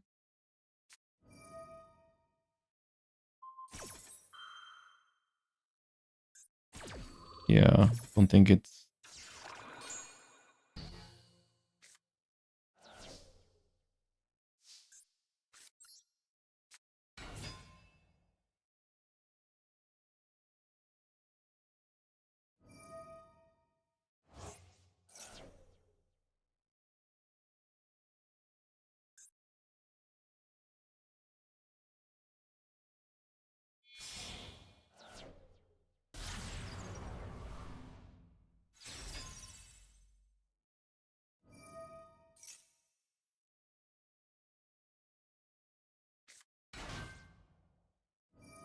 We talked about this yesterday, that Vanquish Soul punishes misplays like these.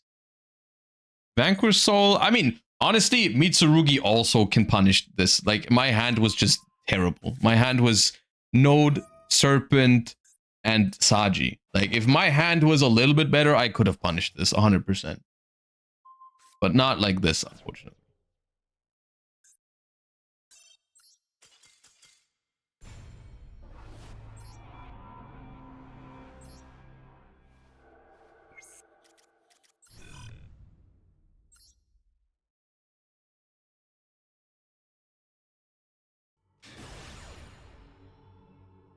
X could have beaten that warrior.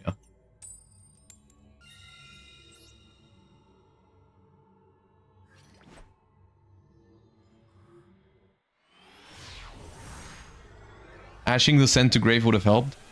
Yes, but I didn't expect Code of Soul, and I was holding Ash for a potential MTP07 that they could have set up.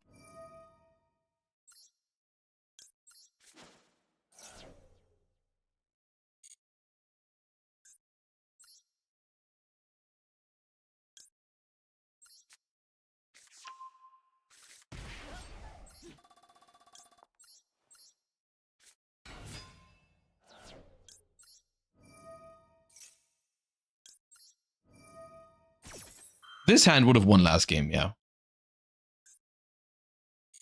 Going second even. Probably.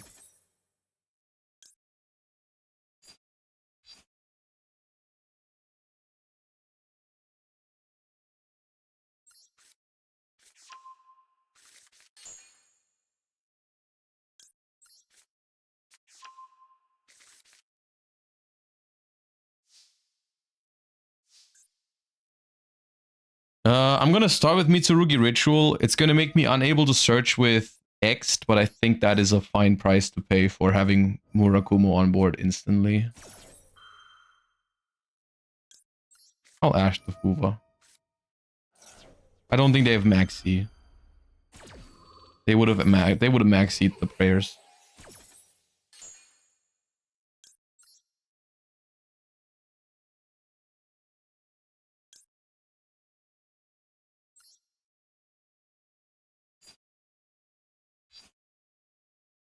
Probably have enough level 4s, right? With Ice. Ice into Sword into X is 4 level 4s. I already used prayers. But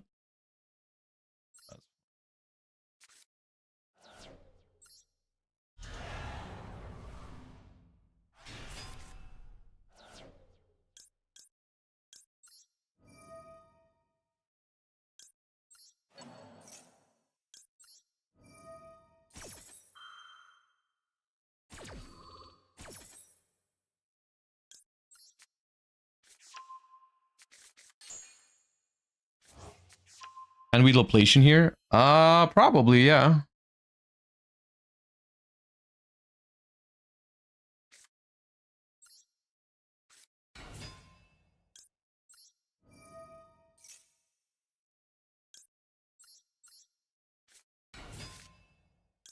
But I could also, I'm not locked into rank 4s yet. I could make IP Masquerena. So if I go Loplation here, X can't search node. If I go Loplation here, I don't have Detonator, right?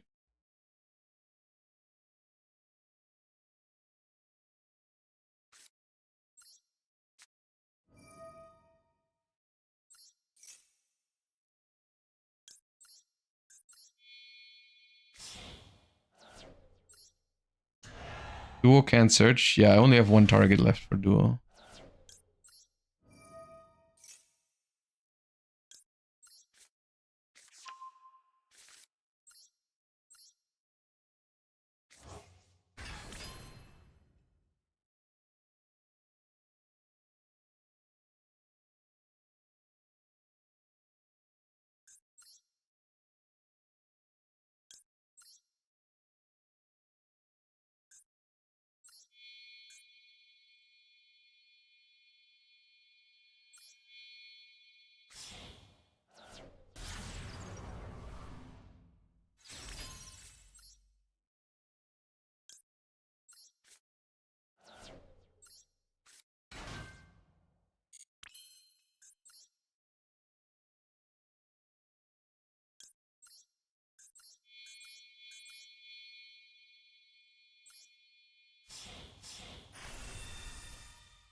Was there a way to make bonfire usable?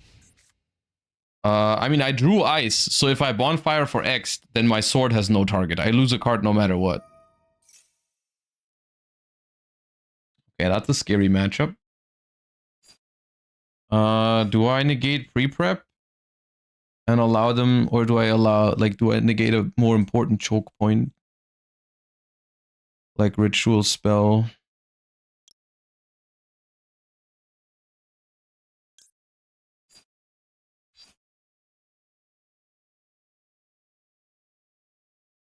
I'll negate ritual.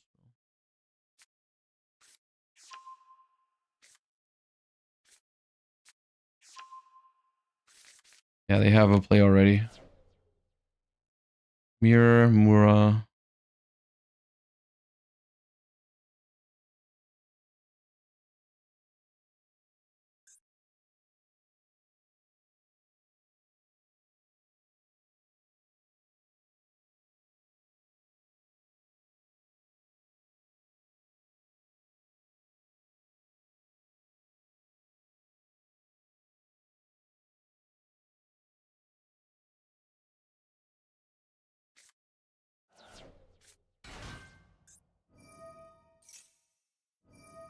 Ooh.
A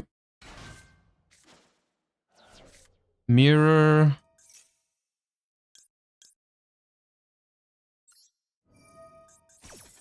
Mirror Murahaba.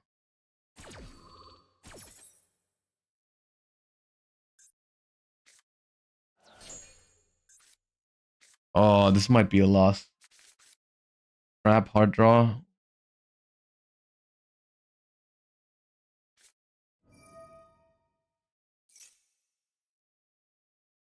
And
Whew, that was close though.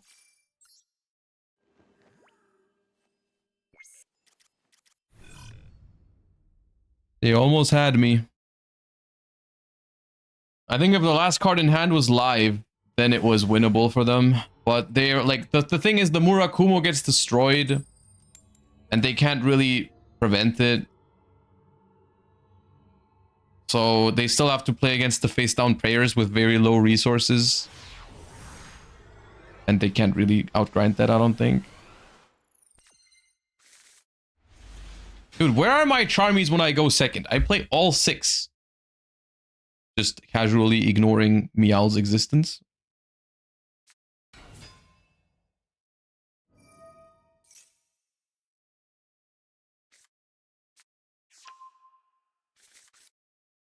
I mean, I do have Maxi, to be fair, yeah.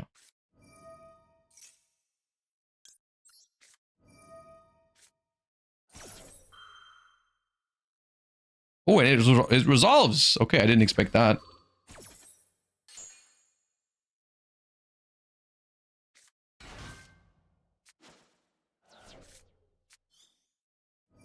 Ah, it's not a Josh hand without Node Rise either.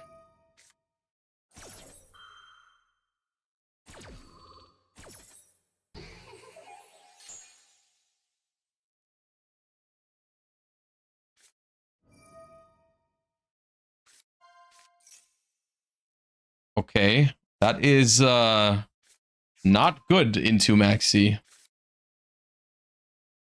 It's good in general. I've been thinking about playing that card in this deck. It's like, I mean, Extraisial is one hell of a card, so having more searchers for it seems okay.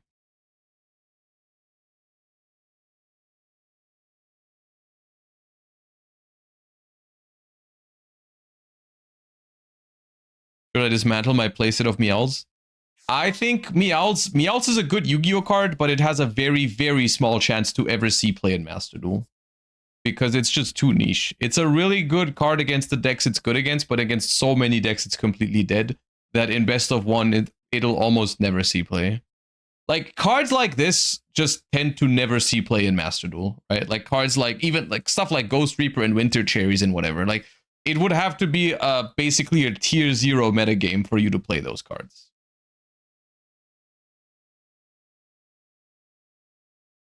Could come up in an event, I guess. I mean, yeah, it's like, it could come up in like a tournament environment where you have like secondary decks and you can use it to counter something. It could come up in at like, I mean, if you make it to Worlds, it could come up in the shared card pool as a secondary deck and stuff, but in general,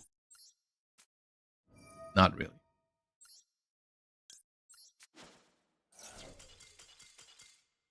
Good game. Well played, sir.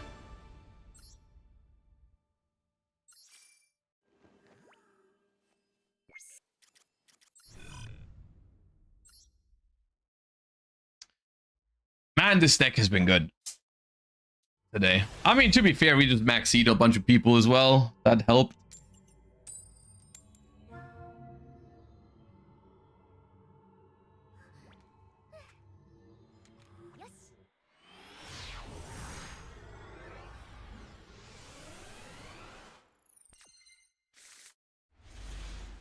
Oh, Perulia! Please be good. You're my only non-engine.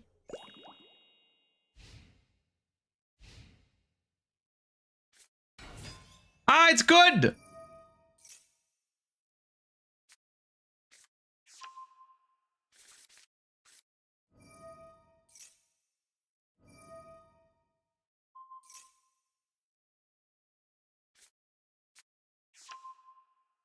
Jiao Long. Ollie Su in hand already. Reveal Jiao Long. Okay. Ooh, hello, Ash.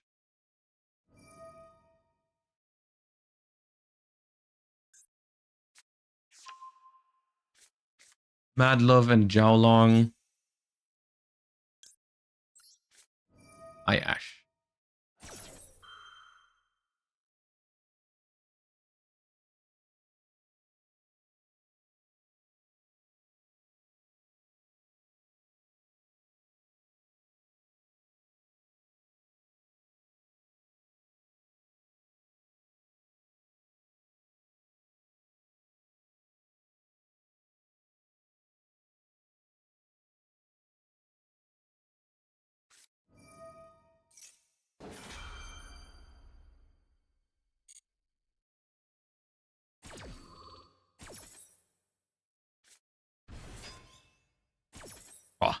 This deck is so good if you don't draw the bricks. Like, man, this is a lot of good pushes that I have.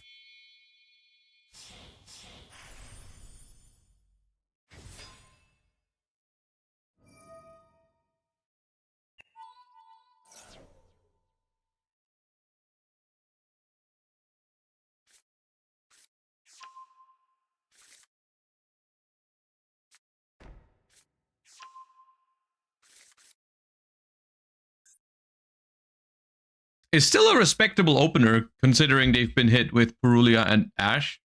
If they make Rock now and add back Holisu, like, that's not a bad opener. Ripper, Holisu, quick play, 5 cards in hand. That's respectable. But my hand is really good.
How is the Mitsu Vanquish Soul K9 matchup in general? I would say typically Vanquish Soul is pretty good at going first in this matchup because the field spell protects their stuff, but if they get interrupted or they can't make the full board, then it's harder. I don't know if I want to impulse this. I don't think I do. Maybe. They have the Vanquish Soul Trap hard draw, which I feel like is likely the way they played. I'll not impulse it. I think I can deal with Werewolf. I mean, they can take... I guess they can take Impulse away anyways. With the Werewolf. But I think... that's okay, because then I can hold the Impulse for... like, if they now are forced to Werewolf away my Impulse, it's the same thing, right? I'm trading Impulse against Force Release, but the difference is I get my Impulse back this way.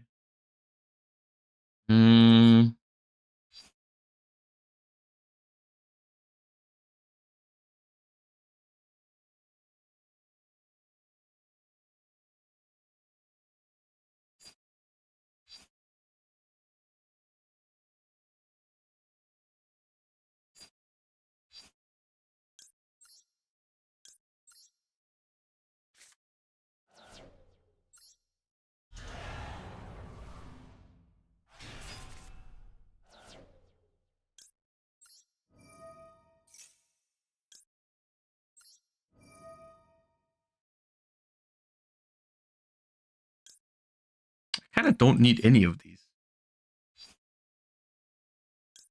I guess I'll take Ritual in case they Werewolf take away my other Ritual.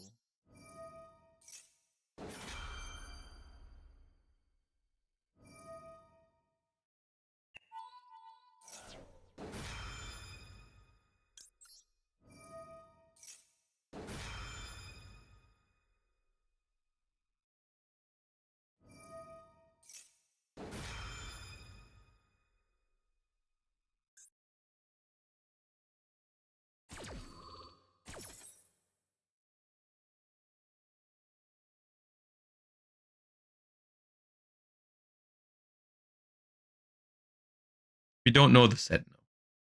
But it's likely that we can't go for game this turn because they have Holisu. They have Holisu and they have a face down. And they have Izuna as well. So it's very unlikely we can actually win this turn. It's actually, I don't even know if we're in a good position, to be fair.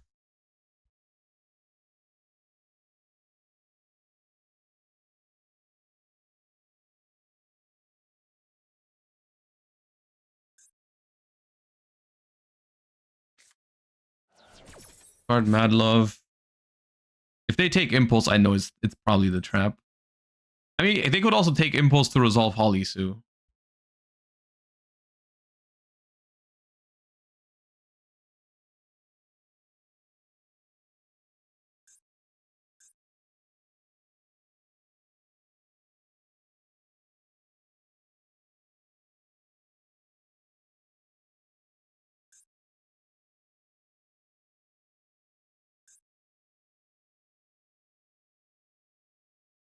I think if they don't take Impulse, I straight up win.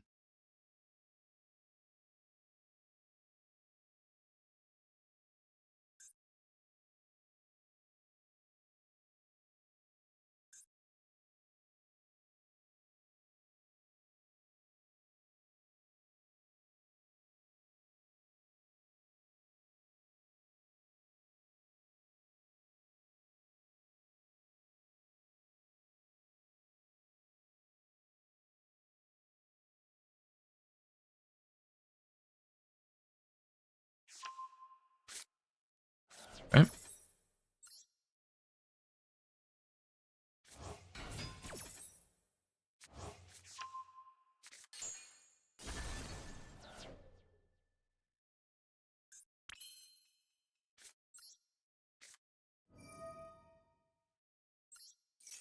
They could have Ash.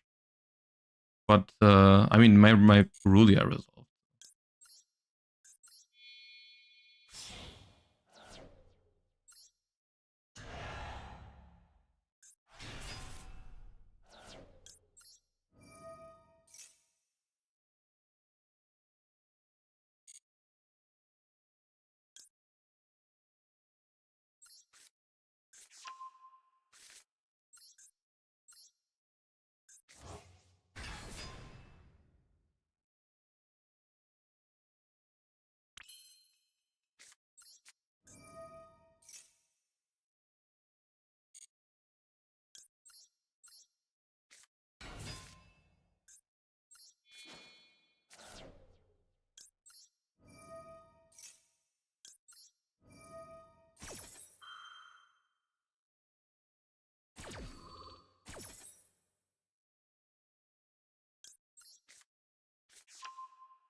I'm settling for a grind game. I don't have to win this turn.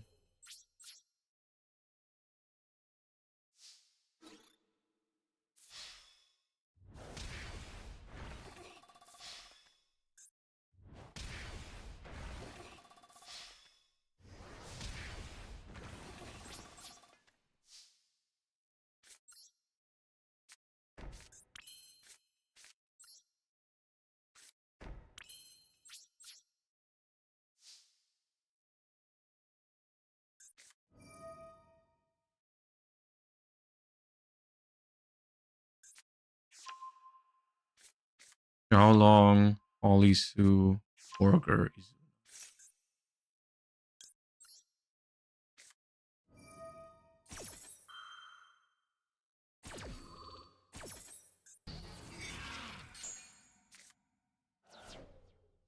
Now the Tornado Dragon can't do its job anymore. But the thing is, now that I've destroyed the field spell with Tornado Dragon, I feel like it's gonna be impossible for them to outplay my Murakumo board wipe consistently, right? Like, I just don't see it happening. Okay, Jiaolong, Borger.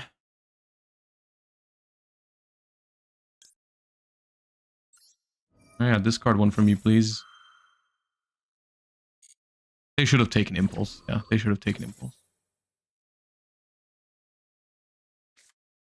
Second Holly Sue.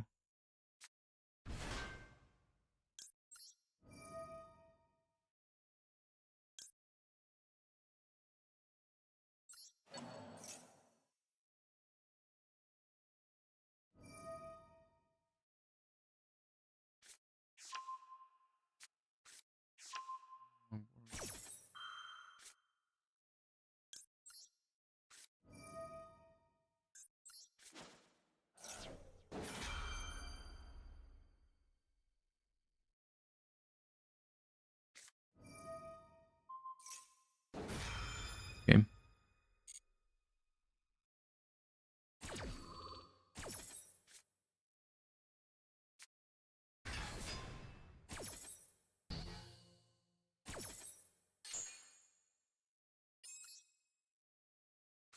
I'm just not going to activate any graveyard effects. Wait, Izuna, Holisu, Jiaolong. Izuna, Holisu, Jiaolong.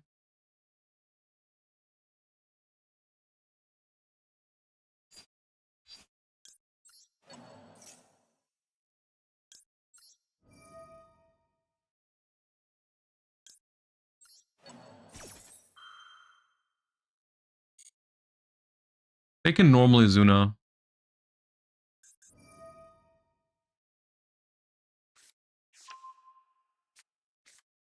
But it won't play.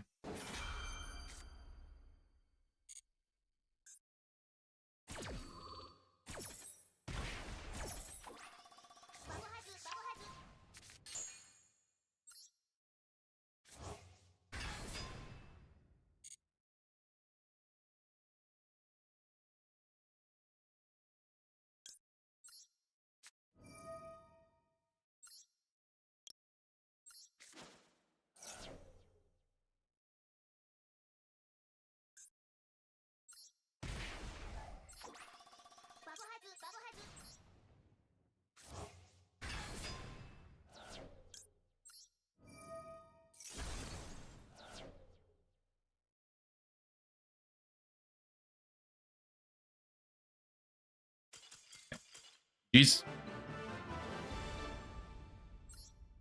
GG's.